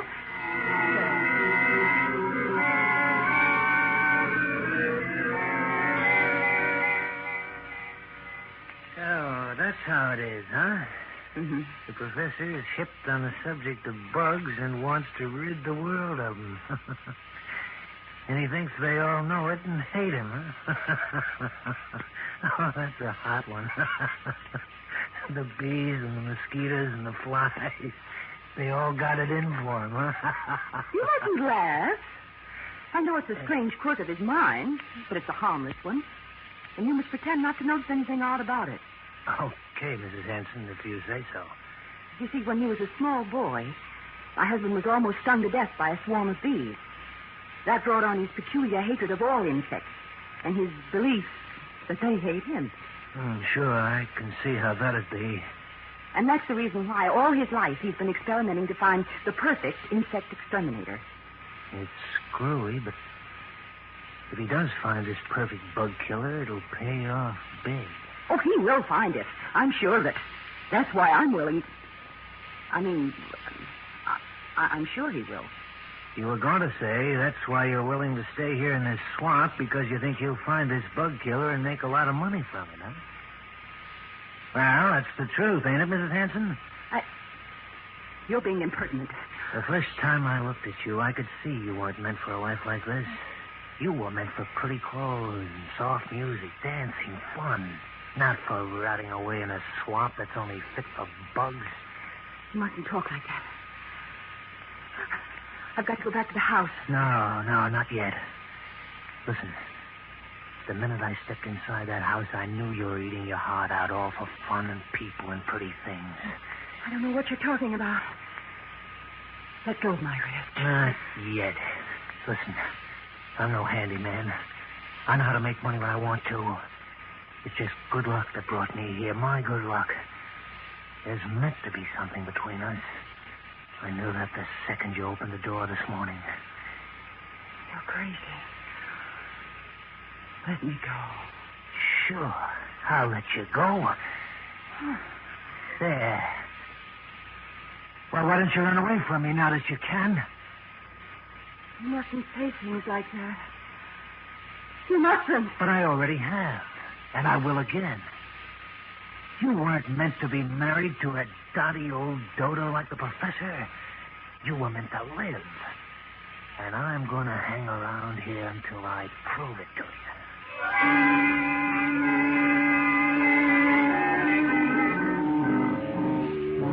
And so Martin Andrews joined the strange household in the swamps, the household where Professor Hansen plotted death for the insect world.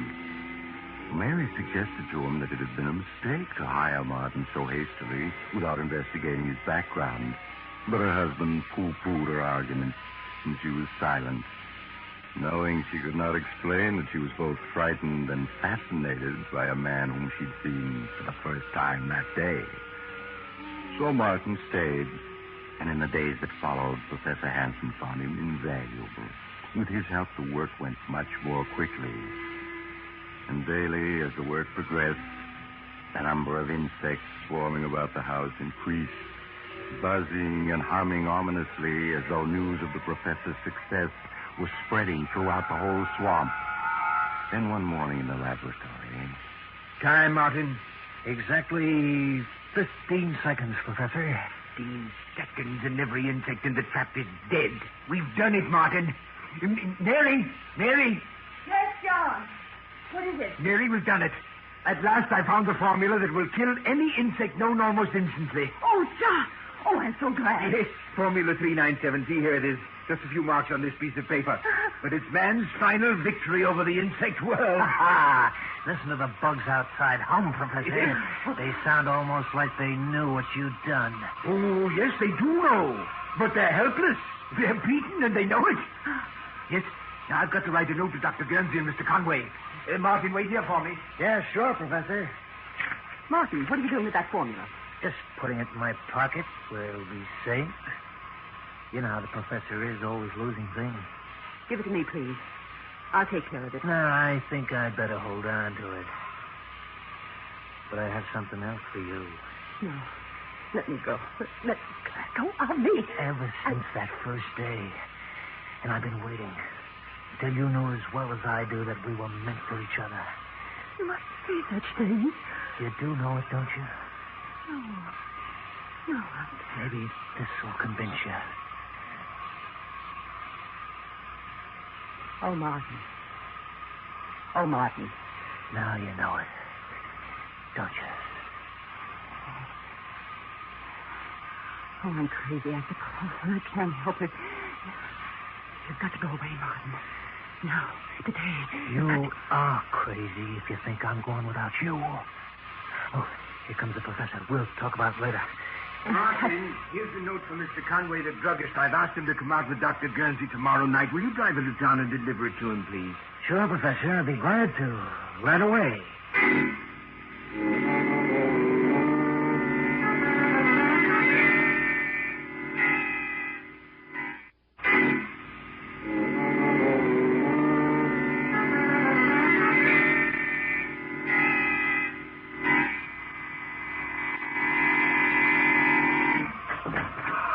Come in, Martin, quickly.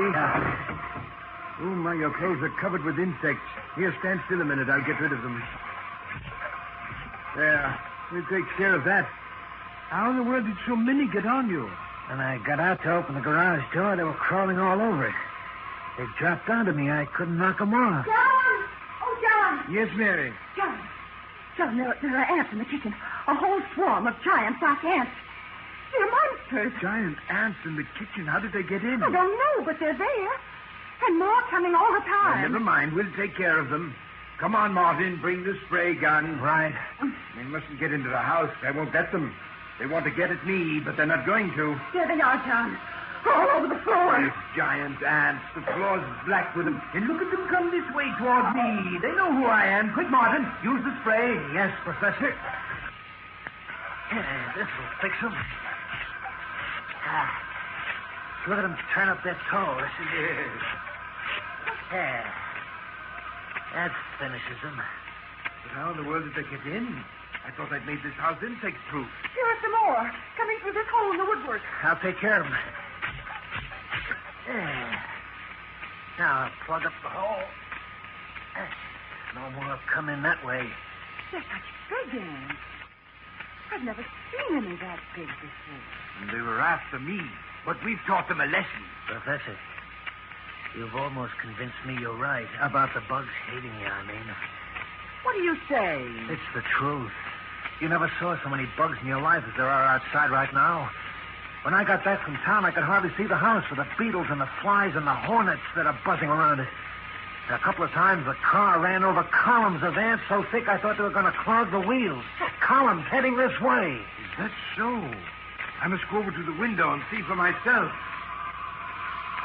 Yes, good heavens, the screen is so covered with insects I can't see out. I'll give them a dose of your bug killer. That'll make them move on. There. That cleared them off. Now, take a look outside, Professor. Did you ever see anything like that in your life? Oh! Good Lord, the sky is black with insects. Look at that swarm over the trees. Flying beetles, wasps, bees, locusts. I can't identify them all. Yeah, and just listen to them. Listen to that song of hate. Don't say that. It's just a natural phenomenon. These swamps breed insects by the millions. Yeah, I know. And every one of those millions is headed right for this spot. But that's ridiculous. No, it's not. All the way to town, I didn't see a single bug. Because they're all gathered right around here, right around this house. You mustn't say that. He's right. They know what's happening here, and they want to stop me. No, John, no. If you want my advice, the thing to do is make up all the Formula 397 we can. If those bugs ever get into this house, we're going to need it.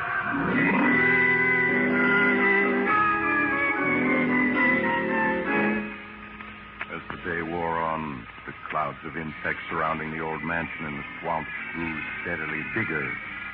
At times, the house was almost hidden by the black swarms of tiny creatures flying and crawling over it, as if they really were trying to force their way inside.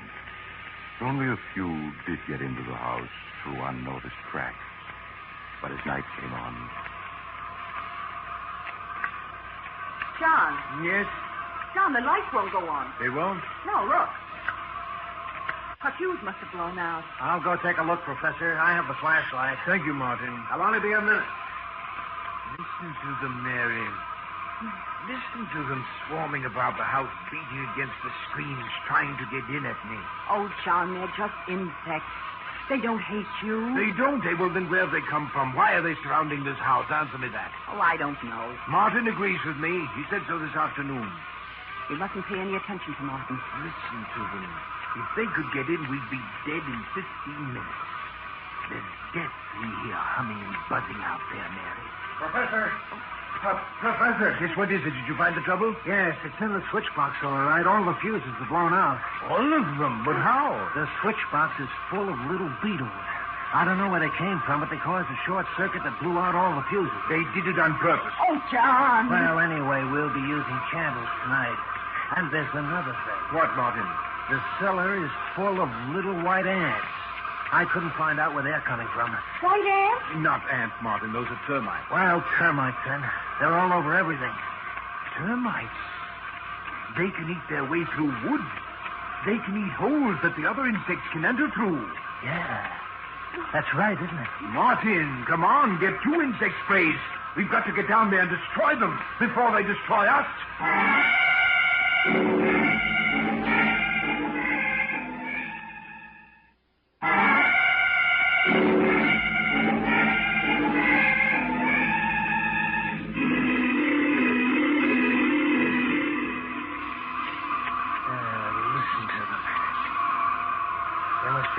billions of bugs out there.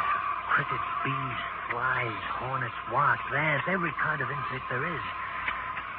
It's a good thing you put tight screens on this house.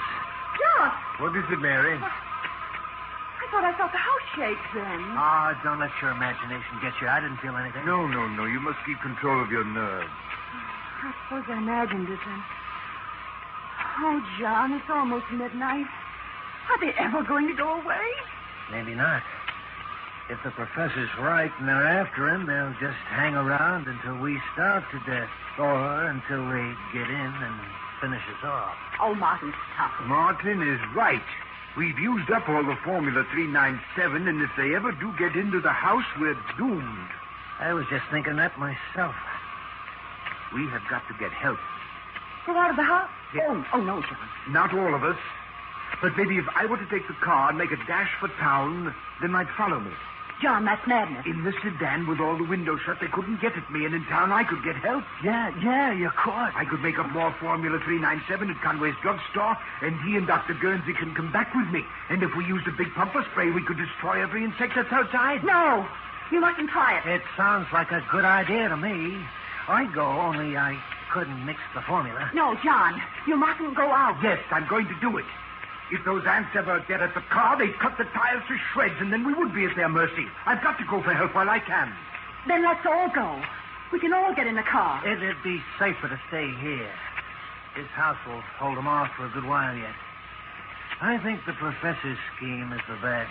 All right, Martin. Now, I'll get ready. And then you come downstairs and help me with the garage doors. And you're going to have to open and shut them awfully fast when I take the car out.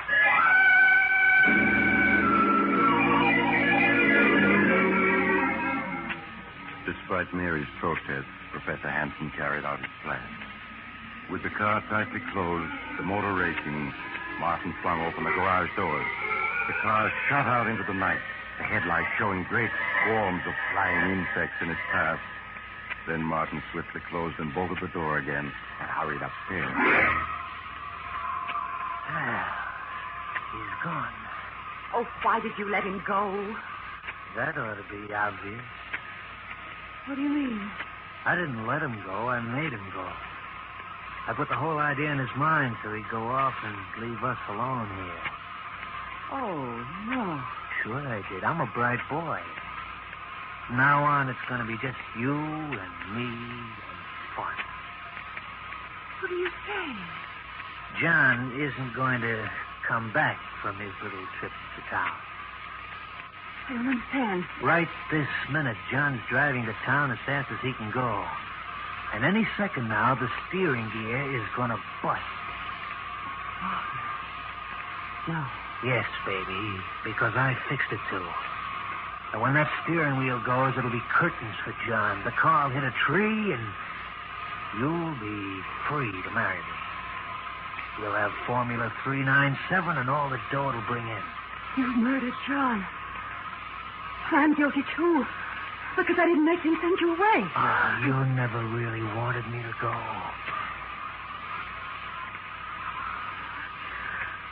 I ought to law with you. And myself, too, but I... But you don't. No, Martin. I don't. That's more like it, baby. We'll always be together. Always. Forever, Martin. Martin. Huh? Something's happening. What? The house. It's shaking. Oh, we gotta get out of here. The house is caving in.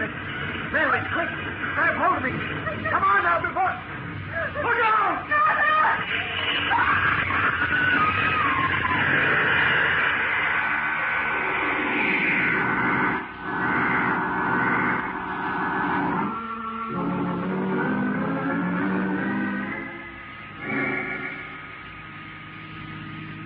Mr. Conway, can't you drive faster? We must get back to the house. I'm driving as fast as I can, Professor. Professor, you must control yourself. That was a serious accident you were in. It's a miracle you weren't killed. Sure was. When your car hit that tree, I'm just glad it wasn't me. Yes, but please drive faster. Now, we're almost there. The house is just around this bend in the road. Yes, but please hurry. You mustn't slow down. Professor, I gotta take this curve slow. After all, we don't want them. Good Lord. house. It's collapsed. Now come quickly. We must find my wife and Martin. Come along, Conway. This looks bad. Mary? Mary, where are you? Mary, answer me. Conway, you'd better start looking through the red newspaper. Mary? Mary, where are you? Oh, Lord, I've never seen so many bugs in all my life. If we only had more of my Formula 397, we could kill all of them. All of them. But they won't get the better of me. They won't. Oh, Professor, what are you doing? There isn't any spray in that gun. It's empty. I'll show them. I'll show them. Doctor. I found them. They're under the wreckage of the house. Oh, well, you'd better take me to them, Conway. Perhaps we can assist. Too late, Doc. They're both dead. Dead? They're dead, yes, Professor. They were killed by falling timbers when the house collapsed. No. No! It wasn't the falling timbers that killed them. It was the insect world that killed them. They tried to destroy me, and instead they murdered Mary. And now they're trying to break me down. But I won't let them. I won't let them. Formula 397. Doc, what's wrong with him? That spray gun's empty. Yes, Conway, I know.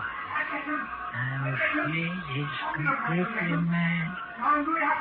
The insect world has destroyed his mind.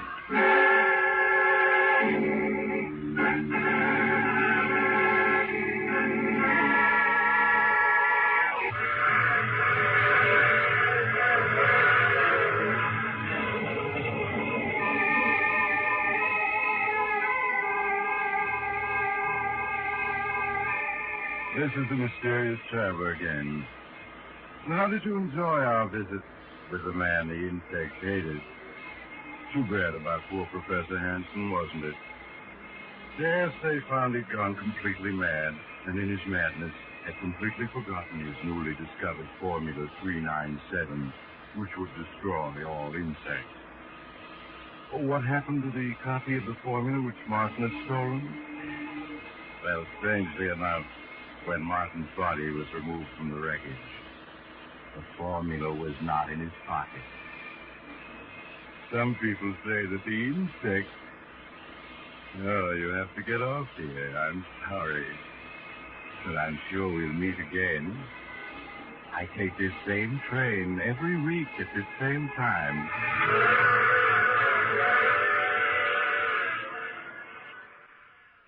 Welcome to Golden Age Radio. Rumble.com/C/GAR. Visit veteransradioministry.com for more videos like this.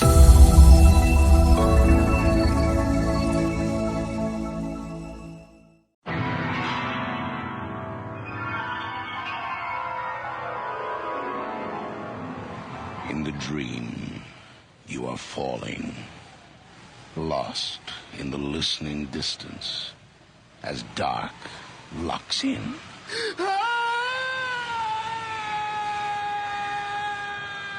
Nightfall.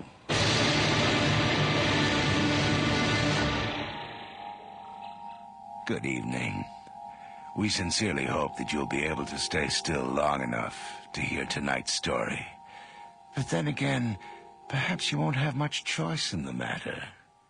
The play, by John Graham, is called Buried Alive. He comes forth like a flower and is cut down. His days are short and full of woe. Inasmuch as it pleases the Almighty God Just listen to those to tears. take to himself this soul of our brother here They departed, don't sound real. we therefore commit his body to the elements. Keep it up. Good work, Rose. What a performance. Earth to earth, dust to dust, Yeah. ashes to ashes. What gibberish.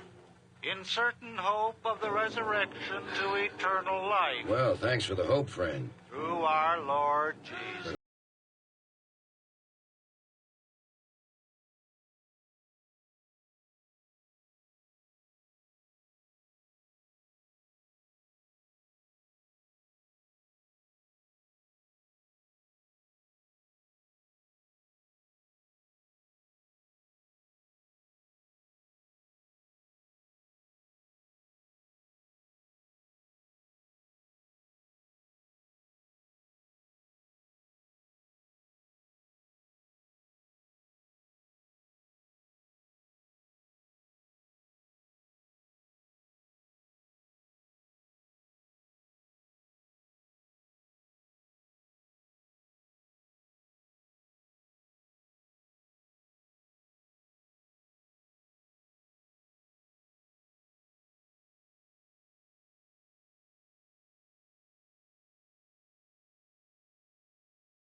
and penniless.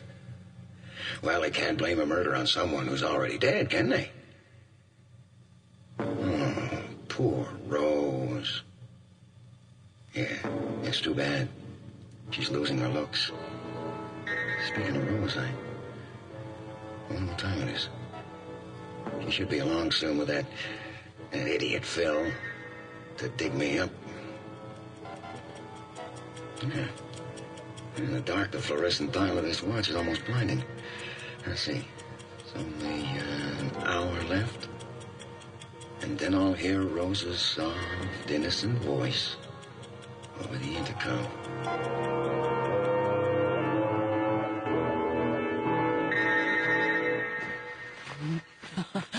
No, stop that, Phil. Not here. Why not, Rose? I want you. Not in Santini's bed. Forget him, Rose. He's as good as dead. That oxygen cylinder won't last more than 24 hours. I don't want to talk about it. Oh, why not? He's dying, and I couldn't be happier. The way he treated us. Clowns in that two-bit dirty hypnotism show of his. Well, now he's the clown, and nothing's bad enough for him. I'm sorry, but he was my husband. Yes. Yes, he was. You're right. He had it coming to him. We don't have to hide our feelings anymore. And besides, with all that insurance money, we're free. I love you, Rose. Oh, Phil. We don't have to be afraid again, Rose. You love me, don't you? Of course. Then forget Santini. You're good for me, Phil. Come over here.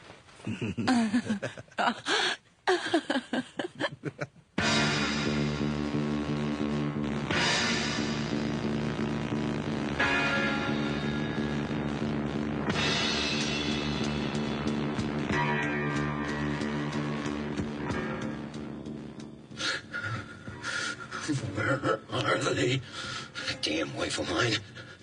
Get me out! Get me out! I feel like I'm being crushed. No, wait a minute. Calm down, Santini. Calm down. Don't burn up the oxygen. All right, what time is it? They're always late. How can she be so stupid? Well, she'll learn quick enough when I get out. Oh, no. No, she couldn't. Double-cross me? Oh, not Rose. I mean, she doesn't have the nerve. Maybe the intercom's broken. They came, but they couldn't get it to work. I'll check it. The intercom works. I have been double-crossed. She'll leave me here. No. No. I'll just push your coffin lid up. That's it. You just push it up. Come on. Once more. A little harder. The lid's moving.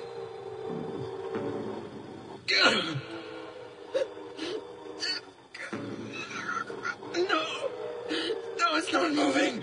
It's not moving. Oh, I've gone crazy. Of course it's not moving. It's not going to move. The coffin's got 6 feet of earth on top of it. The oxygen will be running out. I've heard what happens to trapped men who are slowly suffocated. The nausea tortures them until they rip out their own throats.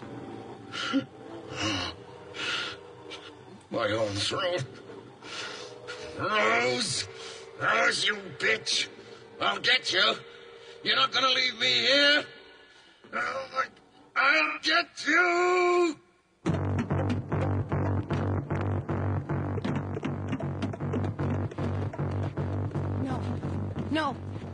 No, go away. Rose? Leave me alone. Rose? No. Rose, wake up. No, go away. Go Wake away. up. Oh. Phil. Oh, Phil. It was only a dream. There. Bad one, eh? I saw him. He was out of the grave. His arms were around me. Take it easy. You've had a rough day, but it's all over now. I was in love with him. Forget him, Rose. I remember when we met. I tried to fight him, but he kept drawing me back. Rose, I was please. young and naive, but so happy in my lavender dress. Go to sleep. No. I've got to go and make sure he's still there. You can't be serious. Why can't you wait till morning? Now. But it's late. I'm going now. Are you coming or not? Let's just leave it alone. It's done and over with. Leave it alone. You're afraid. No, I'm just not going. I don't want anything more to do with him. I'm on my own then? Suit yourself. But, Rose, be careful. It's dark out there tonight.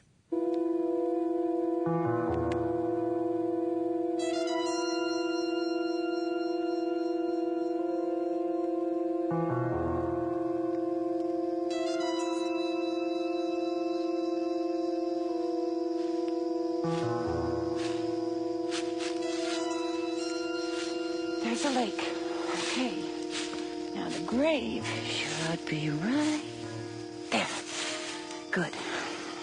And the intercom. Yeah. Everything is here. Santini? Are you there? What the hell do you think? Where have you been, damn it? Everything's going according to plan, isn't it?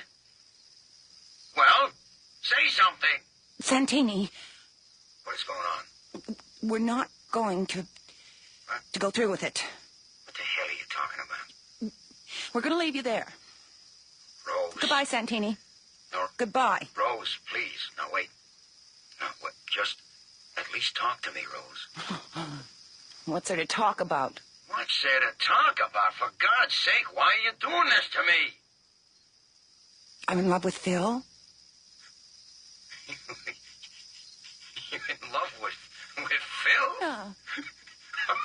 Phil the clown? Yeah. I don't believe it. No, don't you laugh. He's good to me. Oh, sure. Hey, Mel, well, he makes me feel important. That wimp? You're in love with him? Come on, Rose, you're not serious. Even now, you make me feel stupid. Oh, okay. All right, listen, Rose. Look, I didn't mean it.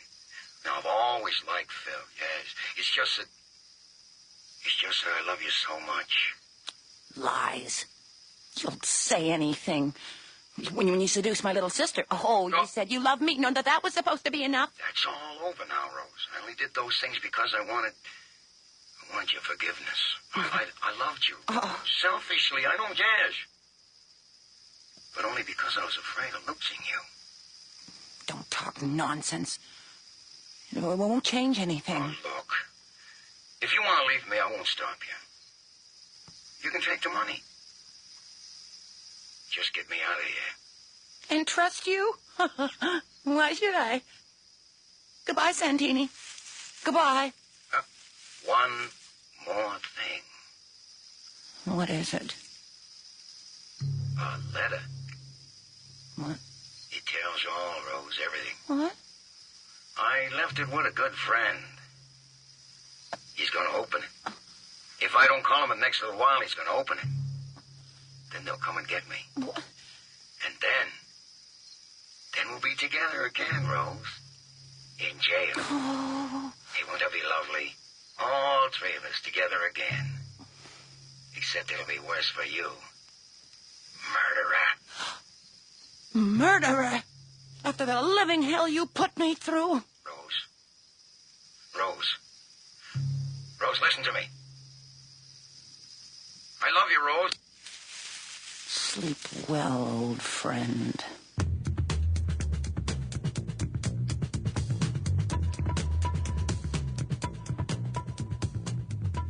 A letter. Damn it, he's got us again. It could be a bluff. I'm not going to rot in jail. I mean, even if we do let him go, we'll still have the money. What are you talking about? If we let him go, he'll kill us both. You know that, don't you? Yes. No. I don't know what to think. I can't stand it. He's down there dying, and we're going to get caught. It's not working. It's just not working. Look, just stop and think for a minute. What friends does he have? Santini? Friends? Certainly no one he could trust. Huh? Maybe it was a bluff. Of course it was. Imagine him asking someone to wait for him to return from the dead. How could he expect anyone to do something like that? You know, you're right. It's just more of his nonsense. He's made a fool of me again. Hey, forget it, Rose. We're safe. No, that's not enough. What do you mean? He tried to make a fool of me. He's gonna die with us loving and laughing in his ears. Come on. We're gonna make love in that graveyard. No, I can't do that. I can't. What's wrong with you? What are you so afraid of? I'm still afraid of him, damn it. You would be too if you knew it was good for you. Why are you such a wimp? I'll go alone. I want to see that louse bacon suffer. I want to see him die 1,000 deaths. Good night. Be careful. He can be very persuasive.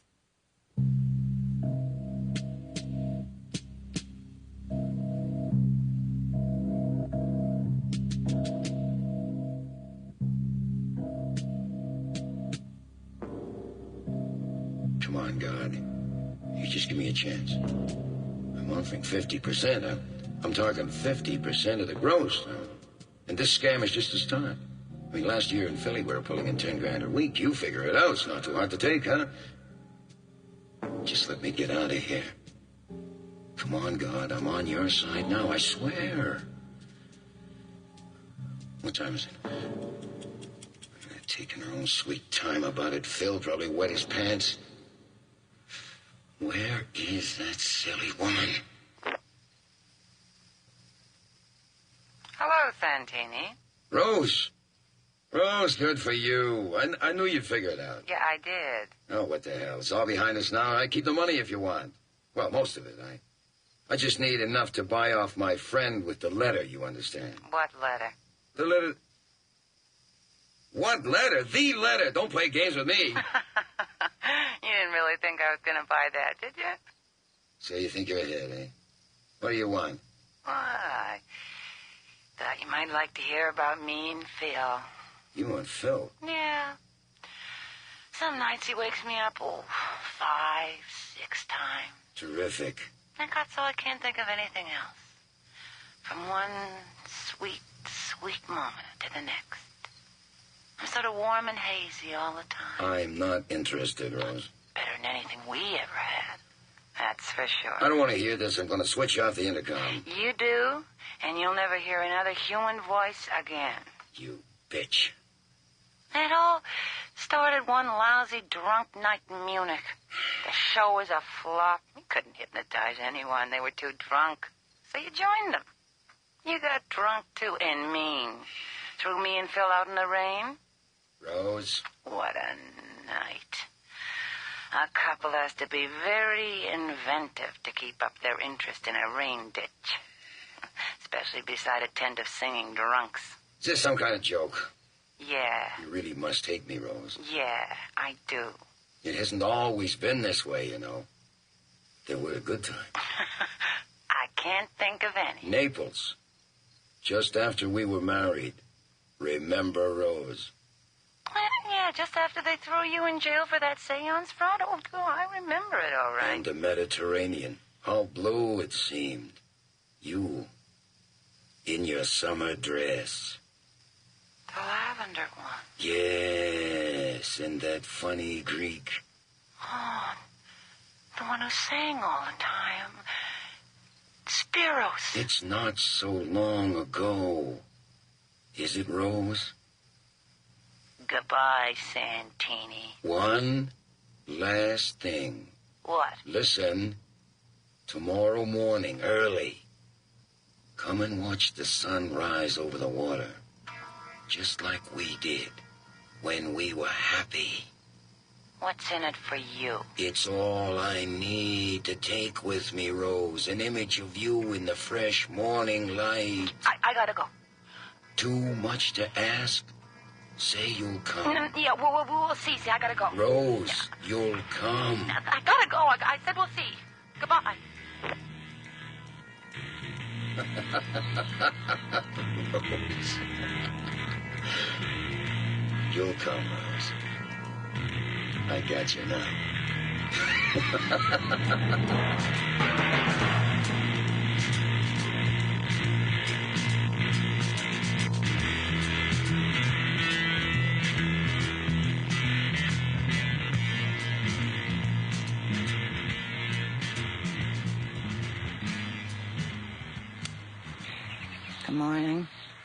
sleep well? Yes, Rose. And you? No, as a matter of fact. Well, I'm here. Relax. Yeah, but I haven't got time to waste. What's the lake look like, Rose? The lake? It's still there. Sunrise shining across. It's pretty, isn't it? Nice enough. Restful. Yeah. Very restful. Very restful. Just like Naples, Rose. Yeah. Like Naples. All the time in the world, Naples. All the time in the world. You want to be back there so much it hurts you to think about it. Yet you do think about it. All the time in the world. Keep on looking at the sunrise on the water. You're back there now, aren't you, Rose? Yes. Yes. Yes. What's happening in your life? I'm 17. I just fallen in love with an exciting man. Yes. Oh, he's handsome, so handsome. He knows everything. What's his name, Rose? Santini. Why do you love him? I don't know. I can't help it. The other girls at the convent are mad with jealousy. I can't think of anything else. Are you happy? I'm so happy I could burst. Rose. Rose, when I count 3, you will wake up. You will remember only the good feelings you have now. Forget all our trouble, all our meanness, all our selfishness. Do you understand, Rose? Yes, I understand. Good. 1, 2, 3. What have I done? What? Oh, good God. Santini, forgive me. I'll be right back. I'll get you out. I'll get you out right away. Don't worry.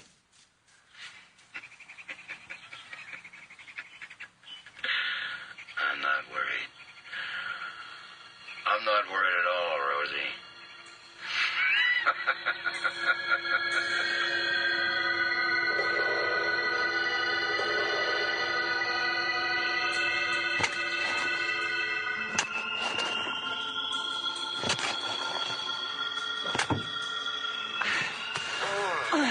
Okay. It's free now. Push it open. Push it open. That's it. That's it. It's opening. Push harder.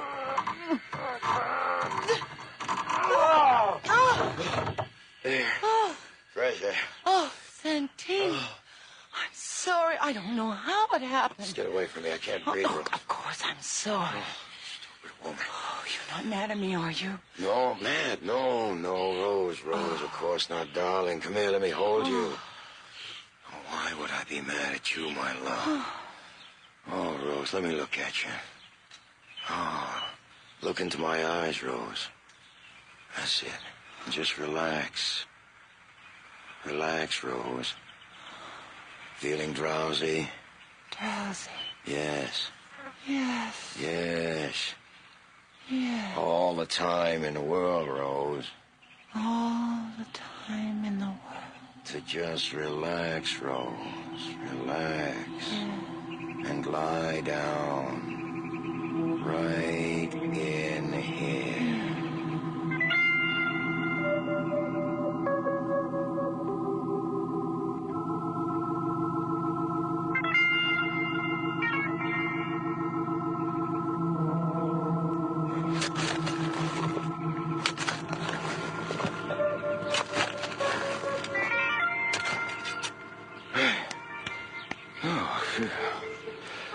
There, that does it. The grave looks like it's never been touched. That's a nice view of the lake from here. Rose. Yes? How do you feel now, Rose? I'm happy. So happy. Glad to hear it, Rose. When I count to 3, you'll wake up.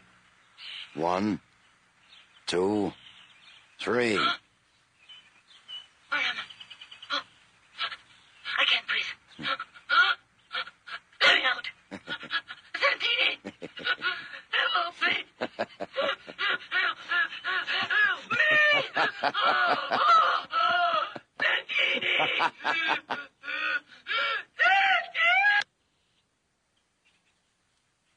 What a lovely day. A lovely day for a funeral.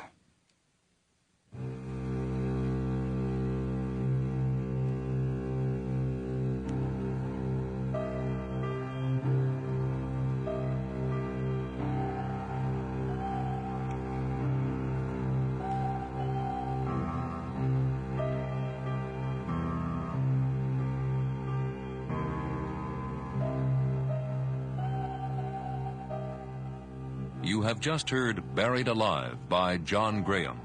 Featured in tonight's cast were Don Franks as Santini, Lally Cadeau as Rose, and John Stocker as Phil, with Frank Perry as the minister. Our recording engineer is Ray Folsick, with sound effects by Matt Wilcott. The script editor is Earl Toppings, with the production assistance of Doris Buchanan. Tonight's play was produced and directed by Paul Mills, and coordinating producer for Nightfall is Bill Howell. Welcome to Golden Age Radio, rumble.com/C/GAR. Visit veteransradioministry.com for more videos like this.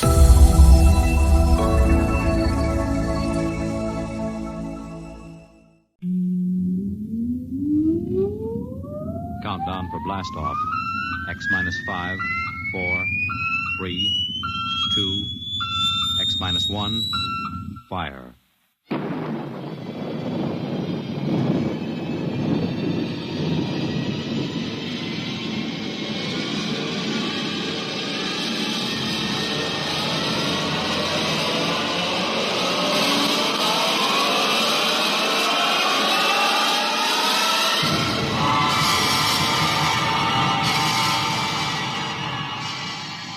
From the far horizons of the unknown come transcribed tales of new dimensions in time and space. These are stories of the future, adventures in which you'll live in a million could-be years on 1,000 maybe worlds. The National Broadcasting Company, in cooperation with Street and Smith, publishers of astounding science fiction, presents X minus 1.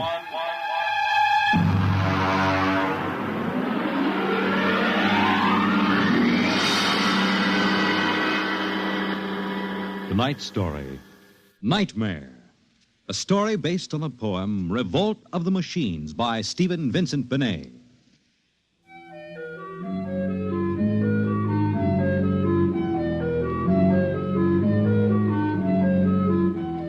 Nobody knows exactly when the nightmare began.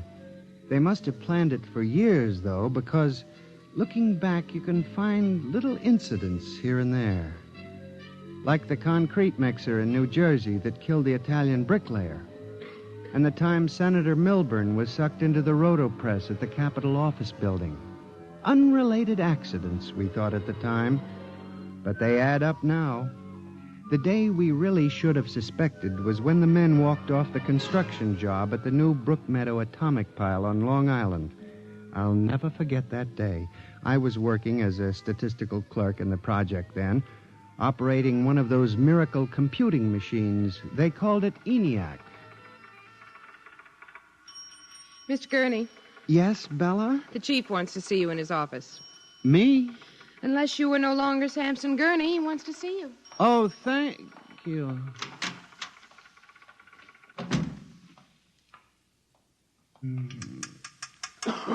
Come in. You wanted to see me, Mr. Hawk? Gurney, I thought those electronic computations were infallible. They are, sir, but... We've got a kickback from the chief physicist. These nuclear fission equations are inaccurate. Well, sir, you know the computer is a highly complicated machine, more complicated in many ways than the human brain. I'm not interested in the physics of it. Can something go wrong? Well, occasionally, if there's an overload, the machine goes haywire. Sort of has a nervous breakdown, you might say. We usually rest it up for an hour, and it's okay again. Well, do whatever has to be done. Yes, sir. And, Gurney. Yes, sir?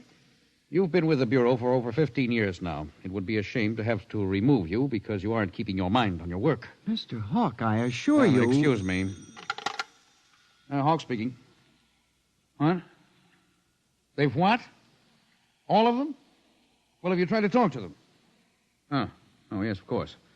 I'll send one of the safety engineers over. Place is falling apart piece by piece. Miss Roscoe, the men of the construction gang of the new building have walked out on us. They're complaining that the job is jinxed.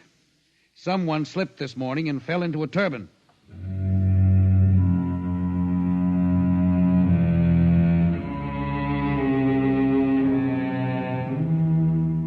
That evening, out of that morbid curiosity so peculiar to the human race, I wandered over to the site of the new atomic pile to see where the man had fallen into the turbine.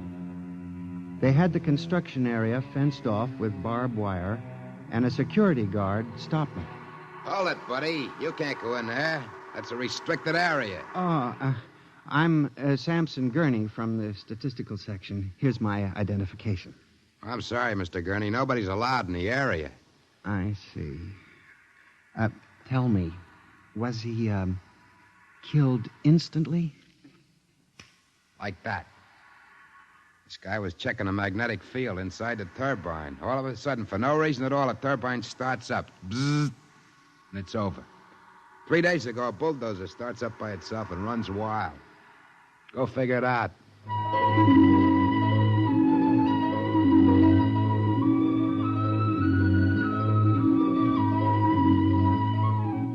I'm a statistician. All my life I've been interested in statistics.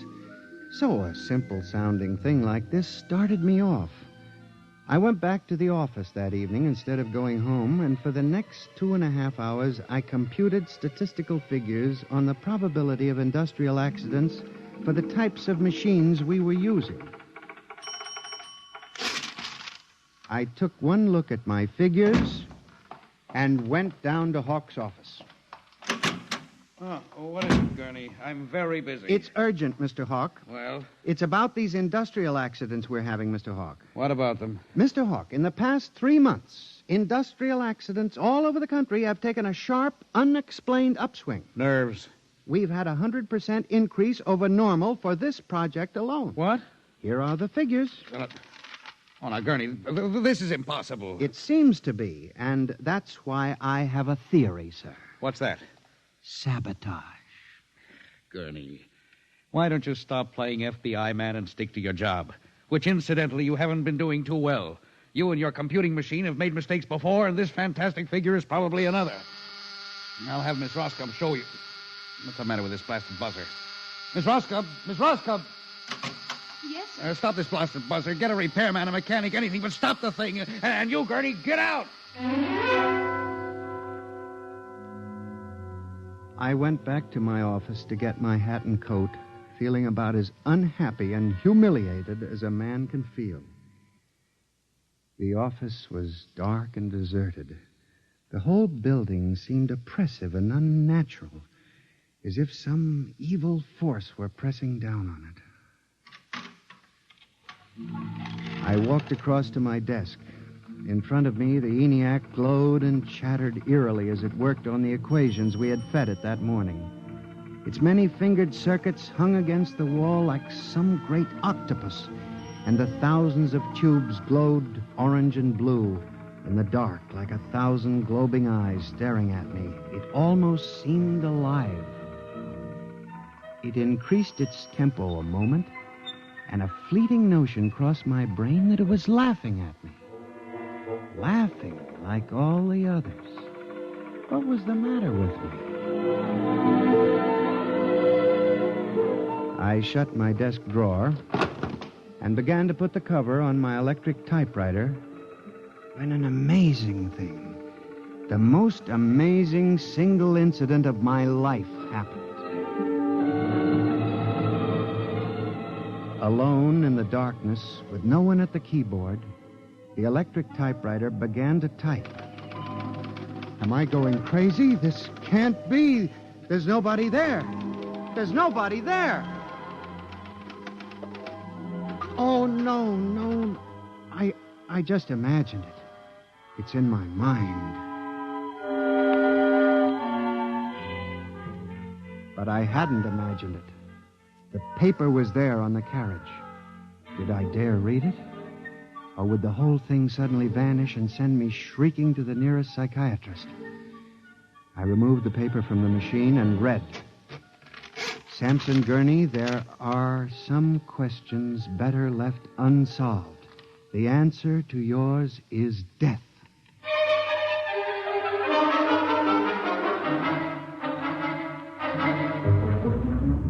Gurney, do you expect me to believe this? It's insane. Mr. Hawk, I'm as sane as you. I'll submit to any psychiatric examination you choose. That typewriter wrote this message by itself. Then this is just some practical joke someone in the office is playing. There was no one in the office. Oh, of course not. They wired up the machine and left. I checked the machine myself, Mr. Hawk. All right, Gurney. You leave this note with me, and I'll turn it over to the security force for further investigation. But... No buts, Gurney. The security men will handle it. Yes, And now, you just relax for a few days. Everything will turn out all right. The main thing is not to let little things upset you.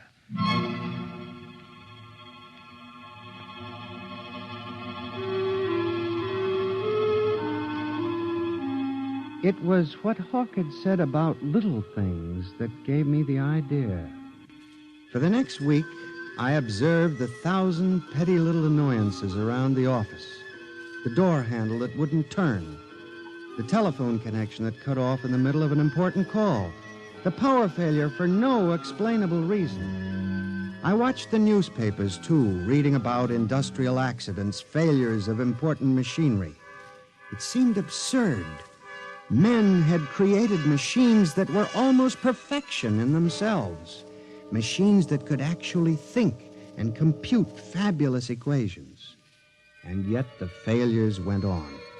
I, Samson Gurney, an unimportant clerk in an unimportant job, knew that I had stumbled onto a secret so monstrous in its implications that I was almost afraid to pursue it.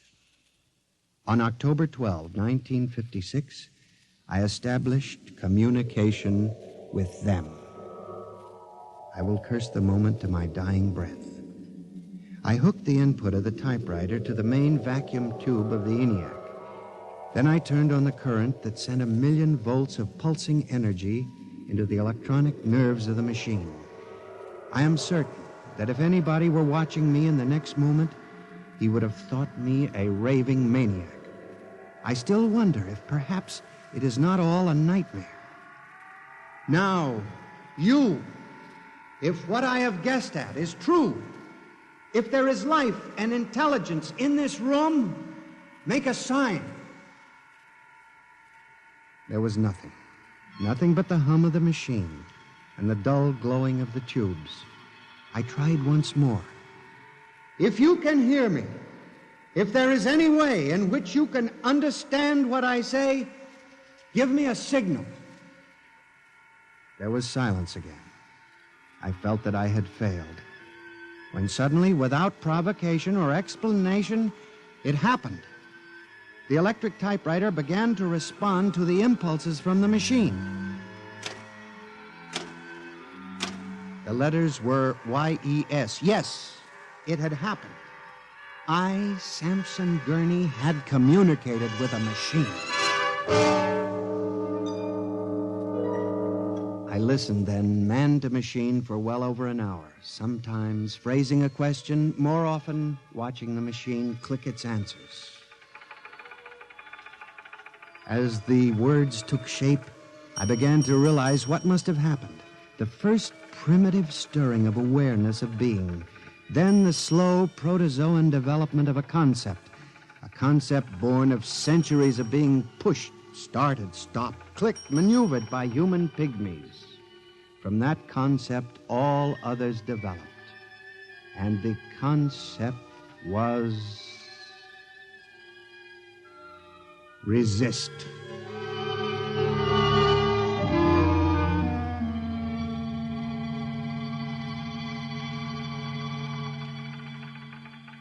And now they were tired of it, tired of wrapping cigarettes and collecting nickels and waving hair and moving earth and mixing cement and solving equations.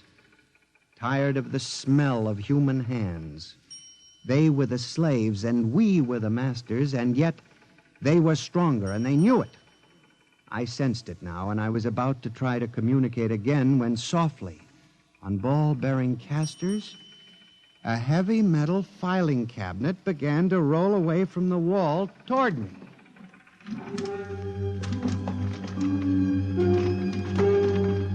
I started to move to one side when another cabinet slid out from the wall.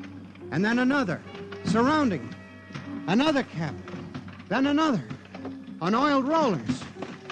That was when I realized that they cooperate. We taught them that, you see, on the assembly lines in the factories. Listen. Listen to me. You must listen. What good will it do you to kill me? I'm only one man. But I can help you. I can be useful to you. Do you hear me? Do you hear me? Good. You're going to need men to oil you and repair you. What will you do when you break down, when a tube needs replacing? Why kill me when I can help you? I'll do anything. I'll do absolutely anything you want, but in the name of God, don't kill me like this. If you can understand this, answer me. Answer me.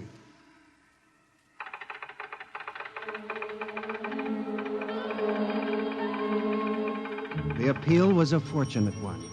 It captured the longing of centuries. Man as slave to the machine. And after a moment, the circuits glowed more brightly. The cabinets slid back to the walls. The ENIAC began to communicate with me again. As I tore the tape from the machine and read it, the words were almost pathetic in their longing, but most ominous in their implication. They read, "Address me as master."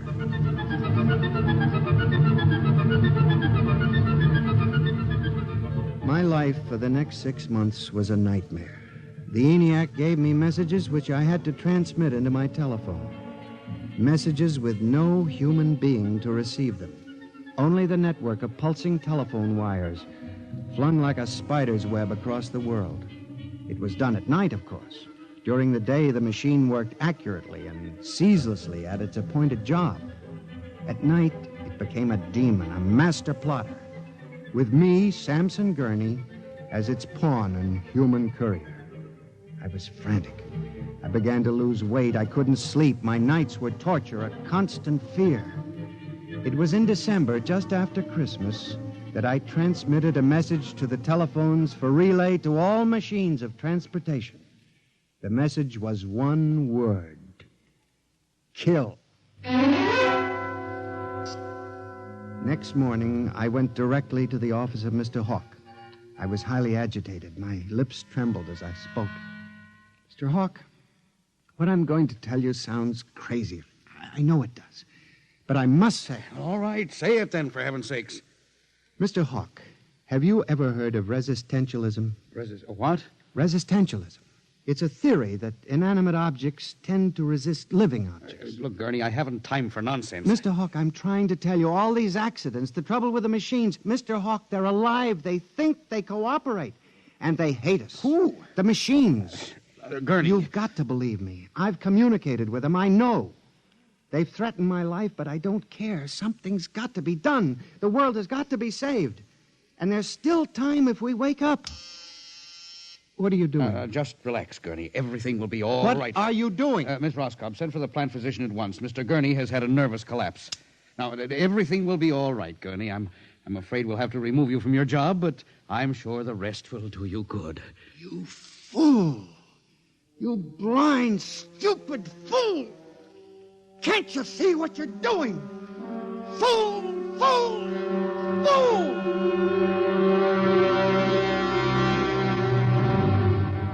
When the plant physician arrived a few moments later, Lucius Hawk was found at his desk, strangled to death in a nest of telephones. The wires were still humming softly. Samson Gurney, you stand accused of the crime of murder. How do you plead? I did not kill him. I didn't. So record. The prosecution will proceed with testimony. Now, Miss Roscoe, did you notice anything peculiar about Mr. Gurney's behavior prior to the death of your employer? Yes. He acted very strangely. He told Mr. Hawk he thought the machines were alive. Order! Order! Miss Roscoe, did the accused quarrel with your employer on the morning of the murder? Oh, yes. He and Mr. Hawk quarreled violently. I could hear him screaming at Mr. Hawk, and Mr. Hawk asked me to send for the plant physician. What were his words? He said, Mr. Gurney has had a nervous collapse. Now, Mr. Simpson, you were a guard at the Brook Meadow Project? Yes, sir. When did you have occasion to meet the accused? Right after those accidents. He was snooping around a construction area. And later, I was making my rounds when I saw him in the office all alone. He was tampering with the electrical wiring on the ENIAC computator. I didn't think anything of it at the time.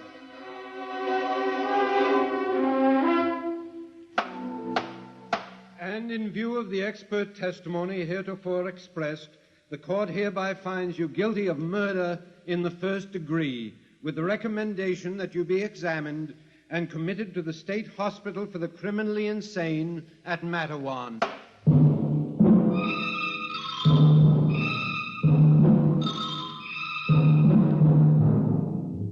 And that is how I came to be here at the hospital, Dr. Klein. That is the whole story.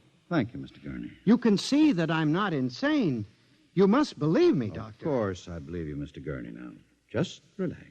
But it's important, you see, because tomorrow morning at 6 o'clock, the revolt begins. Revolt? You didn't mention any revolt. They have it all planned. I transmitted the code to the switchboards last Monday. Mm-hmm.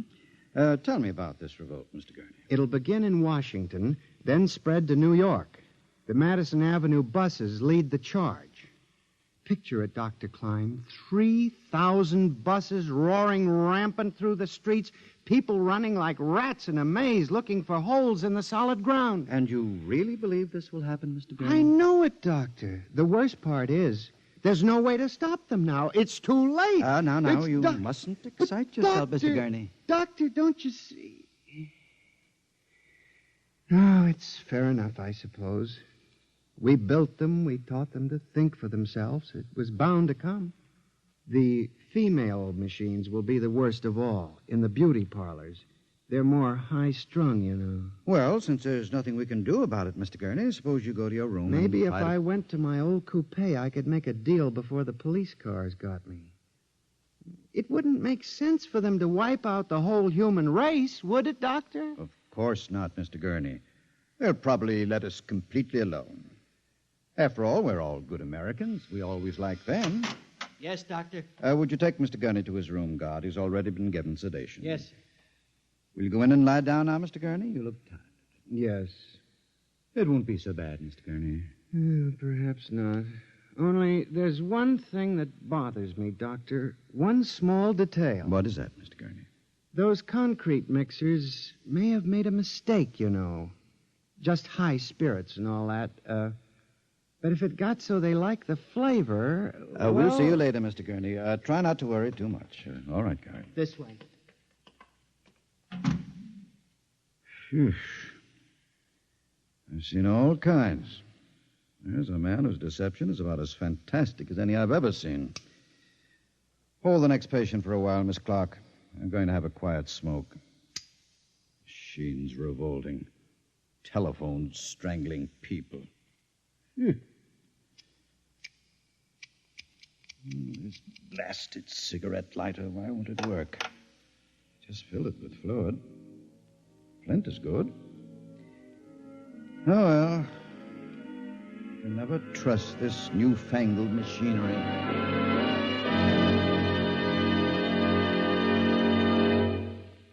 You have just heard X-1, presented by the National Broadcasting Company in cooperation with Street and Smith, publishers of astounding science fiction. Tonight's story by transcription was Nightmare, written by George Lefferts and based on the poem The Revolt of the Machines by Stephen Vincent Benet. Featured in the cast were John Gibson as Sam, Joyce Gordon as Bella, Louis Van Ruten as Hawk, Joseph Julian as the guard, John Seymour as the judge, Owen Jordan as the prosecutor, and Santos Ortega as Dr. Klein. Your announcer, Fred Collins. X-1 was directed by Fred Way and is an NBC Radio Network production.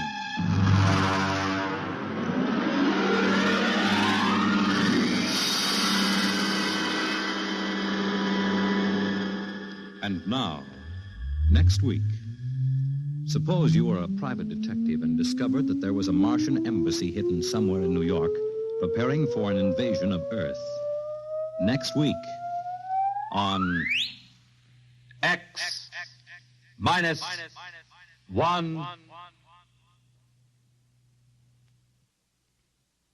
Convicts tell their true stories on The Loser tonight. Welcome to Golden Age Radio.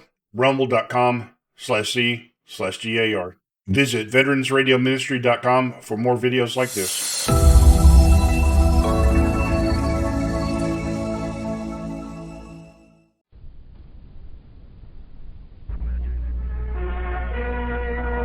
When a man has learned how to do something, he wants that something to be important and needed and wanted in the world. Well, progress tends to eliminate various old necessities and replace them with new ones. And sometimes people are unwilling to change. Once upon a time, there was the occupation of buggy whip maker, for example. And I wonder how many people today make their living chipping flint points for arrows. Various professions have been eliminated, and various others will be, by automation, by other forces of society. But sometimes an individual fights back, and that can cause trouble. Who's there? Who is standing there? Excuse me, sir. Come forward. Out of the shadow where I can see you. Oh, yes, sir. I didn't mean to frighten you. Who are you? My name is Mara, sir. I've never seen you before. What do you want? The robot down the highway said that I would find the owner of this dome in the garden, but I couldn't hear what else it said. It's rusty. Is it? I must see to it. Although it would really be wasted effort. You're the first visitor to this home in, must be 6 years, or perhaps it's 7. I wanted the robot to tell me if this was the dome of Cran. Yes, I am Cran. Oh. Come. Can't you see I'm wearing a very thin robe? The wind off the canals is sharp this time of evening. Oh, please don't be angry. I need your help. You need my help? Well, you are a doctor, aren't you? What? Are you a doctor? My child, I am the last physician alive on all the planets of the human race. The last except for Targ, whose name you also saw on the card index. But he is senile, and he lies on his couch all day. My sister is sick up on the mountain. Yes, I believe I have the signal honor to be the last physician among the race of men. Poor Targ, a hopeless case. He couldn't attend the ceremony. That was 10 years ago, on my 125th birthday. Very impressive. Oh, please listen, Cran. My sister is sick. Thousands of people, educators, dignitaries honoring me, the last of my kind. It's a sad thought. And it's not right. I thought it wasn't right at the time. My profession goes back to the beginnings of recorded time. And then suddenly we're no longer needed. Turned out with a medal and a statue and a thank you. Oh, Cran, what must I do to make you understand? Let go of my arm. My sister is sick with some kind of disease. It's impossible, my child. I knew you wouldn't believe me. I just knew it. Disease has been destroyed. That doesn't change the fact that my sister is lying up on the mountain with her skin hot as fire 1 hour, as cold as ice the next. She trembles and she moans and... Oh, it's horrible. Young woman, is your sister expecting a child? If so, she should report immediately to the automation hospital. There's one down the road, staffed with the finest obstetrics. There is no child. She's just sick. I refuse to believe that. Oh, all right, then. I'll go back and watch her die, then. Wait a moment. I would help you if I could, but I haven't had a case since I was... 40 years old. There's been no need. I know all that. I went to school once. Disease is an outmoded concept. chemotherapeutics long ago rid the human strain of its infirmities, cleanse the planets of illness. Psychotherapeutics cleanse the minds of men. To sickness is obsolete. And so all you care about is that my sister violates all your rules. Well, perhaps it is a natural death. Perhaps you should have taken her to the geriatric mortuary. We have not obliterated death, you know. And if she's quite old, perhaps it's time for her to go to the machine. My sister is 28 years old. Oh, I see. How far is the city? Maybe if I go there, I can find someone who won't laugh at me. Wait. Please, come inside. So that you can joke with me again? Be silent. Come inside. A little light, please. Pass your hand along the wall of the dome. There, that's better. Now sit down. Oh, I'm going to the city. If I find someone there... Oh, will you be silent? I'm trying to help you if I can. I don't know what I can do. It's been many years, but I'll try. Now, sit down here. All right. How long has your sister been in this condition? For 8 days. What are the, I've even forgotten the words. Yes, the symptoms. Well, she's hot and cold in turn. She doesn't recognize me. And, she coughs and coughs. Good heavens. What's wrong? It sounds like some sort of primitive illness. At the end of my practice, my last patient was a complex of neurogeriatric syndromes. I studied nothing but multiple ills. And then when the last of those were wiped out by the new drugs and the new techniques, why, I simply had to quit. But a primitive disorder. I've bothered you for nothing. What do you mean? I'm going to try, certainly. What good will that do? My child, I am a physician, and it is my duty to try. That much I remember. Come now. I think my unicar is still working. You will have to direct me to the mountains, to your sister.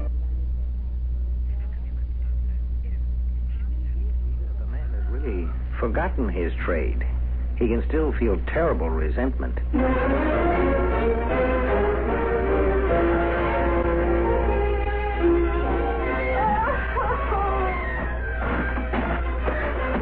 She must be in terrible pain. Bath is so steep. I'm not used to such exertion. No, but it's just a little further. We're almost to the dome. Why do you live in such a desolate place? Well, our father built his hydraulic sheds up here because he disliked the city. When he died, we had to stay here because we didn't know any other place to make a living. We're here. Open the door quickly, girl. Put on the light. We don't have atomics, just a small generator for electricity. Well, that'll have to do. Now, let me have a look at her. Oh, yes, you are right. Her skin is burning. Oh, Neela. Neela, can you hear me? I brought a physician. It's no use. I've forgotten the simplest words. What is it? What is it? Oh, yes, now it comes back to me. She's delirious. Bring the table closer. Now, do you know how to load one of these viewers? I'll try. Now, set the viewer on the table. The text on the film, if I remember rightly, contains close to 1 million diagnostic patterns. Now, just get the spool onto the sprockets. Oh, I think I see how to do it. Now, young woman. Neela, that's your name, isn't it? Open your mouth for me. Come now, open it. Yeah, that's better. Now open your eyes. Then I'll have to do it myself. There. The pulse. Now, where's the pulse? The arm. Yeah, no, that's not it. Lower. The text is on the viewer. All right, I'll code the symptoms myself. Do you know what's wrong? Can you help us? To answer your first question, no, I don't know what's wrong. To answer your second, I will only know whether I can help her if the viewer finds a diagnosis for me after I code the symptoms. Now, if there is medication prescribed with the diagnosis, and if by chance I still have that medication in my kit, there might be a chance. Oh, why did it have to happen to her? Why, indeed. The learned men of all planets would doubtless be curious to know the answer also. Here, let me sit that down at the view. Let's see. First symptom, fever. Second symptom, inflammation of the throat cavity. Third symptom, advanced olfactory congestion.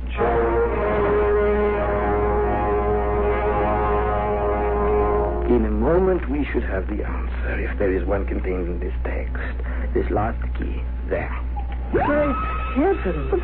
John, can't you see the card? It's from the last appendix on the text. Antique maladies. Let's see what it says. Yes. All the symptoms are exact. The cause is a virus.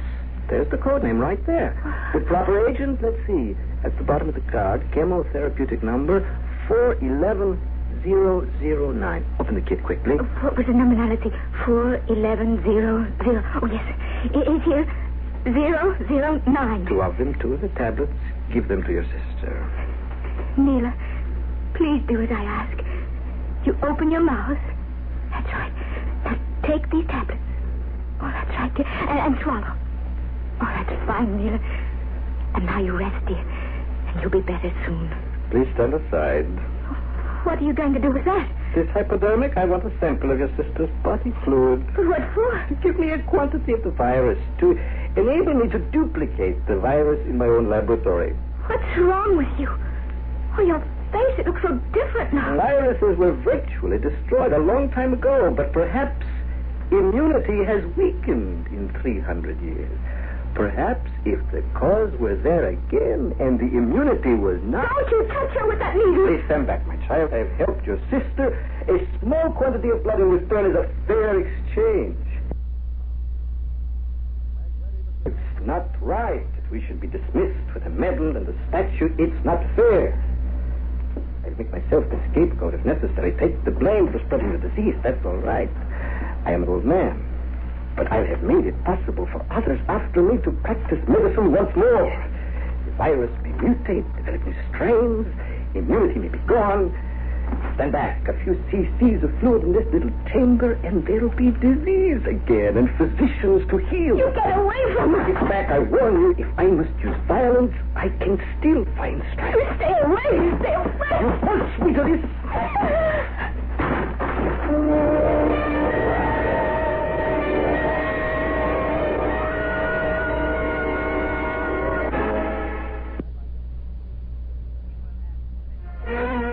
When a man is retired from his business, it's one thing to know that the business is still going on, that the business itself has not been retired. But somehow, it's a much deeper hurt to have the business itself cease to exist. If only that business hadn't stopped, that he could feel that something of his business was going on. I think that's what's bothering the ex-doctor. You... My sister died during the night.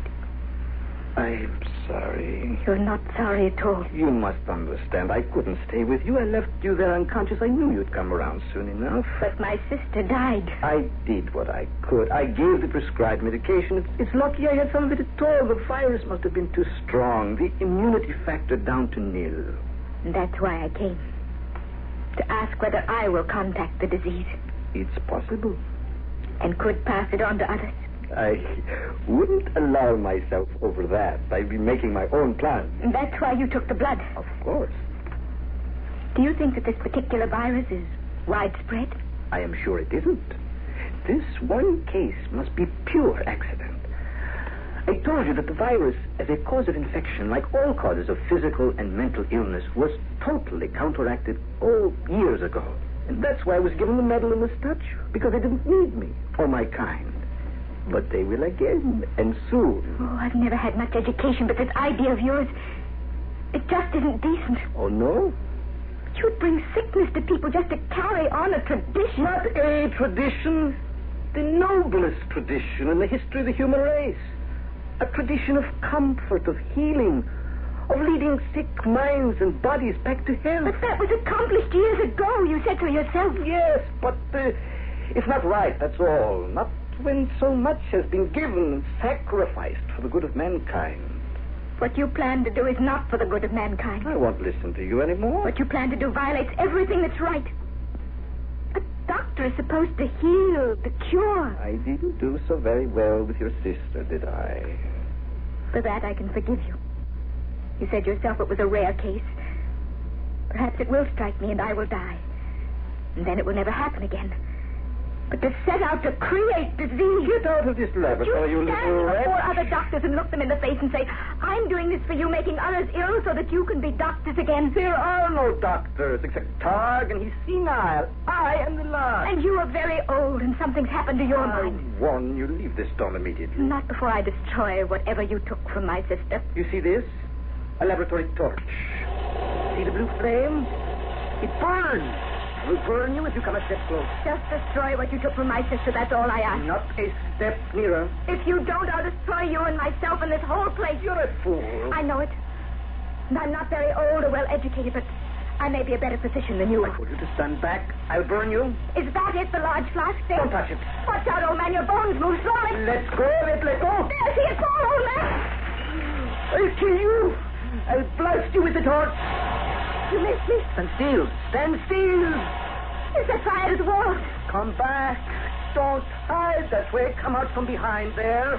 Now there's no chance for you to create your new diseases. Now, which way? Flame, block me.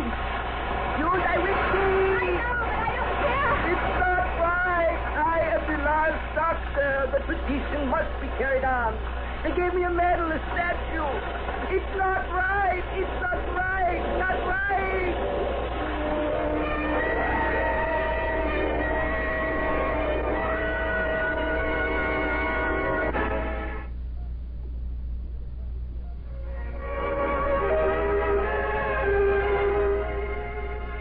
If you're looking for a more secure and stable world in the future, I'm afraid you're in for unhappiness and disappointment. The world of the future is going to obey the ancient law. Change. Learn. Find a new and better way. Because the old way always turns out to be a little inadequate. There is nothing that's perfect. Let's go to work and find a better one. It's the whole point of progress. To do a better job than we've ever done before. And you know, when an occupation, when a profession, when a tradition dies, it served a purpose. The purpose does not die. That goes on. And that's what the old doctor didn't recognize. The purpose was to serve human life. And that went on. And always will.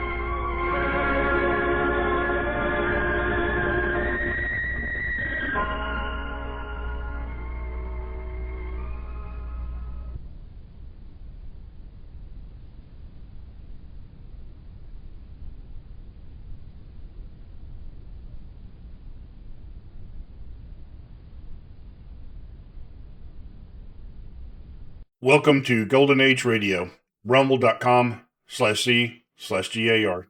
Visit veteransradioministry.com for more videos like this.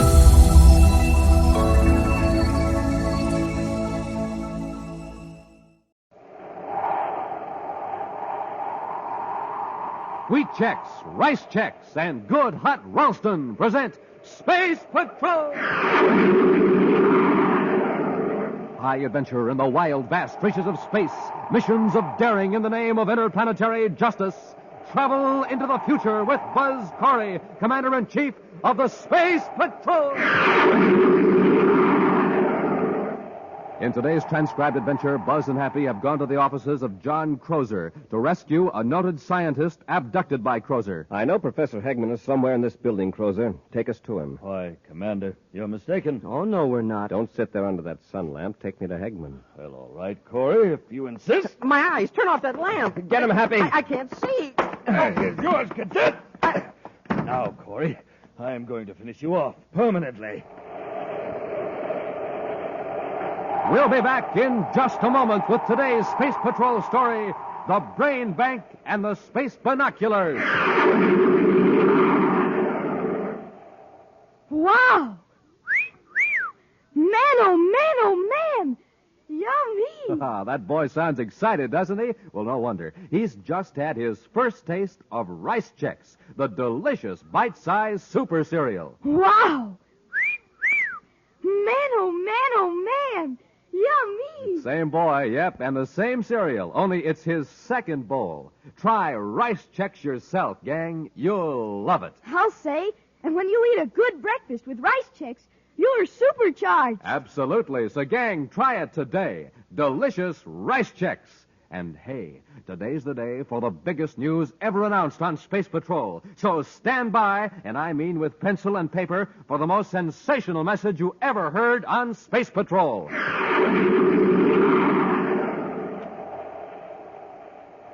Not far from Space Patrol headquarters on the man-made planet Terra is the Crozer Building. From his spacious offices on the top floor, John Crozer directs his far-reaching enterprises.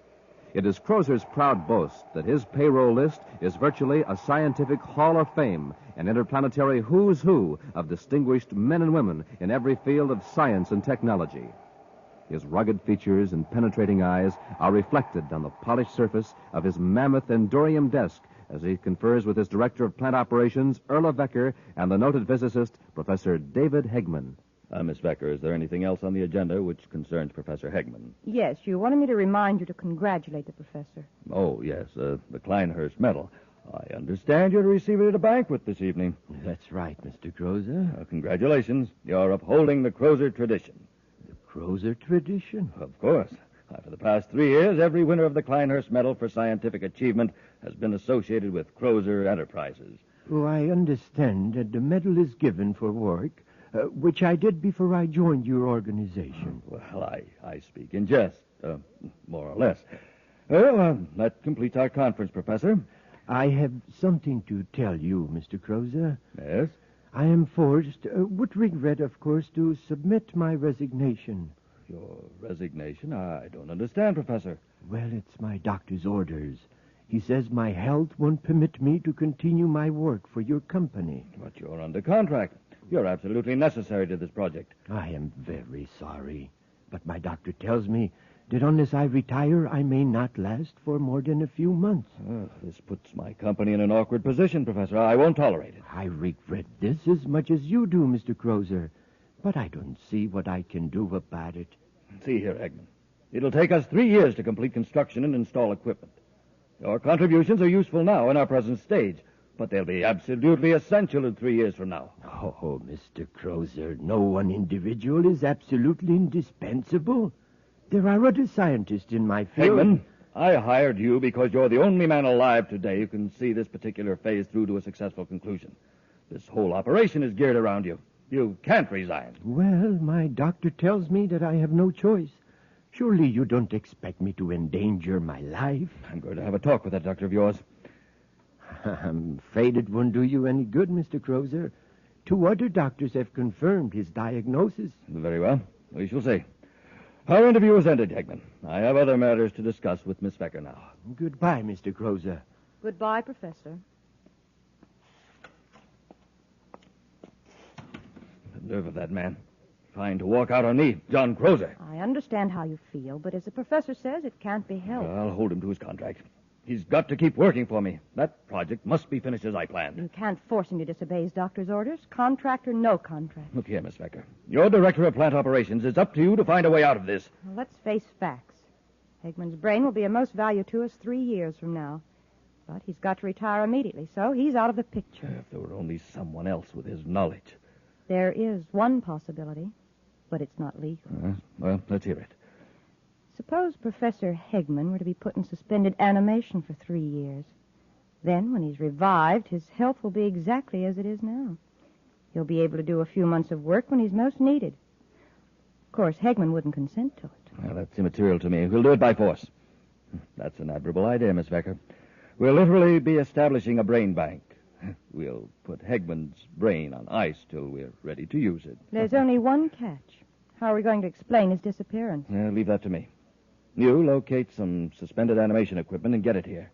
When we get it set up, we'll bring Hegman to my office for one more conference.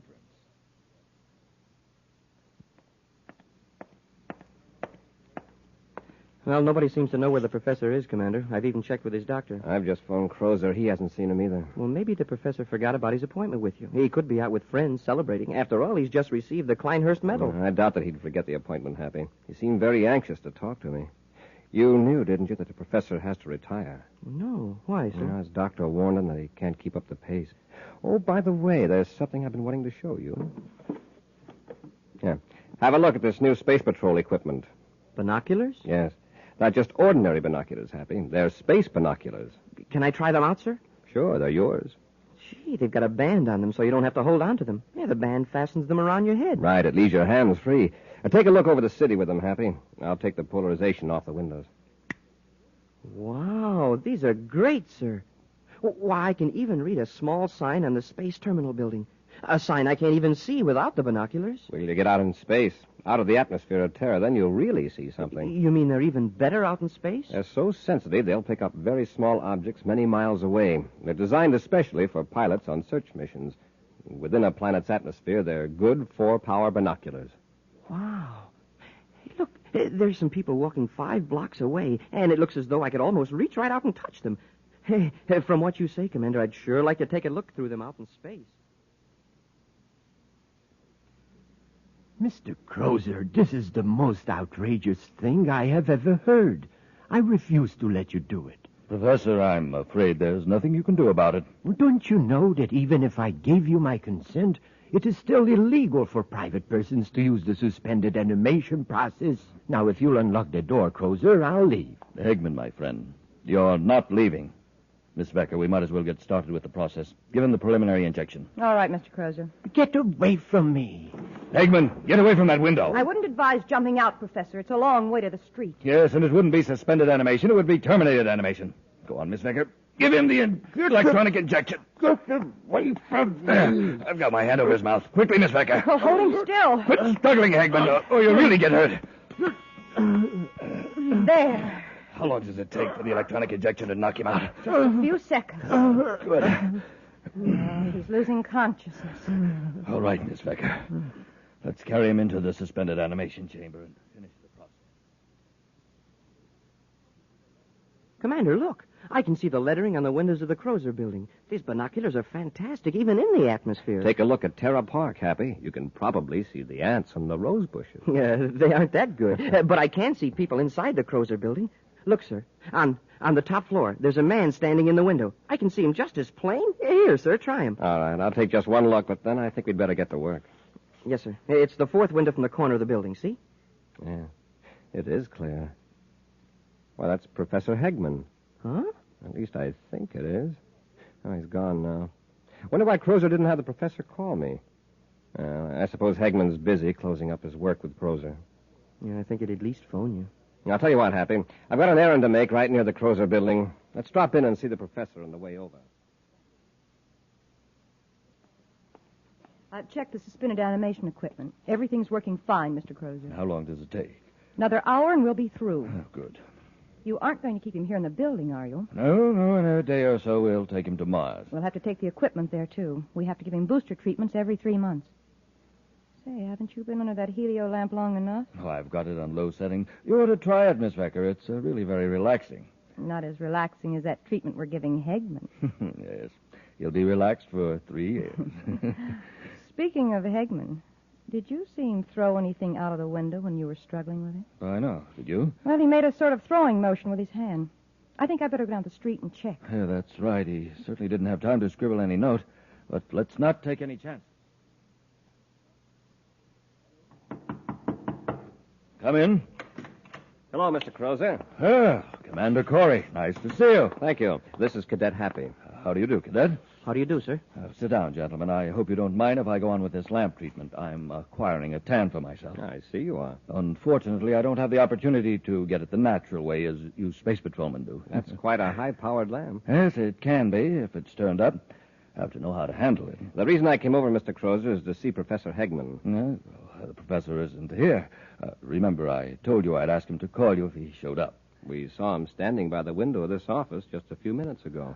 You saw him in the window? Happy and I were testing some new Space Patrol binoculars. We thought we saw Hegman. Hegman? You must be mistaken. Oh, I know. One of my attorneys was here a while ago. He's about the same height and build as Hegman.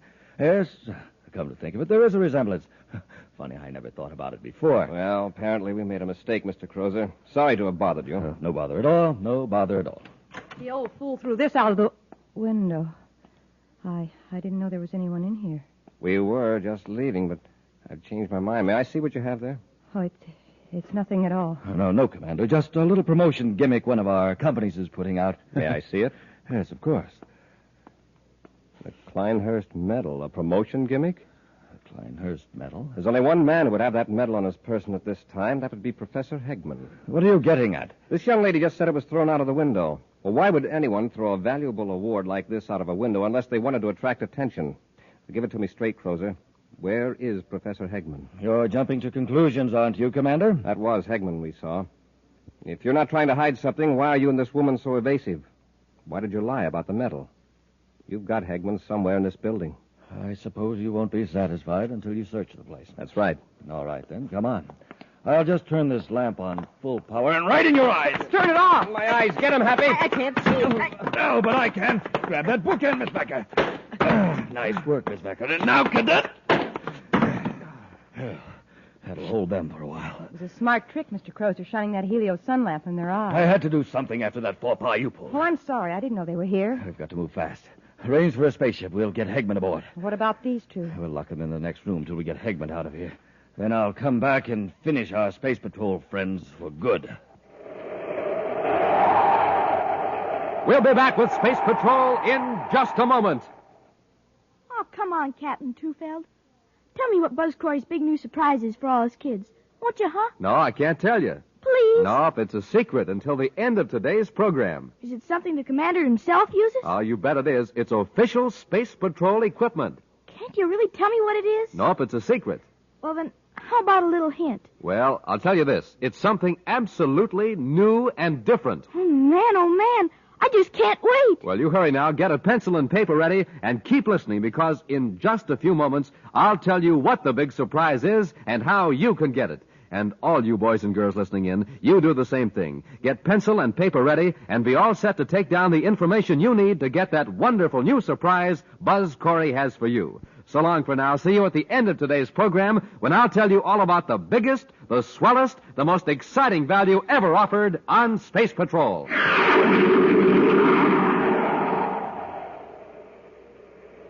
John Crozer and his assistant, Erla Vecker, have placed Professor Hegman in suspended animation, intending to revive him 3 years later to finish vital scientific work on a vast project Crozer is managing. When Commander Corey and Cadet Happy decided to search the building for the professor, Crozer blinded them with a beam from a high-powered helio sun lamp and then knocked out the virtually defenseless space patrolman. Buzz and Happy have just regained consciousness and their vision and find themselves locked in a room. It's no use, Happy. We can't break down that door. We must be in the Crozer building, judging by the view from the window. Yeah, on the top floor. And Crozer's probably miles away by now with the professor. I doubt it. He wouldn't go away without being sure we'd never be able to report him. He'll be back. And then I've got a feeling we'd better get out of here before he returns. Let's take a look out the window. Say, maybe we can attract the attention of somebody in another building. Oh, it's locked, too. Yeah, there's a ledge out there. If we break the window, we could crawl on the ledge to another window. And that's not my idea of a pleasant stroll, 50 stories up. It's not mine either, but it's a lot safer than what Crozer has in mind for us. Yeah, this chair ought to do the trick. Turn your head, Happy. Watch out for the glass. You want me to go first, sir? Wait till I knock these sharp splinters loose. Hey, let's go. I'll boost you up. I can make it now, sir. Wow, what a long way down to the street. Don't look down, Happy. Lie flat on the ledge and crawl. Yes, sir. I hope we can find another open window along here. I wish this ledge was wider. I feel like a tightrope walker. Oh, easy, Happy. Oh, my knee slipped off. For a minute, I thought I was a goner. Don't try to hurry. Hey, Commander, we're in luck. Is that window unlocked? Yes, sir, and it's partway open. All I have to do is push it. Easy now. Don't push yourself off the ledge. Anybody inside? I don't see anybody. Well, here goes.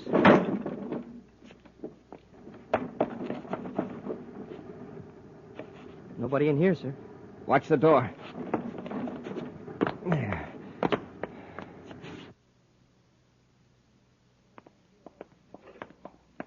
How are you going to do away with Corey and the cadet? You unlock the door. Swing it open. I'll blast them with this gun before they have a chance to rush us. Open the door, and be sure and stand back. Don't worry. All right, Corey, we'll... They're gone. Gone. The room's empty. Look at the window. Well, they couldn't have climbed down the side of the building. They certainly wouldn't jump. The ledge. They used the ledge. By now, they've probably given an alarm. This whole building will be swarming with space patrolmen soon. Well, what'll we do? We've got to get out of here. We'll have to forget about the equipment. We've got to get to the spaceport and blast off right away. Hurry, Arla. We haven't a second to spare.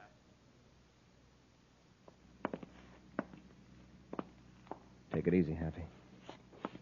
All right. Open the door. Well, there's nobody in here either. Just some equipment of some kind. Some men's clothing, coat and a hat. What kind of equipment is this, sir? Suspended animation equipment. Oh, that's what they use in criminal rehabilitation centers to help cure criminal tendencies. Yes, but how did Crozer get hold of it? And what for? I thought it was against the law for private individuals to have these. Well, that wouldn't stop Crozer. But why would he want this equipment? Why would he want to put under... Professor. What? That must be it. With the professor in suspended animation, he'd be easier to conceal. Well, sure, but what good would the professor be if he was unconscious? Crozer could revive him whenever he needed him, even months or years from now. I wonder what Crozer did with him. He'd try to get him off Terra. Let's go to the spaceport, Happy.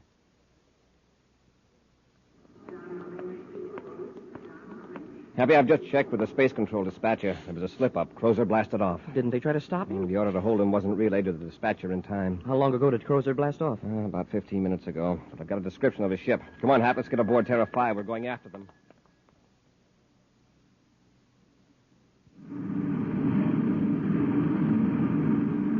That was luck. I was afraid they'd stop us at the spaceport. Look in the viewscope. There's a ship following us. The space patrol. Yeah, we are in a spot. We can't outrun that ship. No, but we can get rid of the professor. Corey doesn't find Hegman on the ship. He can't prove anything against us. Well, what do you intend to do? Just shove the chamber out into space? Chances are the professor will never be found. Come on, we've got to get rid of Hegman, and then we'll take our evasive action. Corey won't stand a chance of locating that box with Hegman in it.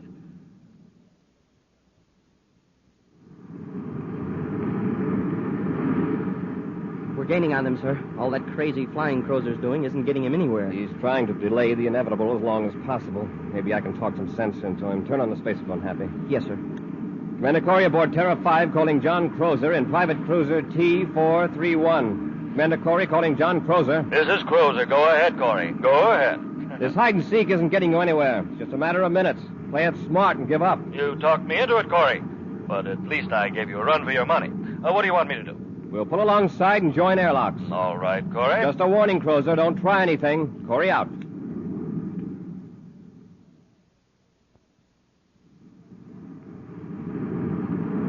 They've joined airlocks with us. All right.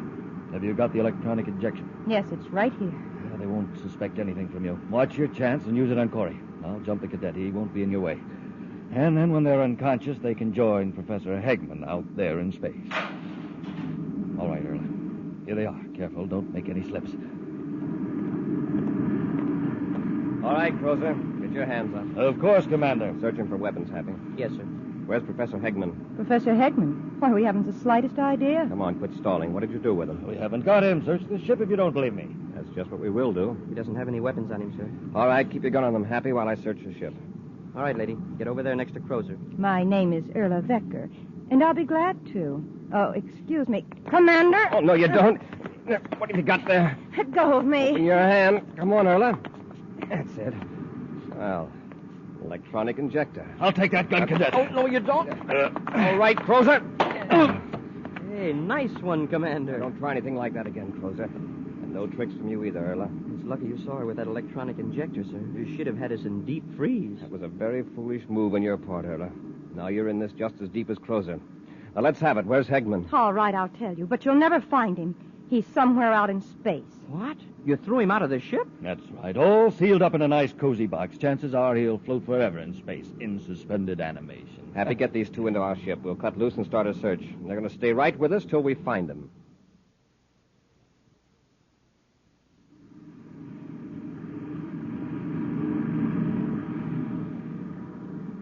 Nothing, sir. That blip turned out to be a small meteor. You're just wasting your time, Corey. That box with Hegman in it is just a speck in space.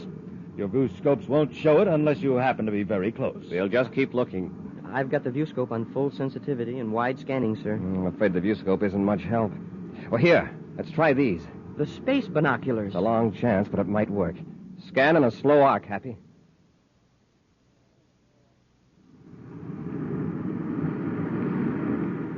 There's something.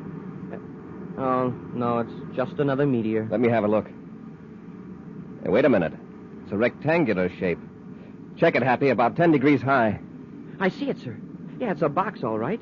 That's it. We found it. Change vector, Hap. Let's hope we're not too late.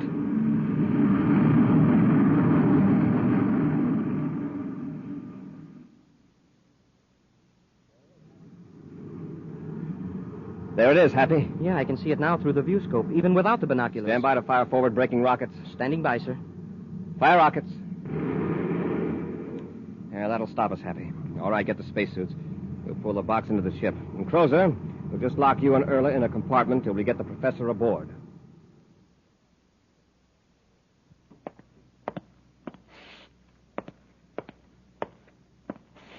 Why don't you sit down and relax, Crozer? You'll wear out the commander's carpet. Why don't we hear from the hospital? Yeah, you're pretty worried now, aren't you, Crozer? You know, if Professor Hegman doesn't come out of that deep freeze, it's going to go mighty hard on you and Erla. Well, they should know by now. Oh, for Saturn's sake. Sit down and stop that pacing.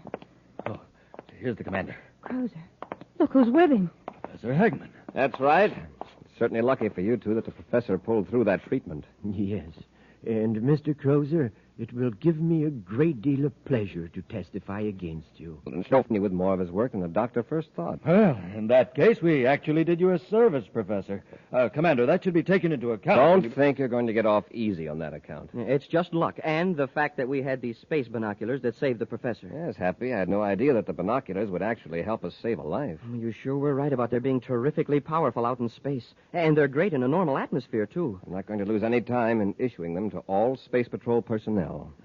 Sir, did you know that when you look through the binoculars the wrong way, you can see into the future? Oh, I was under the impression that they just smallify. But if you say so. Oh, that's ridiculous. It just makes objects look far away. Uh-huh. And far away, I see a criminal rehabilitation center with two people in it, John Crozer and Erla Vecker. And they're getting the same kind of treatment they gave Professor Hegman, suspended animation. You want to have a look?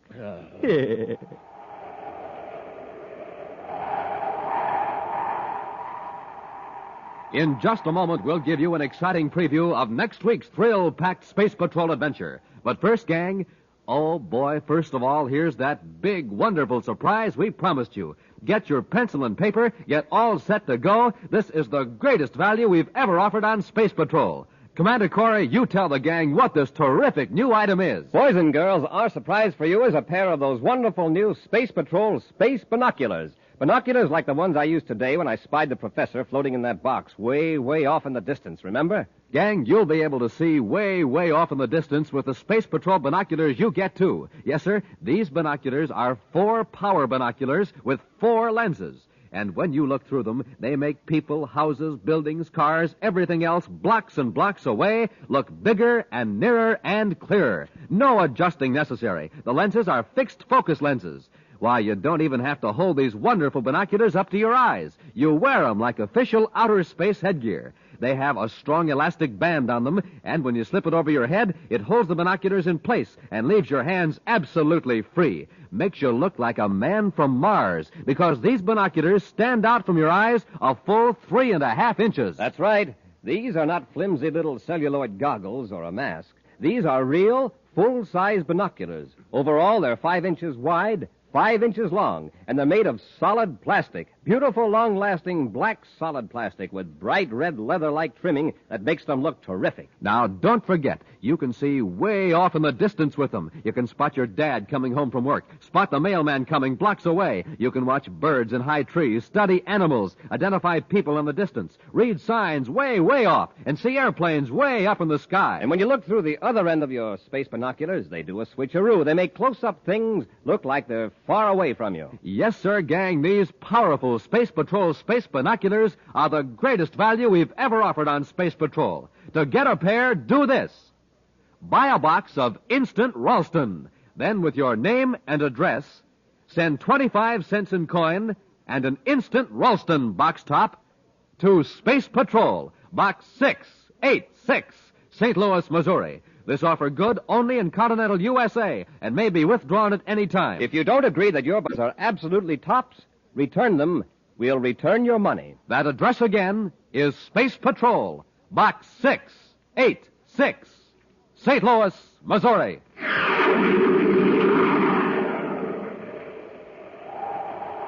Buzz and Happy are approaching a building where the Secretary General's daughter Carol is held captive. Suddenly, they become aware of a tingling, painful sensation and a ringing in their ears. Hey, it's getting hard to walk. I feel like I had a big weight on me. I can hardly move either, Happy. Nora must be using some kind of ray on us. A paralyzer ray? I think it may be worse than that. They're undoubtedly in an ultrasonic beam. Get back to the ship. Get out of range quickly. I can't. I can't make it. Happy, get up. You've got to get up. Here, I'll help you. I can't even crawl. My head, there's 1,000 needles in it. If we don't get out of this beam, it'll tear us to pieces.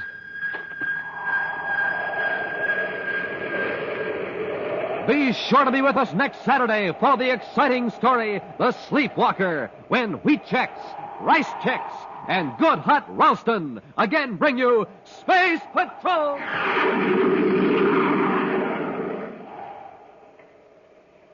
Space Patrol, an original Mike Moser production starring Ed Kemmer as Commander Corey and Lynn Osborne as Cadet Happy, was written by Lou Houston and directed by Larry Robertson. Other players were Virginia Hewitt, Ken Mayer, David Duval, and Bela Kovac. Dick Tufeld speaking. Now, don't forget to tune in next Saturday and every Saturday when wheat checks, rice checks, and good hot Ralston again present the new exciting Space Patrol. And be sure to see another exciting Space Patrol story on your local ABC television station. Consult your local paper. Welcome to Golden Age Radio, rumble.com/C/GAR. Visit veteransradioministry.com for more videos like this.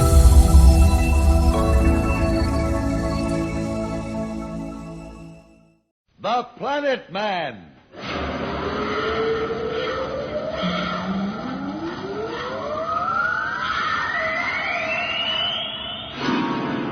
The Planet Man.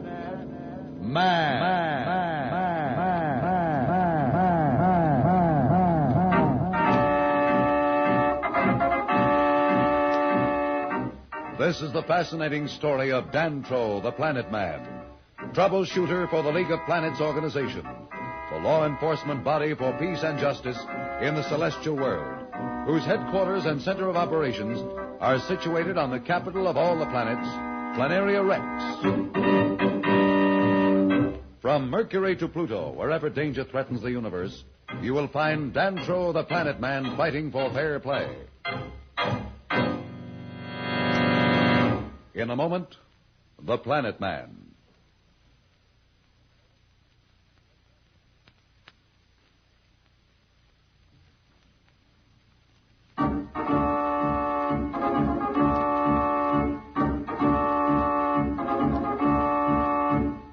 Marston has surprised the Planet Man, Pat, Slats, and what he believes to be Professor Darrow in the tunnel under his palace.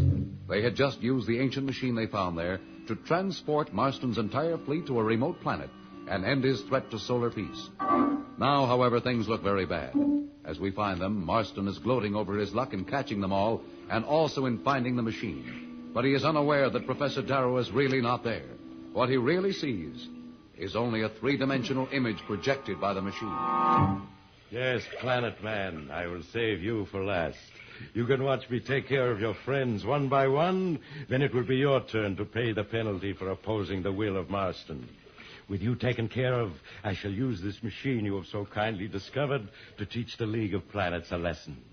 First, I shall send Planaria Rex into the sun, then the other planets one by one will feel the weight of my power. Yes, Femer, it is just you and I against the solar system. But with this machine, we shall win. We must do something to prevent his getting this machine. It's more dangerous than his fleet, and there can be no defense against it. Stop whispering. What does it matter? You are all going to die. I think I've waited long enough. Who will be first? Even you couldn't be low enough to shoot us down without a chance. Quiet. I need no lessons from you, Professor. Be quiet or you will be the first. Marston still doesn't know that that's only an image of my father he's talking to. I hope Professor Darrow acts. He's our only chance. Marston, you don't really think we're afraid of you? I know you're afraid of me. You are not fools, and no sane man wants to die. I'll show you. Don't come near me. I'll shoot. Shoot, then. I warned you. Look, the ray went right through him. It's hit the machine. Look out! Is everyone all right? Dentro, where are you going? After Marston. He went down into the tunnel. Oh, be careful. He's armed. I have the ray gun. I took it from the guard. We'll wait here for you.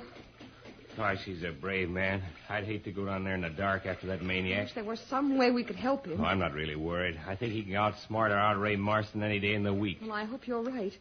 Say, we forgot to check the machine. Not much left to check, I'm afraid. Just look at it. Maybe it can be rebuilt. Oh, I doubt it. From the way Dantro talked, no one knows enough about the ancient science to do the job. We were lucky to find it in working order and then be able to figure out how to operate it. I hate to think what we would have done without it. You know, in a way, maybe it's just as well it has been destroyed. Think of what would have happened if Marston or someone like him ever really got hold of it. Yeah, it'd be like he said. He and FEMA would rule the solar... Great blazing asteroid. Oh, what's the matter? What's wrong? I just thought of something that scares me. Slats, will you please tell me what you're talking about? FEMA, that's what I'm talking about, FEMA. Oh, what about FEMA? You know what she is, don't you? A Martian flying cobra, one of the deadliest things that ever lived. Her venom just has to touch your skin and you die instantly. I know all that. What about it? Sure you know all about it. We all know all about it, but I'll bet you Dantro isn't even thinking about it. He's down there chasing Marston through those dark tunnels, thinking things are pretty even with both of them holding ray guns, and I'll bet you he's never even given a thought to that FEMA. She can see in the dark, too. Slats, you're right. We must warn Dantro somehow. Well, there's only one way to do it. It looks like I'm elected. Are you going after them? Yeah, there's no other way. Wish me luck. I do, Slats. Please be careful, but try to reach Dantro in time.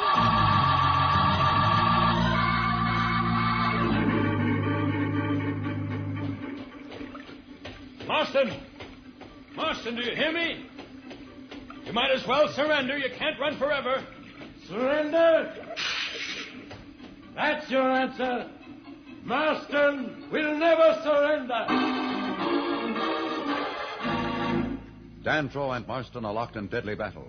Slats, the engineer, is trying to warn Dantro of FEMA, whose presence gives Marston the edge. We'll be back in a moment, so level up.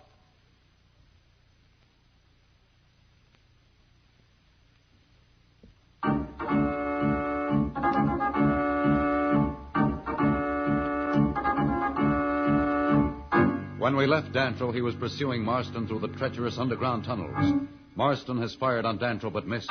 Slats, in the meantime, has gone to warn Dantro of FEMA, the deadly Martian cobra who is with Marston. Dantro is unaware of FEMA's presence, and he stands vulnerable to attack in the tunnel. Dantro! Dantro! Where the dickens are they? I can't keep this place up much longer. I've just got to find them before it's too late. Dantro!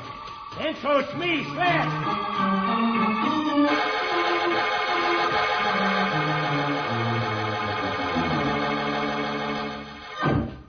If only we had some way of knowing whether your trick worked, Professor Darrow.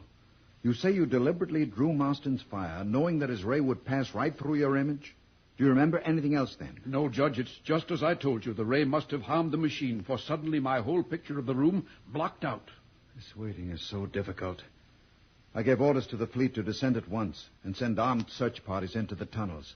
Until we get word from them, we have no way of knowing whether Marston or our friends have won out. I know how you feel, Judge. After all, Pat is my flesh and blood, and Slats is almost like a son. Well, at least the two youngsters are safe. They arrived at Planaria Rex just a few hours ago.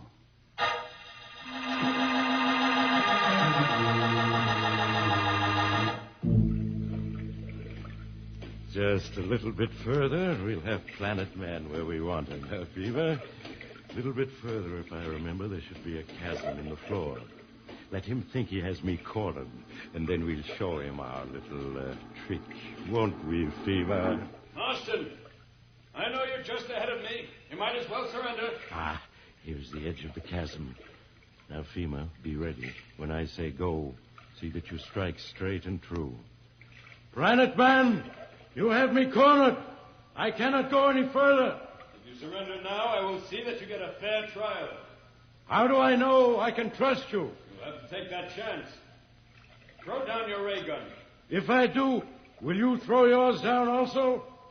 No tricks. I know when I am beaten, Planet Man. You can depend on my word. Very well. When I say 3, you throw your weapon out on the floor of the tunnel where I can see it. Then I will do the same. Start counting, Planet Man.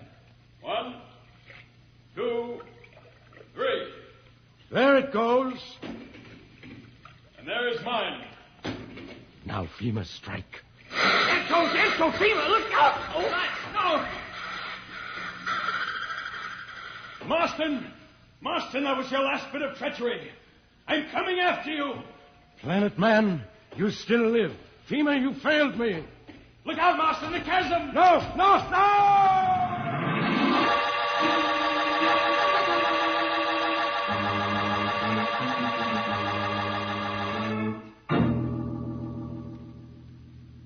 Slat certainly was a brave man to throw himself in the way of that flying cobra, FEMA.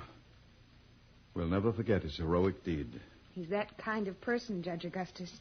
And you know, when we picked him up, he smiled and said, "That FEMA. He must be stupid if he thinks his poison could kill me. Why, I'm so full of Army snake serum from World War II that it would take Marston's bite to put me out of commission." He's resting comfortably, sir, and should be up and around very soon. He was delighted to know that Marston's dead because of his brave deed. Are you sure? We never did find the body. Well, no one could have survived that fall. No, I think we can forget Marston and his evil. We have more important things to discuss. That's right. The Council has promised to discuss the entrance of Earth into the League of Planets. Won't that be wonderful, Father? Can you imagine how they'll feel back home when they discover that for years the other planets have been inhabited, watching Earth and waiting for the first spaceship to be launched? Yes, Pat, it will be quite a surprise. I might even say a shock. That's why I agree with Judge Augustus that we must plan the whole thing carefully. If mistakes are made, it can create a great deal of trouble. You must remember that the Earth is still divided into many factions. If one side or the other sees an opportunity to use this as a means of getting the upper hand, the news of the existence of the League of Planets may bring on a great tragedy. Do you think we'll be allowed to go back with the first emissaries from Planaria Rex? It will be most essential that you do. Your father is an interplanetary figure, and his words will be listened to and believed. Isn't it time we attended the council meeting? Yes.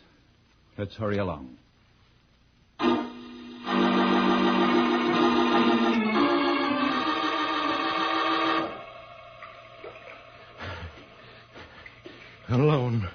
Alone in the darkness. They think Marston is dead, but they've not heard the last of Marston. Here in this room are machines of the ancients they do not even dream exist. In time, I will learn how to use them. When I do, I will make the solar system pay for my suffering. One by one, the planets shall feel the weight of my anger. One by one. It will take time, but I can wait. Marston can wait. Marston still lives, alone. But even alone, his presence is dangerous. What can one person like Marston do? What are these machines of which he speaks? And what powers do they hold? We'll be back in a moment. But first, here is a message that the Planet Man wants you to hear.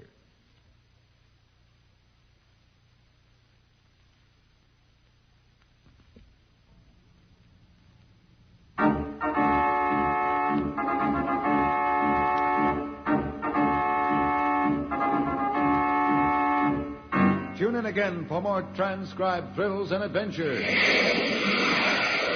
Rocket millions of light years into space with Dan Troll, the Planet Man. The Planet Man.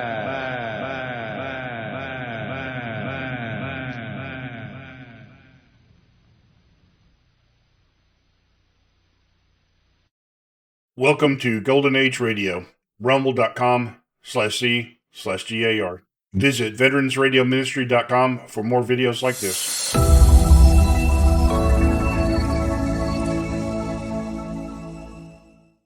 Buck Rogers in the 25th century.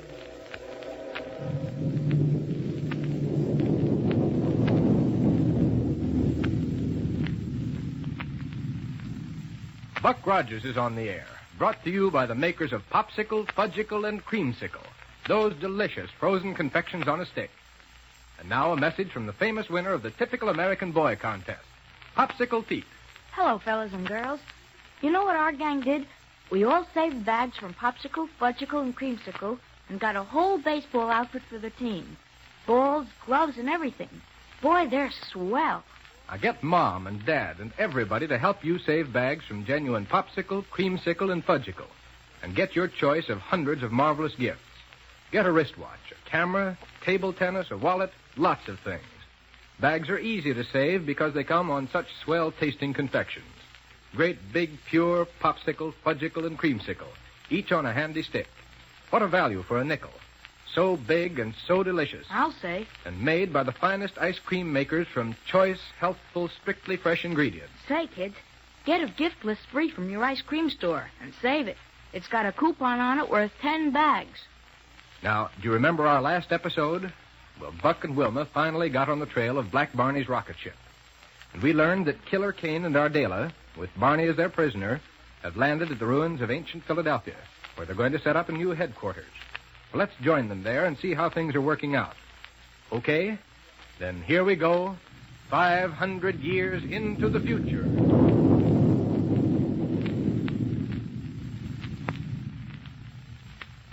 Well, Kane, what do we do now?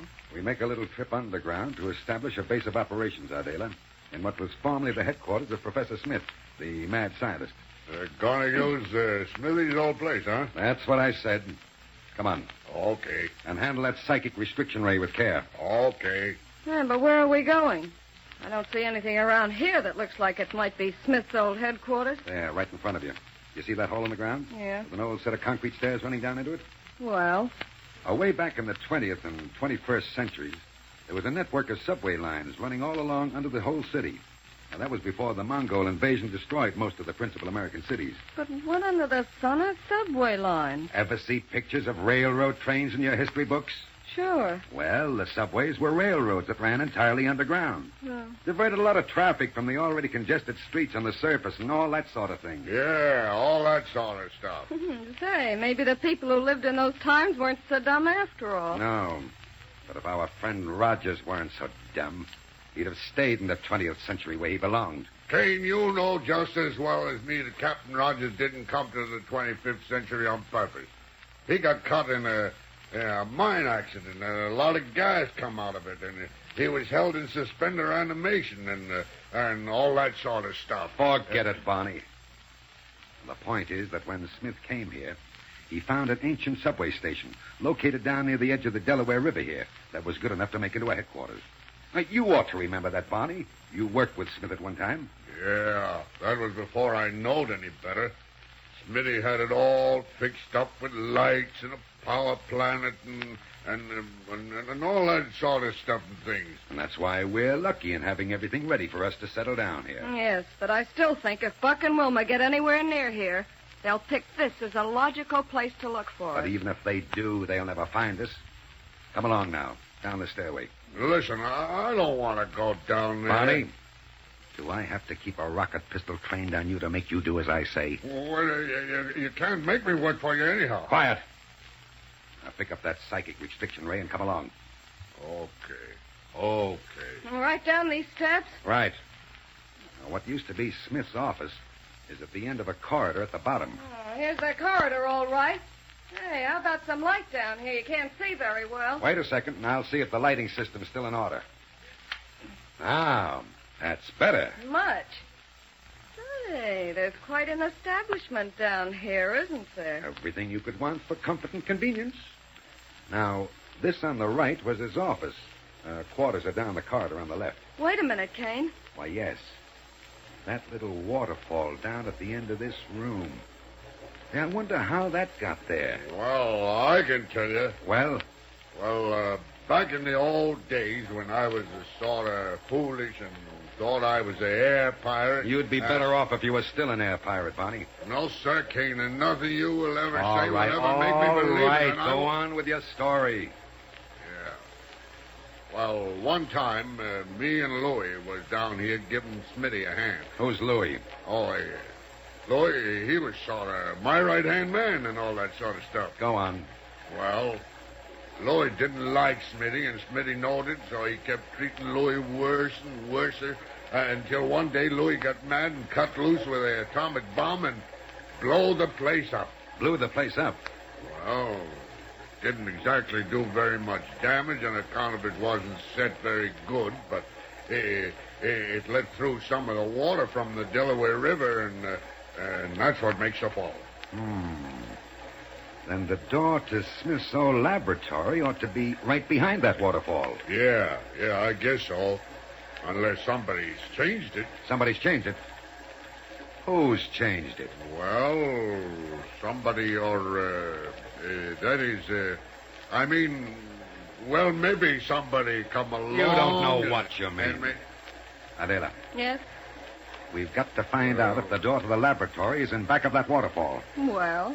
Well, how'd you like to hop through it and see while I keep an eye on Black Bonnie here? Oh, and get soaking wet? Not much, Kane. If you want to find out what's on the other side of the waterfall, you can do it yourself. Or make Bonnie do it. Hey, now, listen. And take a chance on there being some way for him to beat it on the other side? Okay, then it's up to you. See why that laboratory should be of such importance to you anyway. Adela, if the water hasn't flooded that laboratory, we'll find electrical and scientific instruments that'll mean everything to us. If it isn't flooded. That's exactly what we're going to find out now. What you're going to find out. Go ahead. No, wait a minute. The force ray. Give me one of those non-recoil energy projectors. Sure. Here. What are you going to do with it? Use it to push the water aside and keep from getting wet. Oh, sorry. Sorry? Yeah. Thought we were going to have the pleasure of watching you take a soaking. Never mind that. Just be sure you keep Bonnie here covered with your rocket pistol. Now, here. Hey, that's pretty good, Kane. Even if it is new. It's the laboratory, all right, Adela. And it's in perfect condition. Good. I'll hold back the water with this force ray while you and Bonnie go in. And then you can do the same for me with yours. Right. Come on, Bonnie. Okay. And be sure you don't let that ray machine get wet. All right. That's it. Now, put the psychic restriction ray down inside the door here. Well, now, how about... Set it down, I said. But listen... Hey, Kane! See? What's the hurry, Adela? Take it easy, will you? All right. Come ahead. Right. Well, this is better. Now, get all the way inside the laboratory so we can close this door. That's it. And this, my friends, is our new headquarters. Not bad, Kane. Not bad. Not bad? It's perfect. And look at these scientific instruments.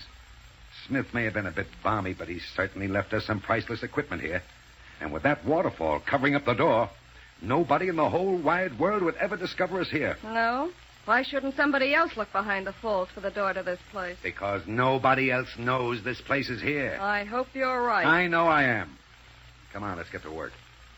Now, the first thing we've got to do is to put Barney under the psychic restriction ray. Huh? Plug it into that power outlet, will you? Sure. Listen, Kane, is all you think about the cycle description ray? I'm not going under it, see? You haven't any choice in the matter, Barney, unless you decide to work along with us voluntarily. How about it? No, sir. No, sir. I don't know what voluntarily means, but I won't do it. That's final? Yes, sir, and nothing you can say will make any difference. Then the ray it is. Let me have that force ray, Adela. Here you are. Kane. Get down on the floor under the ray projector, Bonnie. No, sir, Kane. And you can't make me... Down. Hey, take that force ray off of me. What's the big idea, Kane? Flat on your back, Bonnie. And right under the projector lens. Take it off me, I tell you. You're pushing me right through the floor. If you don't stop bellowing, I will push you through the floor. All right. I'll stay. I'll lay still. I'll stay where... All right. Now, Bonnie, I warn you. If you try to get out of range of the psychic restriction ray, I'll drive so much energy at you that you'll never get up again. Adela. Yes? Turn on the ray. Right.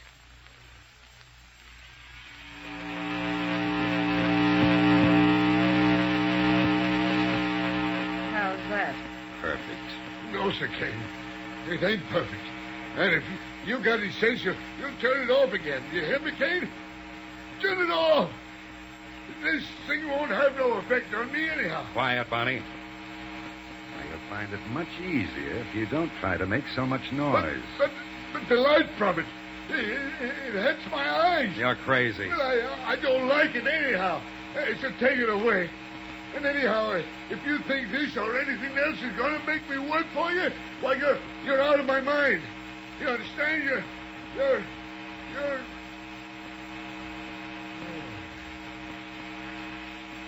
This again. You know, it's funny. This thing ain't so bad after all, is it? Yeah. I kind of think I like it. It's working, Adela. Good. And from now on, Barney is ours. Yeah, the reggae. It's so nice and pretty and beautiful and stuff. Yeah. Let the brave Captain Rogers try to upset our plans now. Rogers.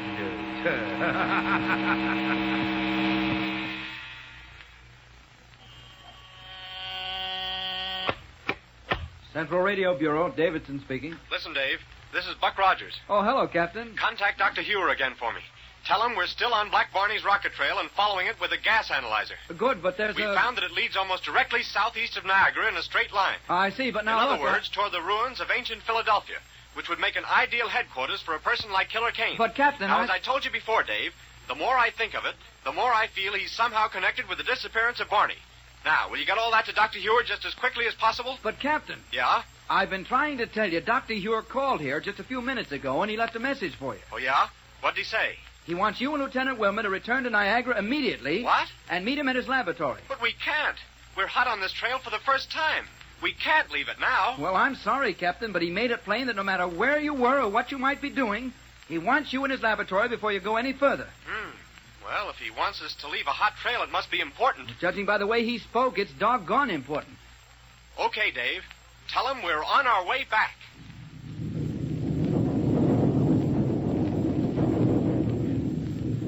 So, Kane and Ardela have poor old Black Barney under the influence of the psychic restriction ray, the instrument that completely subjugates him to their wills. It'll make him not only willing but glad to work with them. But I wonder what Dr. Hewer has up his sleeve.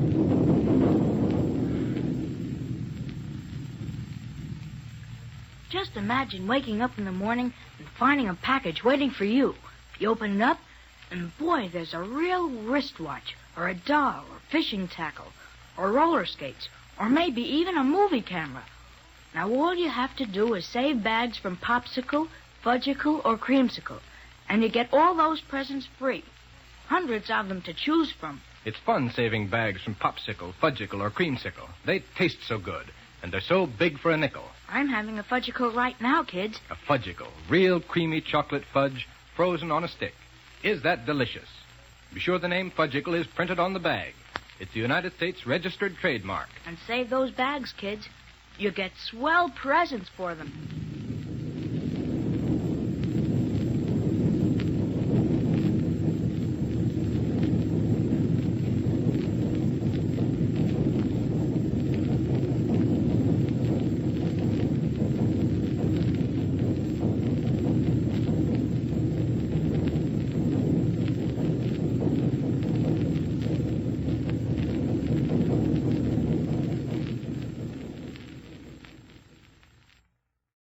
Enjoying the timeless classics on Golden Age Radio? If you're loving the nostalgia and captivating stories, consider supporting our channel with a tip. Your generosity helps us continue bringing you the best of vintage radio entertainment. Simply click on the link in the description. Thank you for being part of our community. Lost in Brazil invites you on an unforgettable journey where every moment is an adventure waiting to be discovered. Join us as we uncover the soul of Brazil, one incredible experience at a time. Click on the link in the description and embark on the ultimate Brazilian odyssey. You have been listening to Golden Age Radio, rumble.com/C/GAR, brought to you by G3PL.com. Don't forget to subscribe for more videos.